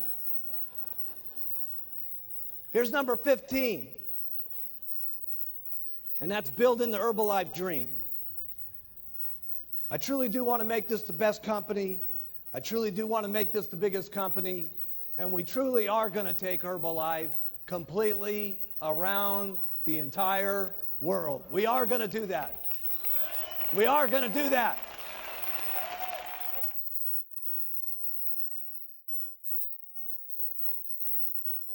We have one mission here in Herbalife, if you haven't recognized it. It is making a better world for people to live in, taking better nutrition to the world, okay? That is our mission statement, okay?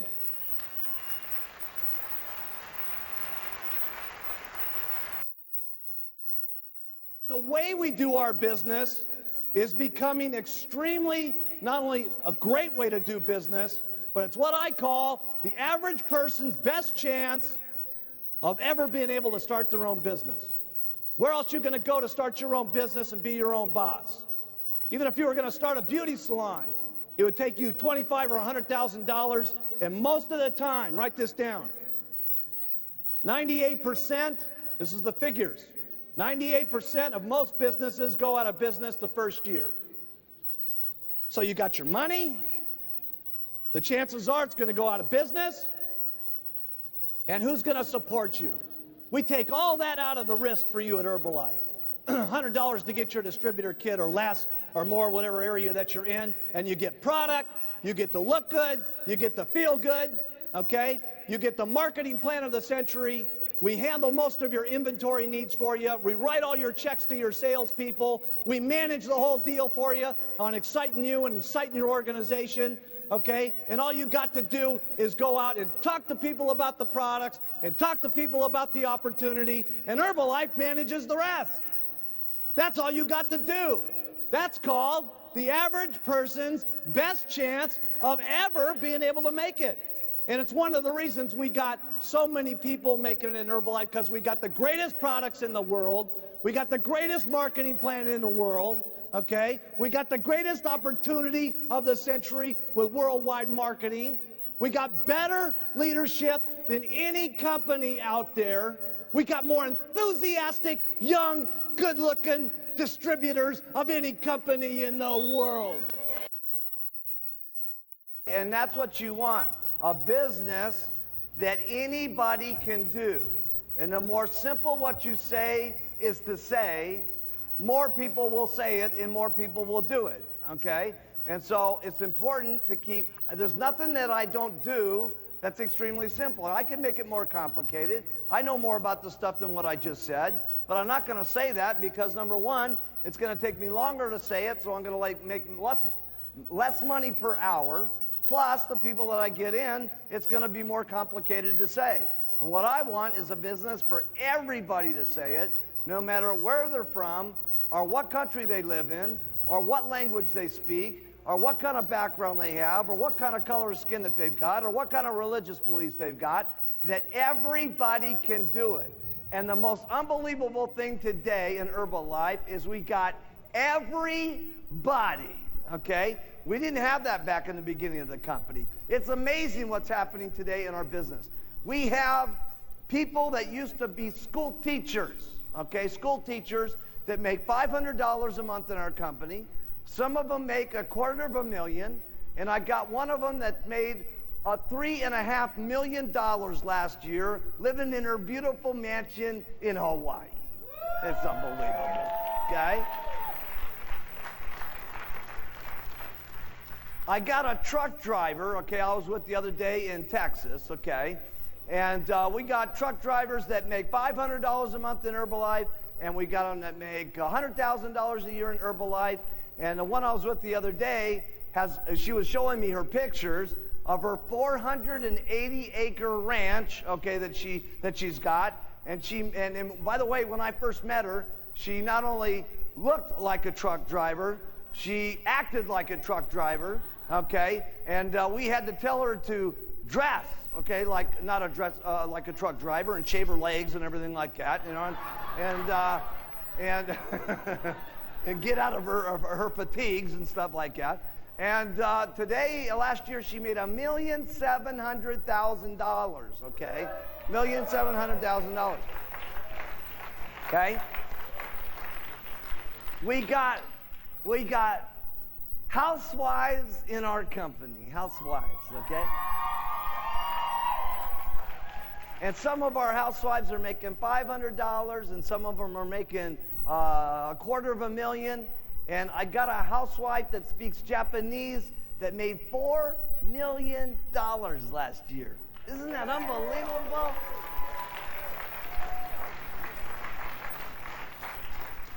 And from there, we've even got doctors today, okay, that are on the president's team, okay, that are making almost $1 million a year. And the most unbelievable thing is we even got lawyers in the company. That's amazing. And we got some lawyers that make $500 a month, and we got lawyers that make $100,000 a year, and we have one last year that made over $4 million, okay, as a lawyer, okay? And if you can get lawyers doing it, it's really unbelievable, okay? And so everybody, okay, everybody's doing it. The product is so amazing, and the testimonials are so amazing that we just really don't have to say all that much. Get them on it, get the money, and let them have the results, and the results do what? Speak for themselves, because as they go walking down the street, everybody's going to notice what's going on, and then they just say stuff that's simple like you, and they start making money, and everything is fun, and it's simple, And it seems like magic, okay? And that's what's really important. See, as long as you keep it flexible and it stays within the concept, that's important. Because then you're able to get anybody. And that means when I say talk about this philosophy, I'm very serious about it, okay? Because anything that you do outside of the norm, okay, other than using, wearing, and talking, you're going to make a serious mistake. Making anything other than the issue of those three things, and you're going to make a mistake. It's keeping yourself excited, okay, is what's the most important. And when you're getting that weight down, you get excited, and you get more confident, and you get more courage, okay? And that confidence and that courage and that feeling that you love about the products is what transmits to people, okay? It's not always so much what you say about the products that's important. It's how you feel about what you say about these products that's so important. And people read that. Don't you think that they can't? It's what's in your eyes. It's how in your voice. It's in your heart. Okay? That is what people believe in. There is no company that's going on a worldwide basis the way that we are and allowing their distributors to earn cash on every one of those companies on a worldwide basis. There is nobody else doing that. And we need to understand that there's some difficulties with that. There's some problems with that. And also, the bigger the problem, the bigger the paycheck. Having faith in the company. Have faith in yourself. Have faith in the products. Have faith in us, because we're going to do the most unbelievable things you've ever seen in business history, okay?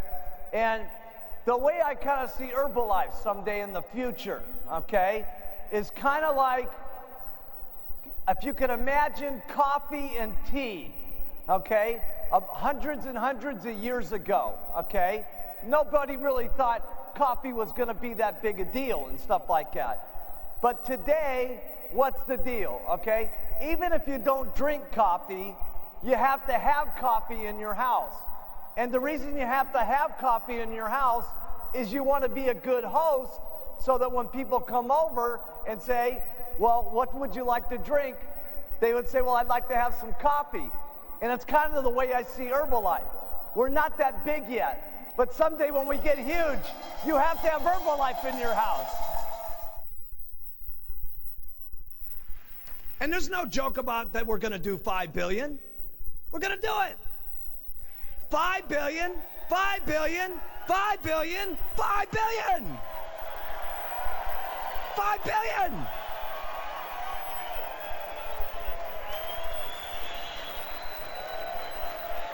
$5 billion. $5 billion. Yeah. Now, just think about it. At $5 billion, who's that business going to be under? Make up your choice, because we're going to $5 billion whether you like it or not. Ethics are ethics, okay? And we got to not only protect us, okay, but you got to protect everybody in the room, because as a unit, we can become $5 billion. As a unit, we can get to $10 billion. As a unit, we can get to $15 billion. And we'll be the kind of companies that we want our children to respect and their children to respect. Why is Herbalife so different than all the rest of the multi-level companies? The product. It's the passion that all of our people have about the products. Here's a second big secret in Herbalife. And this is not something that's taught. It's something that you experience. Why was it that Mark Hughes didn't conduct this entire training class for 2 days? I could have been the star of this show for 2 days. I got it in me, by the way, to talk for 2 straight days about Herbalife. Got it in me. Don't know if my voice has got it in me, but okay, I could talk for 2 days, 3 days, 5 days, 25 days about Herbalife. So why did I not get up here and talk for 2 straight days to you guys and become the star of the show? Because let me tell you one of the secrets in Herbalife. It's a big secret, big secret. It's the different stories in Herbalife that affect people. See, it's not one story. See, why would I just not get up here and try to put the giant Herbalife whammy on every one of you? Okay? I can put the whammy on all of you. I can put the Herbalife fairy dust on all of you. But you know what? There's each and every one of you, there's somebody that was up here over these last couple of days that you said, God dang it, that was incredible what that person said. And they got you. Why wasn't every single person the 3-piece suit, red tie type person? Why did we have one person like a dentist that got up there and did a marvelous job? And then you got a completely different opposite couple like Bill and Clem Heron. I'm telling you, there's only a few things that I've done consistently over the years in Herbalife. I've used the products, write that down. I wore my button. We sell the product. We recruit people into the company, asking people if they would like this opportunity, if they'd like to make $300 a month, great. And treat them like gold. Write that down. See, some people are just looking for the guy who's going to make millions. No, we only need a few people to make millions. We need a lot of people out there that are going to want to make $300 a month. And by the way, it is all your choice. The products are the same for everybody here today. The marketing plan is going to be the same for everybody today. We don't make a different one for the boys than we do the girls. Okay?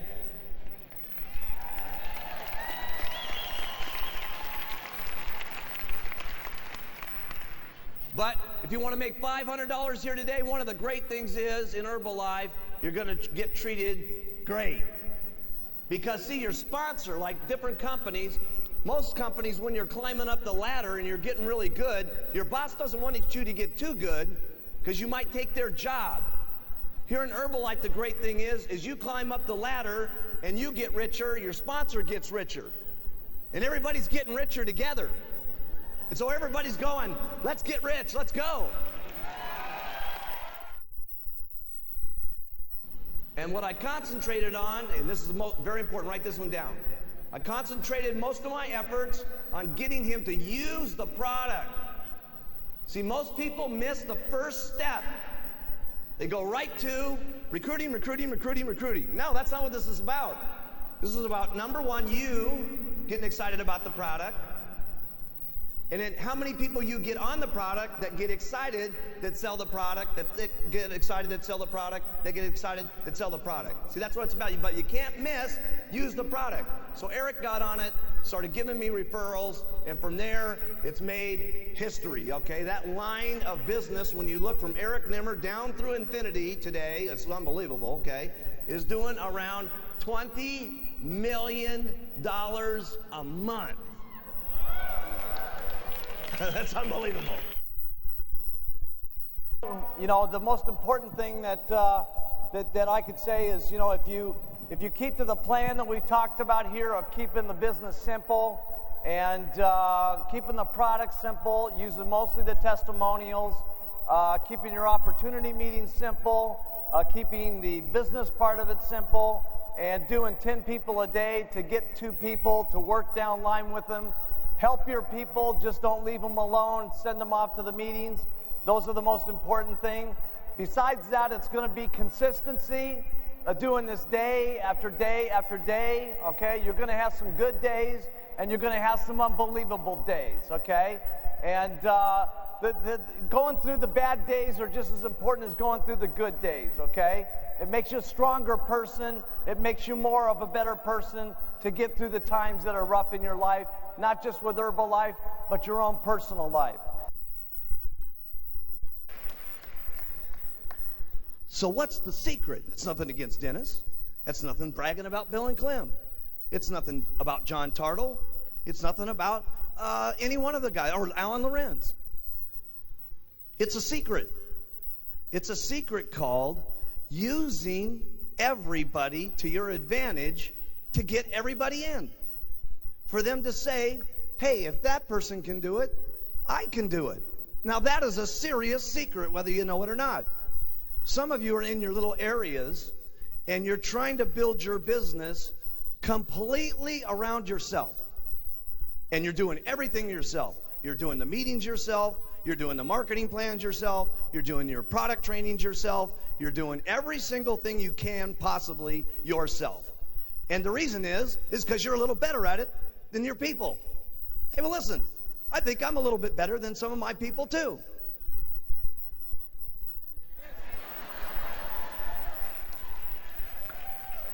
But I got the brains to understand that a lot of you don't think that you can become like Mark Hughes. Even though I tell you my little dinky story of where I started. Even though I tell you about my little distributor kit and my little can and my little office that you guys all saw and all that. After I've told you my entire deal, still, I didn't affect you as much as some of the people that got up on this stage that you said, God dang it, if those guys can do it, I'll get rich. That's a secret. Now put that down in your notes. It's a secret. You guys need to start using your people. You start needing to use all the people around you. Some of you are caught up in the attitudes and the different personalities of your people. Listen, some of those personalities may get some of the people in your room. Use them. I had this guy in my business in the beginning. He used to push, and he used to make everybody so upset, so aggravated, so angry that everybody wanted out of his line at the end of the week. There wasn't anybody that didn't need a parachute to jump out of an airplane and crash. This guy would burn up people faster than you could shake a stick at. And you know what? I used to use him as my biggest advantage. You know why? Because he was making $5,000 a month at the time. And I said, listen, if this guy can make $5,000 a month with everybody in his organization hating him, imagine how much money you could make if you got people to like you.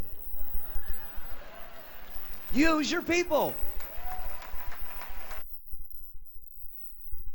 Entering into the Herbalife game, okay?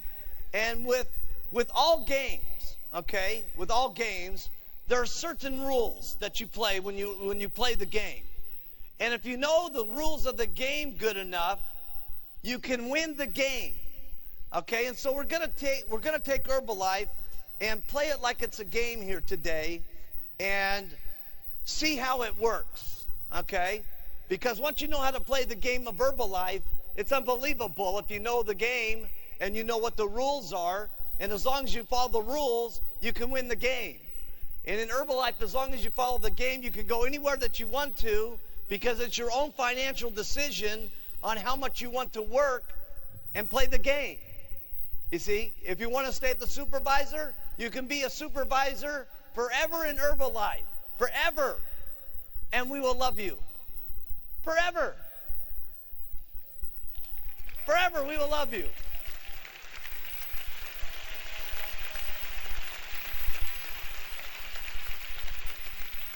If you want to be a world team member, okay, and you want to be a world team member forever, we will love you forever. Forever.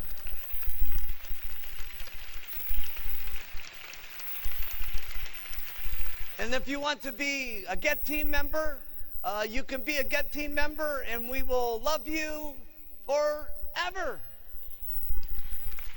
We will love you. And the same thing at Millionaire Team and President's Team and Chairman's Club and Founder's Circle, because everybody, okay, everybody in the room makes up the taking good nutrition around the world, okay? And for you, it's your own decision on how much you want to talk, because there's use the products, wear the button, and there's talking to people. And it's how many people that you talk to that really is the game of Herbalife, because when you're talking to people, everything is a percentage of everything. In other words, when you talk to people about the product, there's going to be a certain percentage of the people that you talk to on the product that are going to say, no, I don't want to buy the products. And by the way, when they say no, they don't mean no. Okay? The most reason why people will say no to you, okay, and when you're new, you take this personally. When they say no to you, it doesn't mean that you're new and you don't know the presentation, so that's why they don't buy. Okay? The reason why people most don't buy, okay, is the fact that they've tried 5 things before, okay, or 6 or 7 things before, and they just don't have it in them to try one more time. You see, and that's why we like you to use the products and come to the meetings and see the testimonials, so that you feel so strong about the products that that feeling comes across to them, okay, and maybe that feeling gets them to try one more time, okay? So when someone says no to you, don't take it so personal, okay, because at a point, you can only get so good about what you say about the Herbalife products, okay? You can only get so good. So some people are going to say no, and then some people are going to say yes. And out of the people that say yes, some of them are going to give you referrals, and then some of them are going to become your best distributors that you've ever gotten in the business. When you come down to the basics of the business, everything's about ring, ring. Now, when I say ring, ring, that means something that you're doing to talk to people, okay? No matter what it is. We can talk about all the methods all day long, but everything is a percentage of everything. So it doesn't make any difference what you do. What's important is that you're clear on what you need to do. And what you need to do is talk to enough people every single day so you can get ring, ring going on. Because if you got ring, ring going on, you're going to talk to a certain amount of people that say yes, and a certain amount of people are going to join. First line. Then there's going to be a certain amount of the people that you sign up first line that are going to go to supervisor. And there's going to be a certain amount of people that go to supervisor, get with the deal and say, I'm going to get on to the world team. And a certain amount of the people that get the world team are going to go to the get team. And a certain amount of the people that get the get team are going to get the millionaire team. And a certain amount of the percentage of the people that get the millionaire team are going to go president's team. And all you got to do is keep doing this ring, ring, sponsor, sponsor, supervisor, supervisor. This will get you your 5 legs eventually to get the chairman's club. And that's all it is. Your percentages always increase when you got momentum going on. If you're only out here and you're sponsoring 1 or 2 people a month or 6 or 7 people a year, listen, the percentages of people going, wow, this is incredible, wow, this is unbelievable, let's get in, it's hot, let's go to the get team, are small. But when you're out here doing it all the time and you start getting momentum and it looks like everything's happening and your check's going every month, okay, people say it's going, it's happening, it's clear, I need to sign up, I need to get in now, I need to go to get team. So your percentages, write this down, increase when you have momentum. Write that down. That means it's actually easier when you're working harder. I'm telling you, this is an hour conversation with this guy in the back of the room in Japan, trying to figure it out. He's making $1 million. What's the secret? What's the secret? What's the secret? Do it again. And then do it again. That's the secret. And you should have seen the look on his face. It was like I had just given him, oh, that's how I go to 2 million? You mean that's how I go to 3 million? That's how I go to 4? I said, yes. He says, okay, I'll do it. It was amazing. Yeah, that's the little secret. Just do it some more. And stick around no matter what level it is that you're at. Do it some more. Over and over and over and over and over. And I know you guys have heard that over and over and over and over again, haven't you? Well, you're going to hear that over and over and over and over and over again until you get it, that all you got to do is keep doing it over and over and over and over again. Because that's what it's about. Doing it over. If we really want to play the Herbalife game and do it fast, okay? Now, what I'm telling you here is not for everybody, okay? I'm gonna talk to you for the next half an hour, okay, as if everybody in the room wants to get rich, okay? How many people would like to be on the president's team?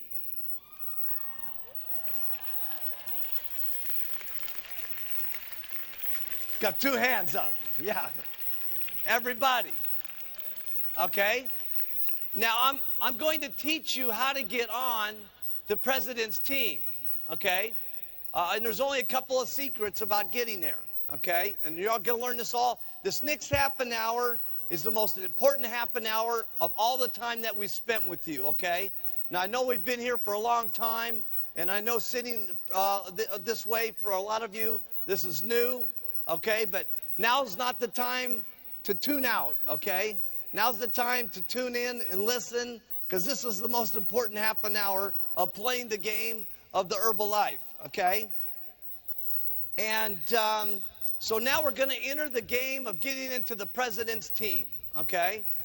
And the first rule here is talking to 10 people a day about the business. 10 people a day about the business that you invite to take a look at the business. You're going out and you're talking to 10 people a day that you're inviting them down to take a look at the business a day. Now, where you invite them to is irrelevant. You can invite them to your home, great. You can invite them to your local church. If your local church will let you use the church, great. You could use the local office if you have an office, or you could use what most of you probably are doing, the local hotels and so on and so forth. And how many are now going to Tuesday, Thursday, and Saturday concept? Okay? To opportunity meetings Tuesday, Thursday, Saturday. Okay? Oh, good. Almost everybody in the room. Great. So you're talking to 10 people a day about the business to come down to the opportunity meeting to take a look. Okay?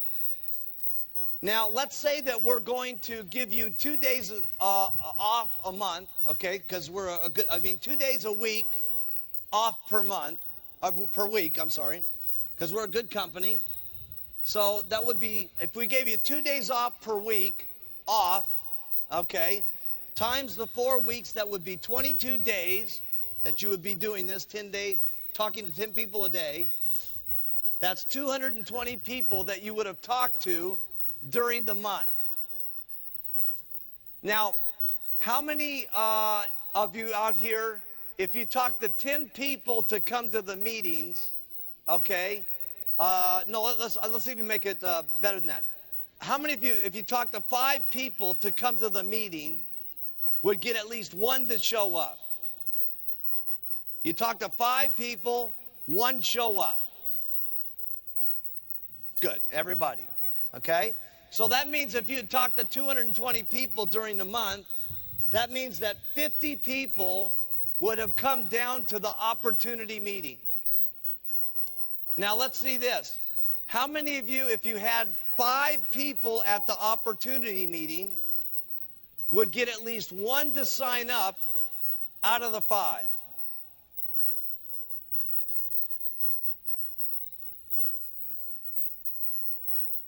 Good, everybody. Okay, because these are the reason I'm making this plan this way is because everybody's going to score a lot better than what I put down here, okay? Because what I want you to do is do the job, and then after you do the job, I've told you how much money you make, and you make more than what I tell you. That way you're happy with what I told you, okay? So that means you would have signed up 10 distributors a month. Now, when you're first getting started, your odds will probably be better with your family and your friends and the people that you work with and so on, okay? Your odds will be much better with those people than once you go through your circle of influence and then you start doing the mundane things of regular doing business, okay? And in your manual, okay, on page, I think it's 24 here in Japan. It might be 26. It's in different pages in different countries. But go to the Who Do You Know list in your manuals, okay? Because whenever you tell someone, okay, let's make a list of everybody that you know, most people only put down 5 or 6 people that they know. That's why you want to use the Who Do You Know list. Because the Who Do You Know list has everybody that you know that you're not thinking of. It's got the mailman. It's got your dentist. It's got the person that does your dry cleaning. It's got the person that cleans your dog. It's got the teacher of your children. It's got the local church leader at your church. It's got everybody that you're not thinking of, okay, to lose weight and to make money, all right? So you want to use the Who Do You Know list, okay, first to make up your list. And you're probably going to do extremely good with your friends and your family and your coworkers and so on, okay, other than the way I did. Because what sells people 75% to get into the company is the testimonials. Now, when I got going, I was a good salesperson. But what I was lacking was the testimonials. So consequently, I had to sign up lots of people to get very little results. In my case, I signed up 196 people the first 6 months in the company. And out of those 196 people, only 16 people became supervisors. And now 10 of those people are on the president's team.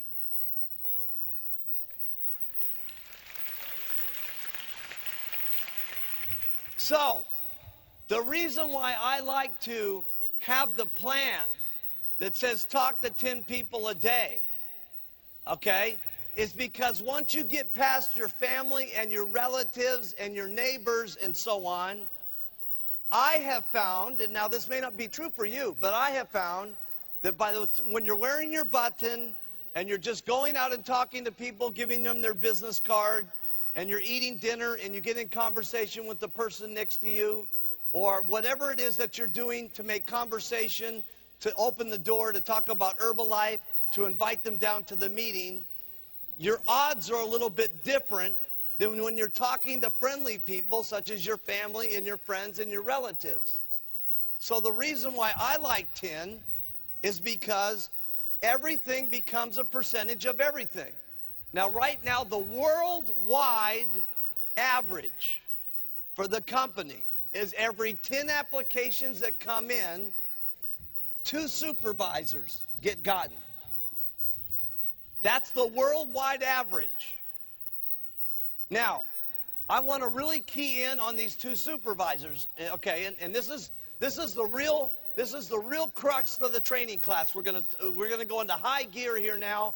And this is the most special part of the day that I'm training you on. I trained you first, the product was the most important. I trained you second, that it was the simplicity of what I do. I trained you third, the follow-up was very important. Now I'm going to teach you the game of how you get distributors, and then what you do with distributors, and then how to promote them to come to the events. This is the last couple of things that are the most important. When you're talking to 10 people a day, and it gives you the 220 people to talk to, and now 50 people are coming down and taking a look, and you get 10 people first line that you talk to, you're going to probably end up with 2 supervisors. But long story short, if you end up with 50 customers, minimum, you're going to end up with 6 supervisors from your customers. And if you've broken 2 supervisors out of these 10 people that you recruited first line, and you do that for 12 months, that's 24 supervisors. So if you've got 24 supervisors in the next year, plus 6 supervisors from your customers, that's 30 supervisors for this next 12-month period. Now, if you do that, you're going to make a minimum of $50,000. Minimum. That's U.S. So that would be 50,000. That would be $5 million that you would make this year, minimum. We're all going to make more money than that, and we're going to do a spot check on that in a second. The next year, let's say you do the exact same thing, and you get another 30 first-line supervisors. That's 60 first-line supervisors. Now, here's the thing. See, a certain percentage of the people that you get as distributors are going to become supervisors. A certain percentage of the supervisors are going to get to the world team. Now, let's just ask some of the people down here. If you had 60 first-line supervisors, how many would get to world team? Probably about 20. Everybody thinks about 20. Let's say only 5 get to the world team. Okay? Now, out of 60 first-line supervisors, how many get team will we get? Probably 5 world team. Let's say only 2 get to the world team. Okay? And let's just say only 1 get to the president's team. Okay? Because everything's a percentage of everything. The first thing you want to do is build wide, then you want to build deep. This is the game of Herbalife. Okay?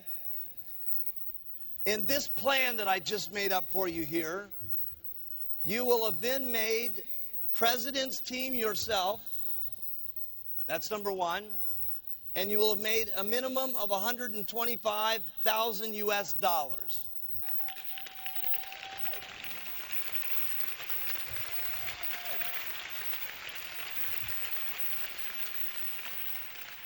So let's get with it. This is a concept, all right? Because lots of people, they put the pitch on someone. First of all, when you're going out, you put the best presentation that you've ever made in your entire life on the person, okay? You do the best at inviting them, and when you're doing your meetings, you do the best meetings that you've ever had, ever in the history of the company. And the reason that you do your best every time is you never know who's going to be your next world team or get team or millionaire team or president's team member. Because sometimes we as individuals, we prejudge people with the way that they look. They might be dressed nicely, their hair might be combed perfectly, they may speak very nicely, but that doesn't necessarily mean that they will be good or bad. The best person that's dressed, the best person with the hair, the best person with the talk might be your best person. They might almost be the worst person. You don't know. Because when you come to Herbalife, you start at 0. Okay? But it also means that they could be the worst dressed person that's got the ugliest hairdo with the worst looking clothes and that doesn't do everything quite right, that maybe is so appreciative of what they have here with these bottles and these opportunities that they do the most talking, and it's the people who do the most talking that get the biggest checks. Because the more people you talk to, the more people that you're going to get in.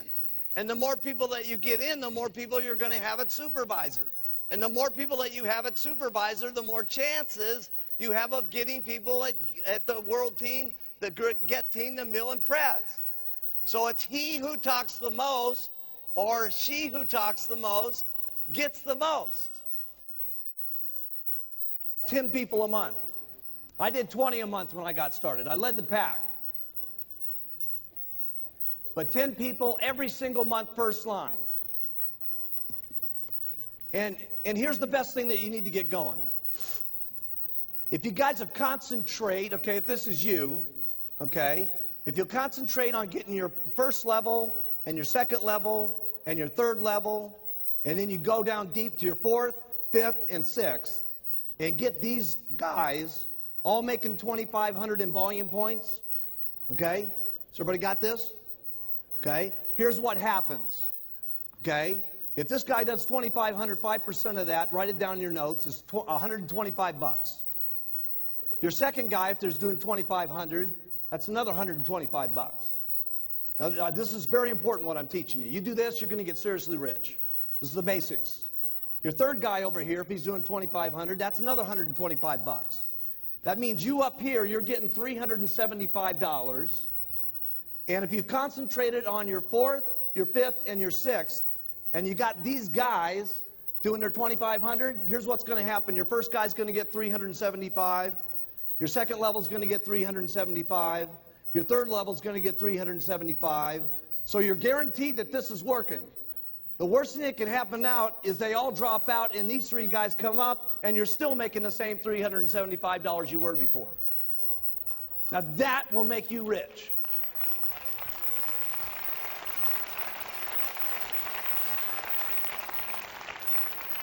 Did you guys get that? All that's got to happen is you get 10 of those, and that's called $3,750 on your royalty override check. You're almost a millionaire team member. Now, if only 2 out of the 10, write that down, $3,750.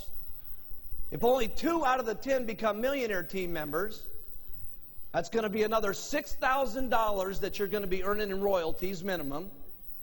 They're at $4,000. You usually get 75% of what they do. So that's $6,000.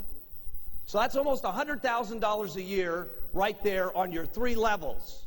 So if you had 10 first lines and only 2 of them get the millionaire team, okay, that's $200,000 a year in income by just doing that. So what do you concentrate on? Getting 10 first line every single month, okay? And then concentrate on going down line so you can make this happening with 2,500, okay? And it all happens. But it happens with the beginning of getting those first lines. Here's something else I keep in mind when I'm recruiting. I don't prejudge anybody whatsoever. Anybody. I have an attitude about recruiting. No matter who I'm looking at, I view them as the next president team member. That's my attitude. That's my attitude. My attitude is that they can get rich, period. That's my attitude. And I tell every single person that they can get rich. I tell everybody that. I paint the big dream to everybody, don't I? Now, I let them do whatever they want. But my responsibility is to let them know everything that there is. And I personally believe everybody can get rich. I personally believe that. Now, why do I believe it so much more than anybody else in this room? Because I've seen it more than anybody else in the room. Because everybody's in my organization.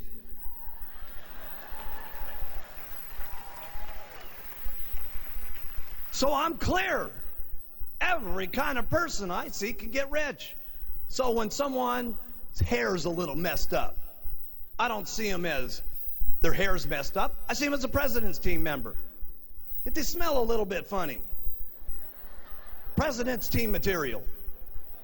Their shirt's wrinkled, president's team material. Different kind of look on their face because of the way their eyes look. Because they're slanted a different way, or they're rounded a different way, or a different color of skin. See, to me, it's all presidential material, okay? So to me, I treat everybody equal, everybody nice, everybody with respect, because you just never know. You cannot know.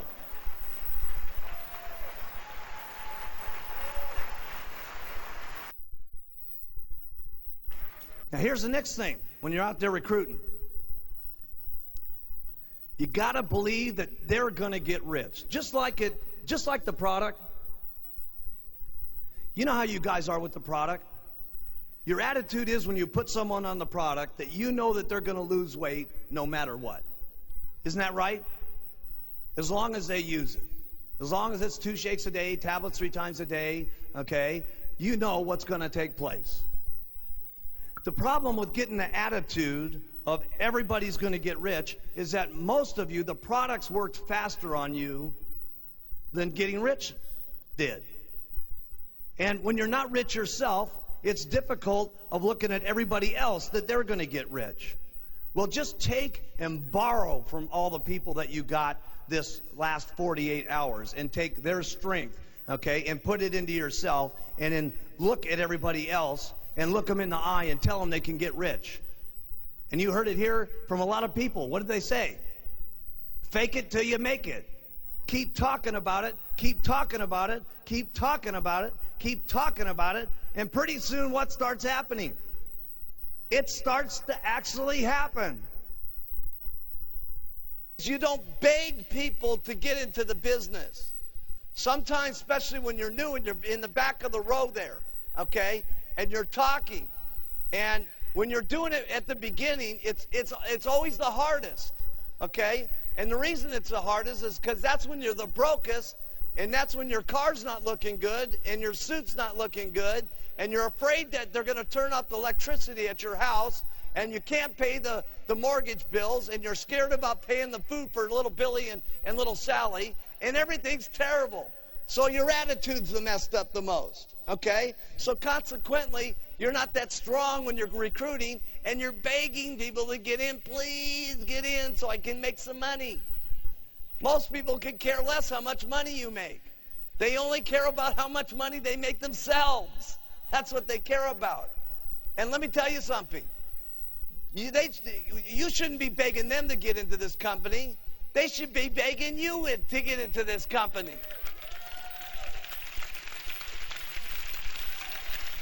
This is Herbalife.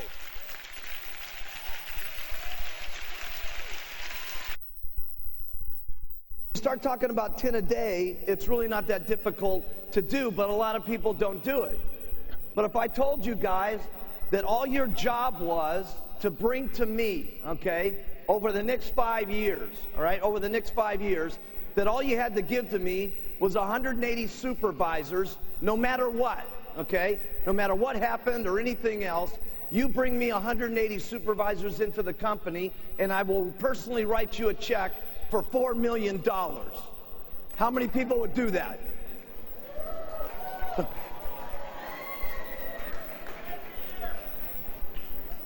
Now see, I will write the money. All you got to do is bring them in. See, the hard part is employing yourself enough. Okay, see, when you guys had your regular jobs, they told you what to do. All right? Whatever job it was you had before you came to Herbalife, they said, this is your job. You have to do this, and you have to do that, and you must have it done at 5 o'clock. Okay? Here's what your job is in Herbalife. Okay? Talking to people about the product. That's your job. Okay? And your job is talking to people about the business. And if you look at it, that your job is 10 people on the products and 10 people about the business, you will make this kind of money. You just have to fantasize about it a little bit, about the other stories of people who have made it, so that you can get yourself excited enough so you make the first step.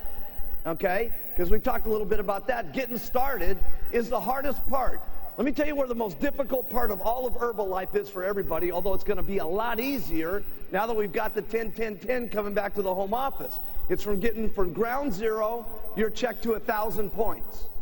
That's your most difficult part, because by the time you got your 1,000 points and your 2%, which gives you another couple of thousand, and you got your retail that's giving you a couple of thousand, and now you're making $5,000 a month, it becomes a little easier to be excited and be confident to talk to people that believe in you because of how strong you become, okay? And that's the most difficult part.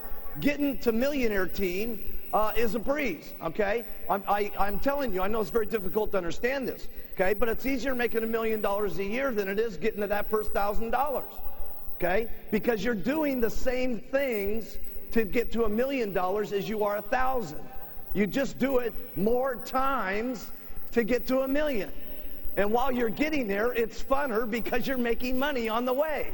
The worst part is when you're doing all the grunt work and you're doing all the stuff and you're not seeing results as fast as you want them to be, and it's discouraging and it's disheartening and things aren't happening.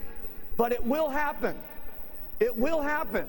If you do it, it will happen. You just have to do it long enough. You've seen enough people between the stage and what we're going to show you today that your time will come. All you have to do is put in the effort and the work. Your time will come. I'm telling you, your time will come.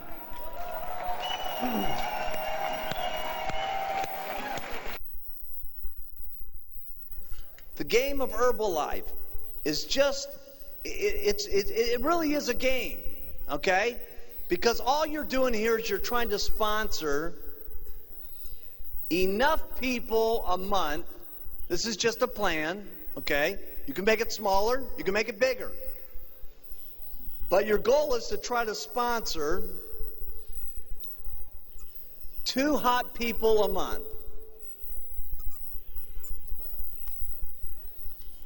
And then here's what I want to do with these people.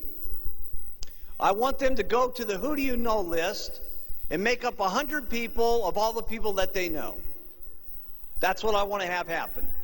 That doesn't happen, then my second choice is the button. They don't want to do the button, flyers is the next one because it's the cheapest. Next thing after that could be an advertisement. But my worst thing is to have them do an ad because an ad's going to cost some money, and we don't want people investing in money and so on until they've made some money. So my best thing is to get them to their friends, okay?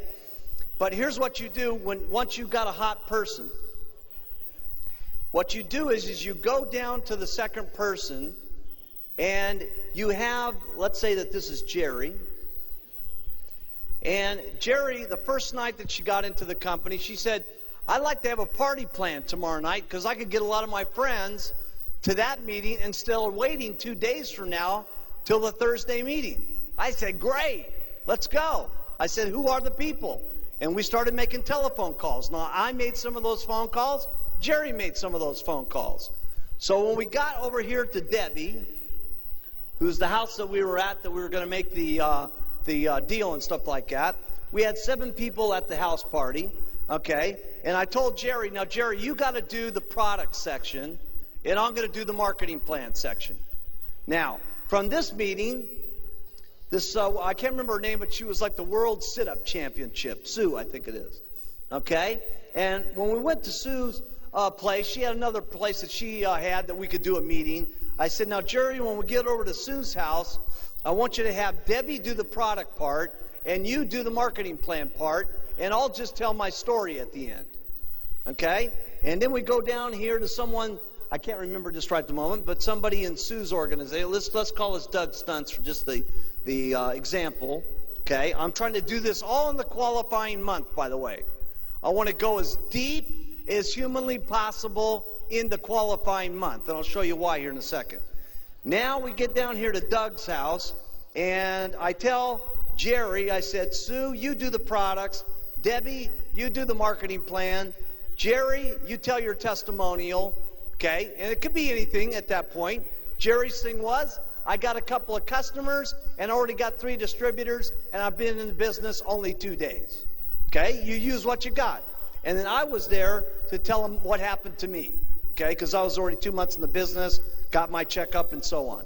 But my goal here is this is the first line, this is the second line, this is the third line, this is the fourth line, this is the 5th line.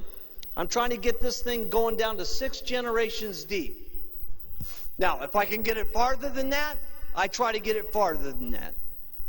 If I can't get to 6 levels, it's not a disaster. But my goal is to sponsor people, okay, to make it simple. Okay, write this down.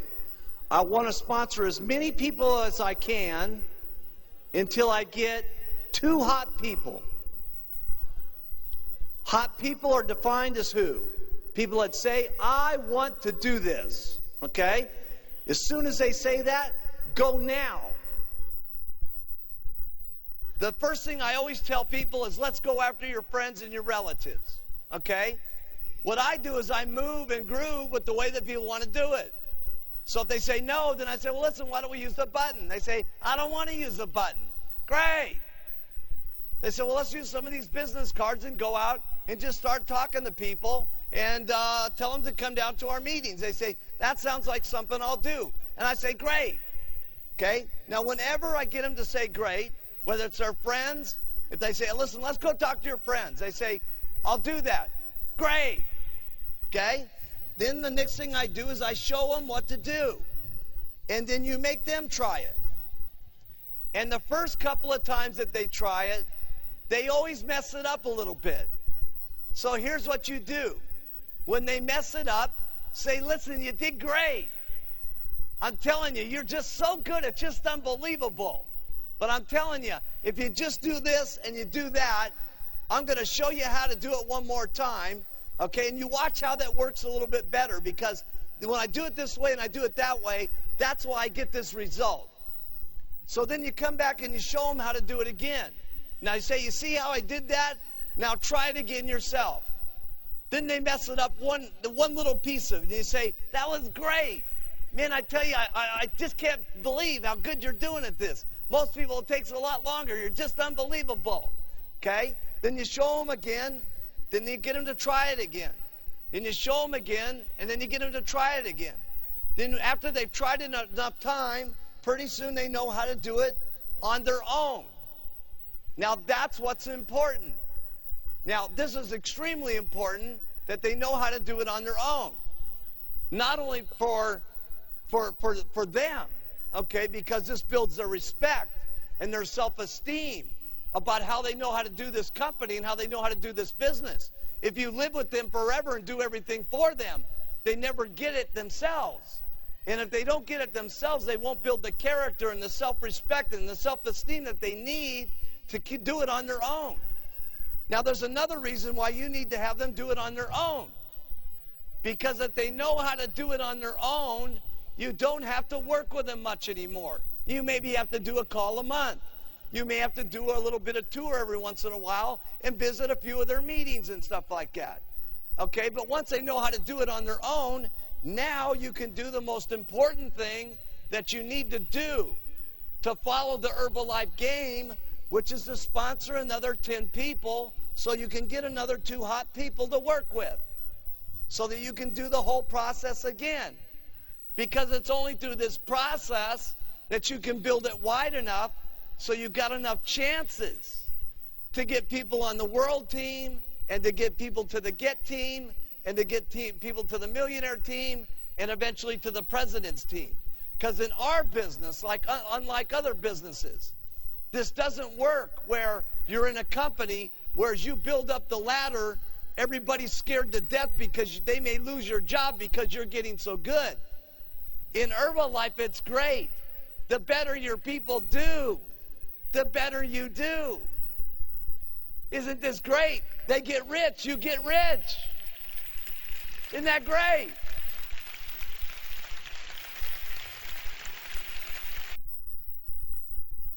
Duplicate. You got to show your people how to retail. Write these things down. I'm giving you the stuff that got me rich. You got to teach them how to recruit. You got to teach them how to do a meeting. You got to get them and show them how to do a training. You got to get them and you got to show them how to do conference calls. You got to show them how to do an organizational meeting. And then we'll take over from there and help them get to the corporate schools.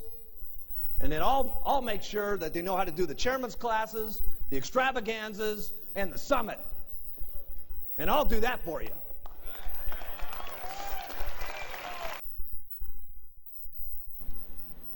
Training them how to do it will make you a fortune. So, I was sitting there and I was showing them what to do, then I was getting them to do it. then we would go out and we'd start the little opportunity meetings and stuff like that.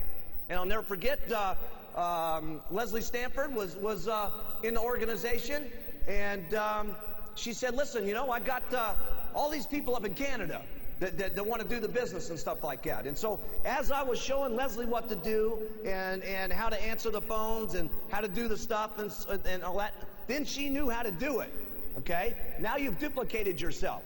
And she went up there to Canada. She started showing people what to do and getting them to do it.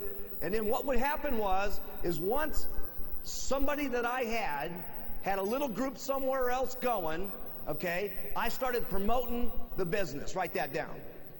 And I gave them a little goal to go for. Some people ask, well, how did you build it around the world? I'm telling you right now. It's going to make a lot more sense as we go through this over the next couple of days, but this was the beginning of it. Leslie said, well, listen, you know, I need you to help me out and come up here and do some meetings for me and stuff like that and do one of the training classes. I said, great. I said, what we're going to need you to do is get 100 people and do $20,000 worth of business, and I'll be up there to do one of your Saturday training classes.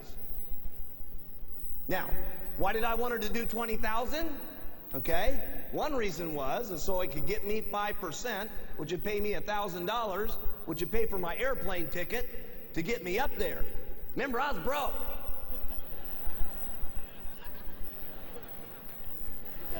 Now, serious.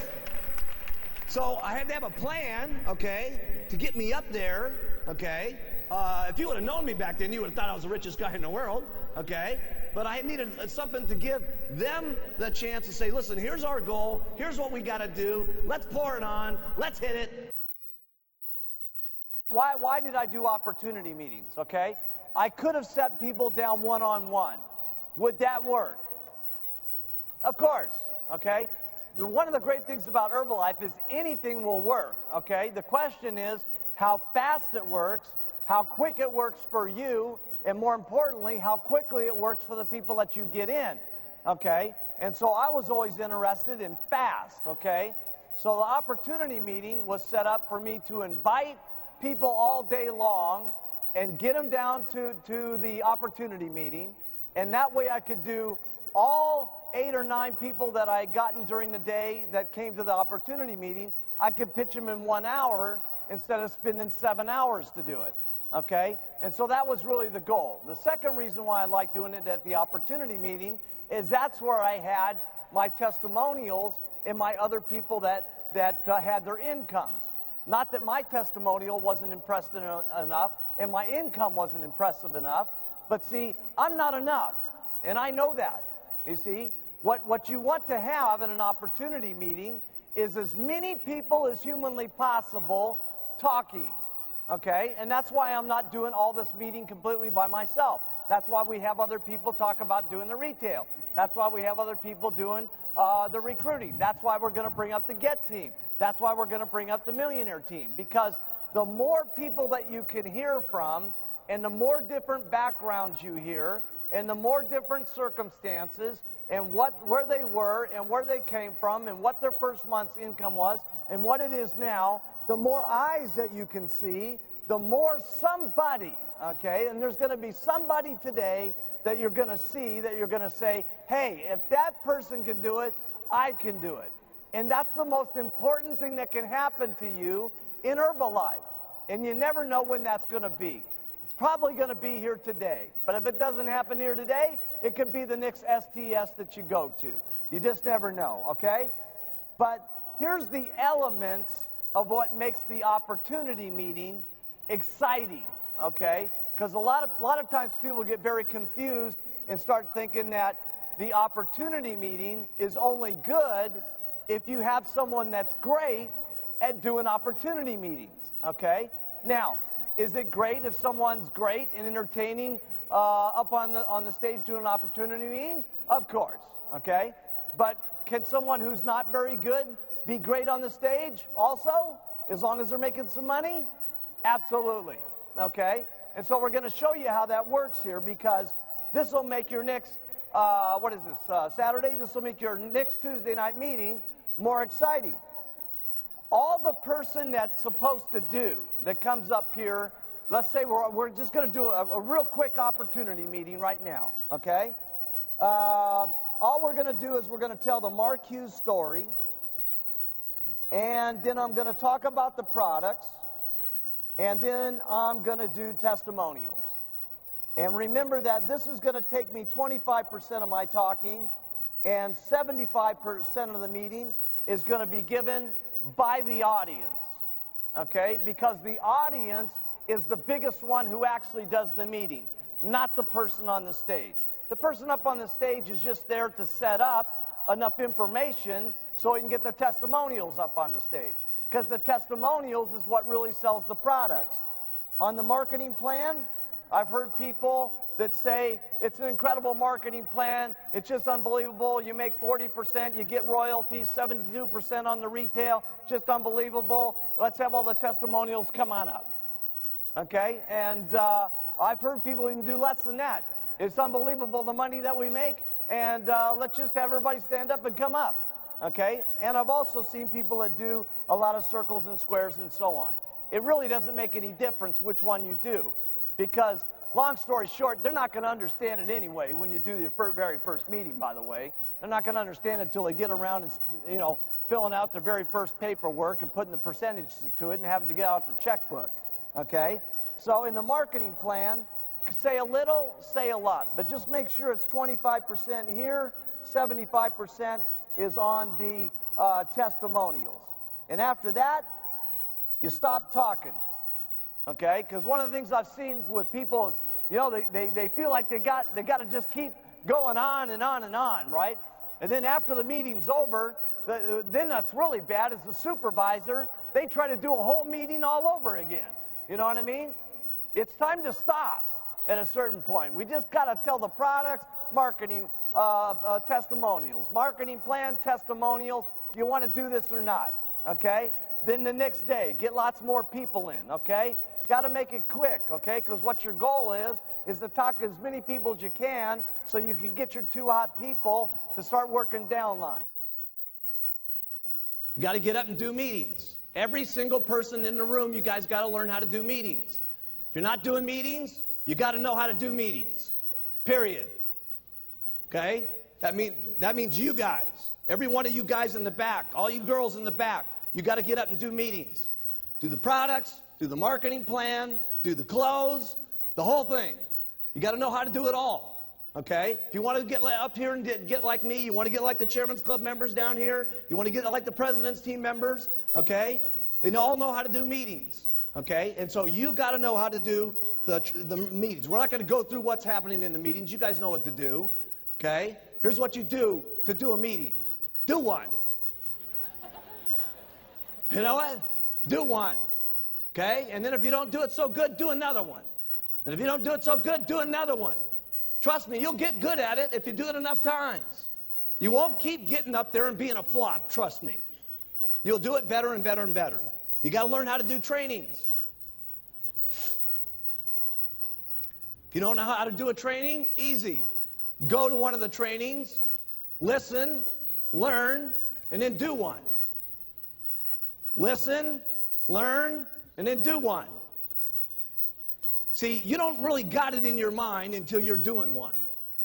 Okay? You're listening to it, you're absorbing it, okay? But it's going in one ear and out the other until you got to get up there and actually say the stuff. When you say it, you're going to know it. So you got to take responsibility for yourself first and get excited about what's happening to you, and that will excite other people. Because you have to match your pitch. If you're saying something and you are not matching the pitch, okay, then it's no wonder people don't believe so much. And again, I'm not trying to say it's got to be all at once. Here's the most important thing. Write this down. You got to make some progress, okay? Little by little by little by little so that you can keep yourself excited. I'm not any big speaker like Jim Rohn. I don't know how to talk to you about personal growth. Here's all I know. It's practice makes perfect. You listen, you learn, you try, you fail, you try, you fail, you try, you fail, you try till you get better, you try till you get perfect, and then you try again until you're better than that, and then The last one is you never get satisfied with how good you are. You're always better the next time. That's all I know about personal growth. There's not a meeting that we're going to do that's not going to be better than the next one. Isn't this the best summit you've ever been to? Huh? Huh?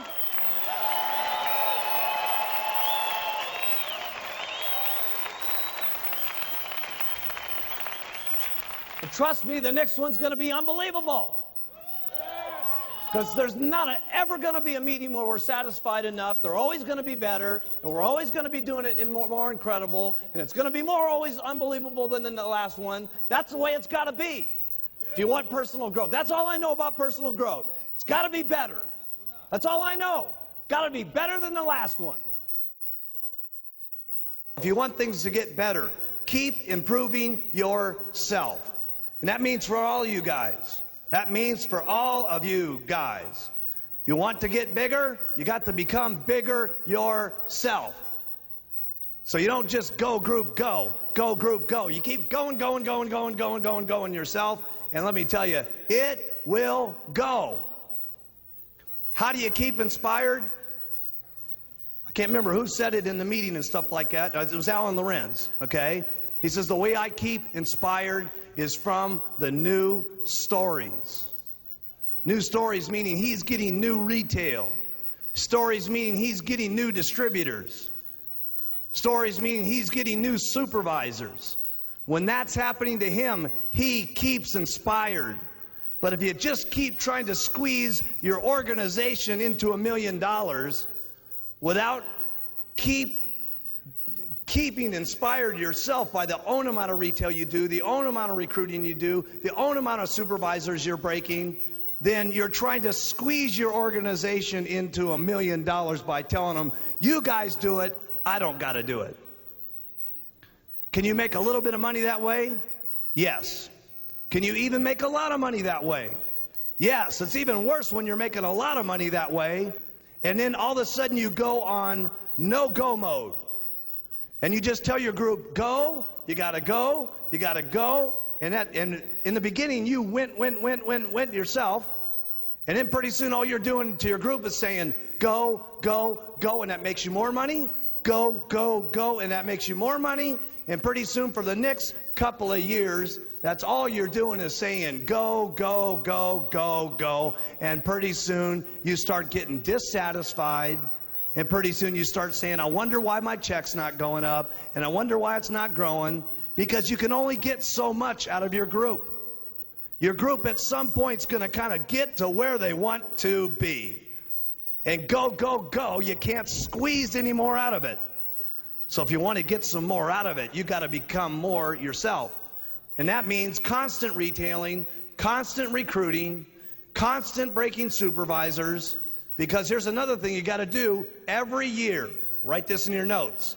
Replenish that you lose. You are going to lose a certain amount of people each year. You are. No matter how successful you are, no matter how big your check's getting, no matter how big it's getting, every year you start over at the beginning, and you've got to replenish a certain amount of people that you lost to stay even. And then if you want it to get bigger, you've got to do more than that the following year just to make it become more. So don't get into a mode here of only go, go, go to your group. What you do is go, go, go on yourself. Treat all of your people great, okay?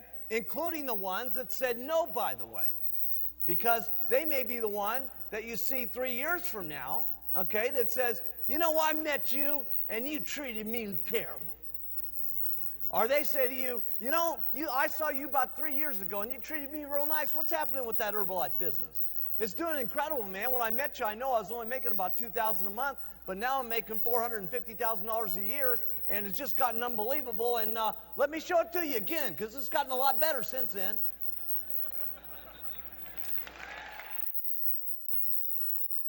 You're going to have to sit your family down and talk about your commitment. You're going to have to get the whole family bought in on the program. Okay? and discuss it and agree. You're going to work this much. You're going to play this much. This is what it's going to mean if you do this. Okay, if I work this hard, here's what we might get. Okay, and keep your commitments. Okay, and that may have to be refined from the day you start to the time you can become a GET team member. It may have to be refined. And when you become a millionaire team member, it may have to be refined. And when you get to the president's team, it may be have to be refined. And then when your spouse sits there looking at you as a president's team member, and your burning desire is to go for chairman's club, okay, and they're getting on your nerves because they don't want you working like crazy to get to the chairman's club, okay, you're going to have one of those little sweet talks.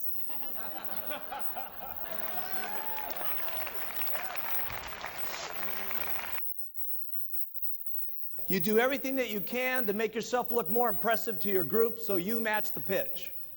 So here's what I did. The first thing I did was I bought some new clothes. Wasn't that great? Wasn't that the greatest place? But it was the greatest place I could get that would make me look the best so that what I was pitching would match with the clothes I was wearing. You got it? So for those of you brand new, I remember Jerry, we sent her down to the Goodwill store, and she bought her silk dress for $2 to make herself look better at the meetings that she was given. Okay? So it may have to start way down at the bottom. We didn't get this way by being what you're seeing here today.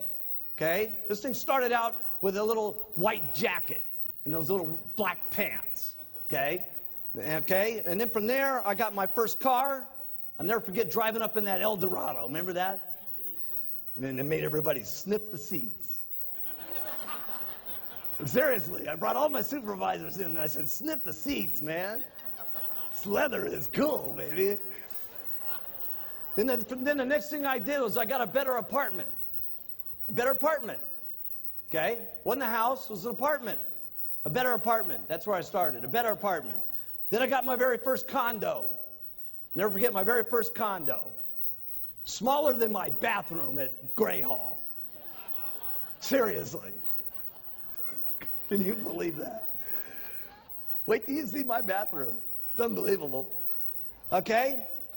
And then you may decide you want an office, and then you go for your very first house, and then maybe you go for your first mansion, and then maybe you're getting your holiday house. Attitude's great when everything's going great. Of course, it's easy to have a good attitude then. When you got to have a good attitude is when things are not going good. When things are going bad. Now, I can remember back in the beginning, I talk about Don Grinnell all the time. Don Grinnell was my best guy, okay? And, you know, first month, 6,000. Second month, 12,000. Third month, 18,000. I was counting on this guy to make things happen. Boom, he's out of the business. Okay, and along with it, what happened? All the people went with him. Okay, and what happened to my meetings? Went from 60 down to 20. Okay, how did you think I felt back at that time when we didn't have any literature, we didn't have any journals, we didn't have nothing going on? Okay, we had just a couple of bottles. Okay, and my only guy that I was counting on to really make things happen left. How do you think Mark Hughes really felt? Terrible. Put in your notes. I felt bad. Now, I've signed the guy up 3 times. And I felt bad all 3 times. I'm telling you, I'm going to get him a 4th time one of these days. He's going to be one of these days. I don't know how many times it's going to take us, but we're going to get him sometime. But anyway, I felt terrible about it. 1985 came along. The FDA hit us like an atomic bomb, okay? And it was a very lonely situation when this thing happened. I mean, if you could have just imagined what was going on behind the scenes with this thing, it was unbelievable because the attack wasn't just so much on the vitamin industry. It was an attack on Herbalife, okay, because we were the big ones. We were the big target. I mean, in that FDA Senate hearings, there was 400 companies in there, okay, and 399 of them got 2 hours, and I got 1 day in 6 hours. Okay, and the night before, I'll never forget this, we were up in the top room of the Hyatt house, okay, and the Hyatt looked directly across at the Senate building, and they had called us up and they said, listen, Mark Hughes is not allowed to have any of his lawyers in the room, and he's not allowed to have any of his doctors in the room. He needs to come there alone. And there I was, 27 years of age, with no medical degrees, with no lawyer degrees, with no answers that was supposed to be happening in the testimony, and I was going to be sitting here in front of these senators looking like an idiot 24 hours a day on national television. And I'm sitting there scared to death, scared to death. And I'll never forget, and it was Paco Perez that reminded me of this. He was my very first employee. I got Paco in the company, and yeah. Where's Paco?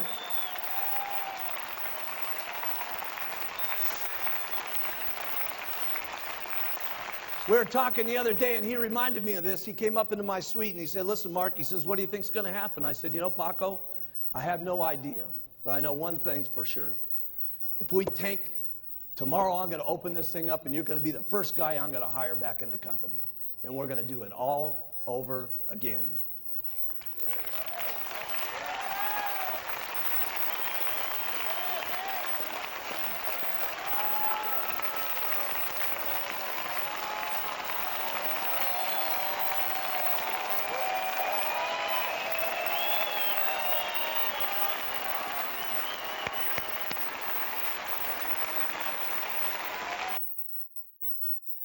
Sometimes you're the only person that believes in the person that you sold the product to at all, okay? And we have to remember that. We're there in the shopping mall, and someone's seen our button. They bought all this product, okay? They're all jacked up about using it, okay? And they're very enthusiastic, all to go home to their negative relatives, okay? And now the negative relatives are beating them up about the fact that they're trying a new diet again, and they've done it 10 times before, and why did you do this, and you're going to fail, and blah, blah, blah, blah, blah. This is why it's so important when that telephone rings and you're on the other end of the phone while the negative spouse is giving them all this bad stuff about you're so bad and you're never going to lose and you've tried everything in the world and why did you spend our money and this and that and the other thing. It's that phone call. It's that phone call that you make and you say, Mary, how's it going? And she says, it's going terrible. My husband's telling me I'm no good and I've used everything and I'm never going to lose the weight and he can't stand it because I spent all the money that he normally gets his beer with, okay? And you say, now listen, Mary, get a grip, okay? I'm telling you something. Go in, I don't care what your lousy husband says, go into that cupboard and take that can out of there and open it up and get it in the glass and drink 2 shakes and take those tablets and I'm telling you, you're going to lose weight. You're going to lose weight. You're going to lose weight. I'm telling you, you're going to lose weight.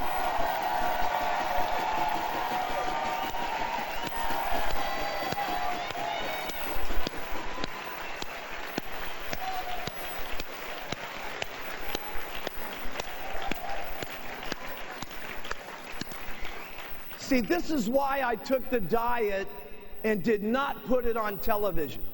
So many people ask me, why don't you have this in stores? Why don't you have this on TV? Why we don't have it in stores is very simple.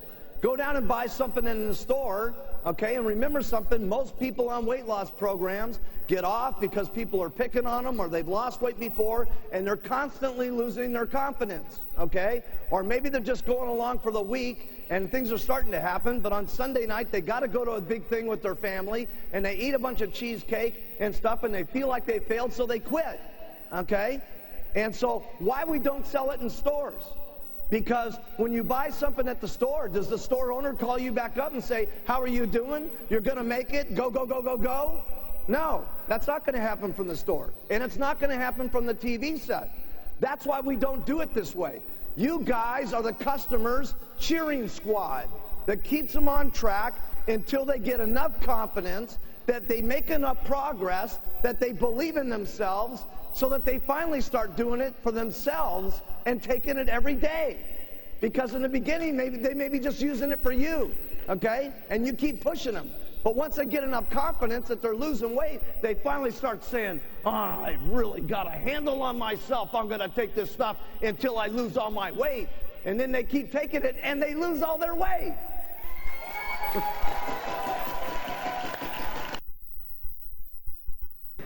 Sometimes some of the worst things in your life can be some of the greatest things that ever happened to you. Seriously. Seriously. A friend of mine always told me, he says, if the experience doesn't kill you, you'll be a better man for it. Here's all I know what to do. You work hard when it's easy, and you work twice as hard when it's not easy.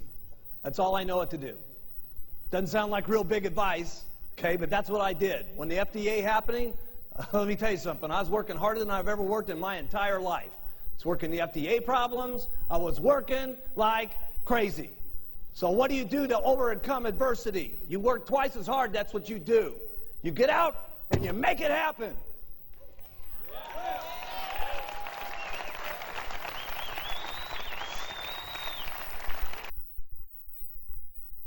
It's not who and what you are today that's important. It's what you can become in the future. That's amazing. Okay? And if you have the desire to want to learn, and you have the desire to want to grow, and if you have the desire to want to be and have a better life and to be a better person, you can do it.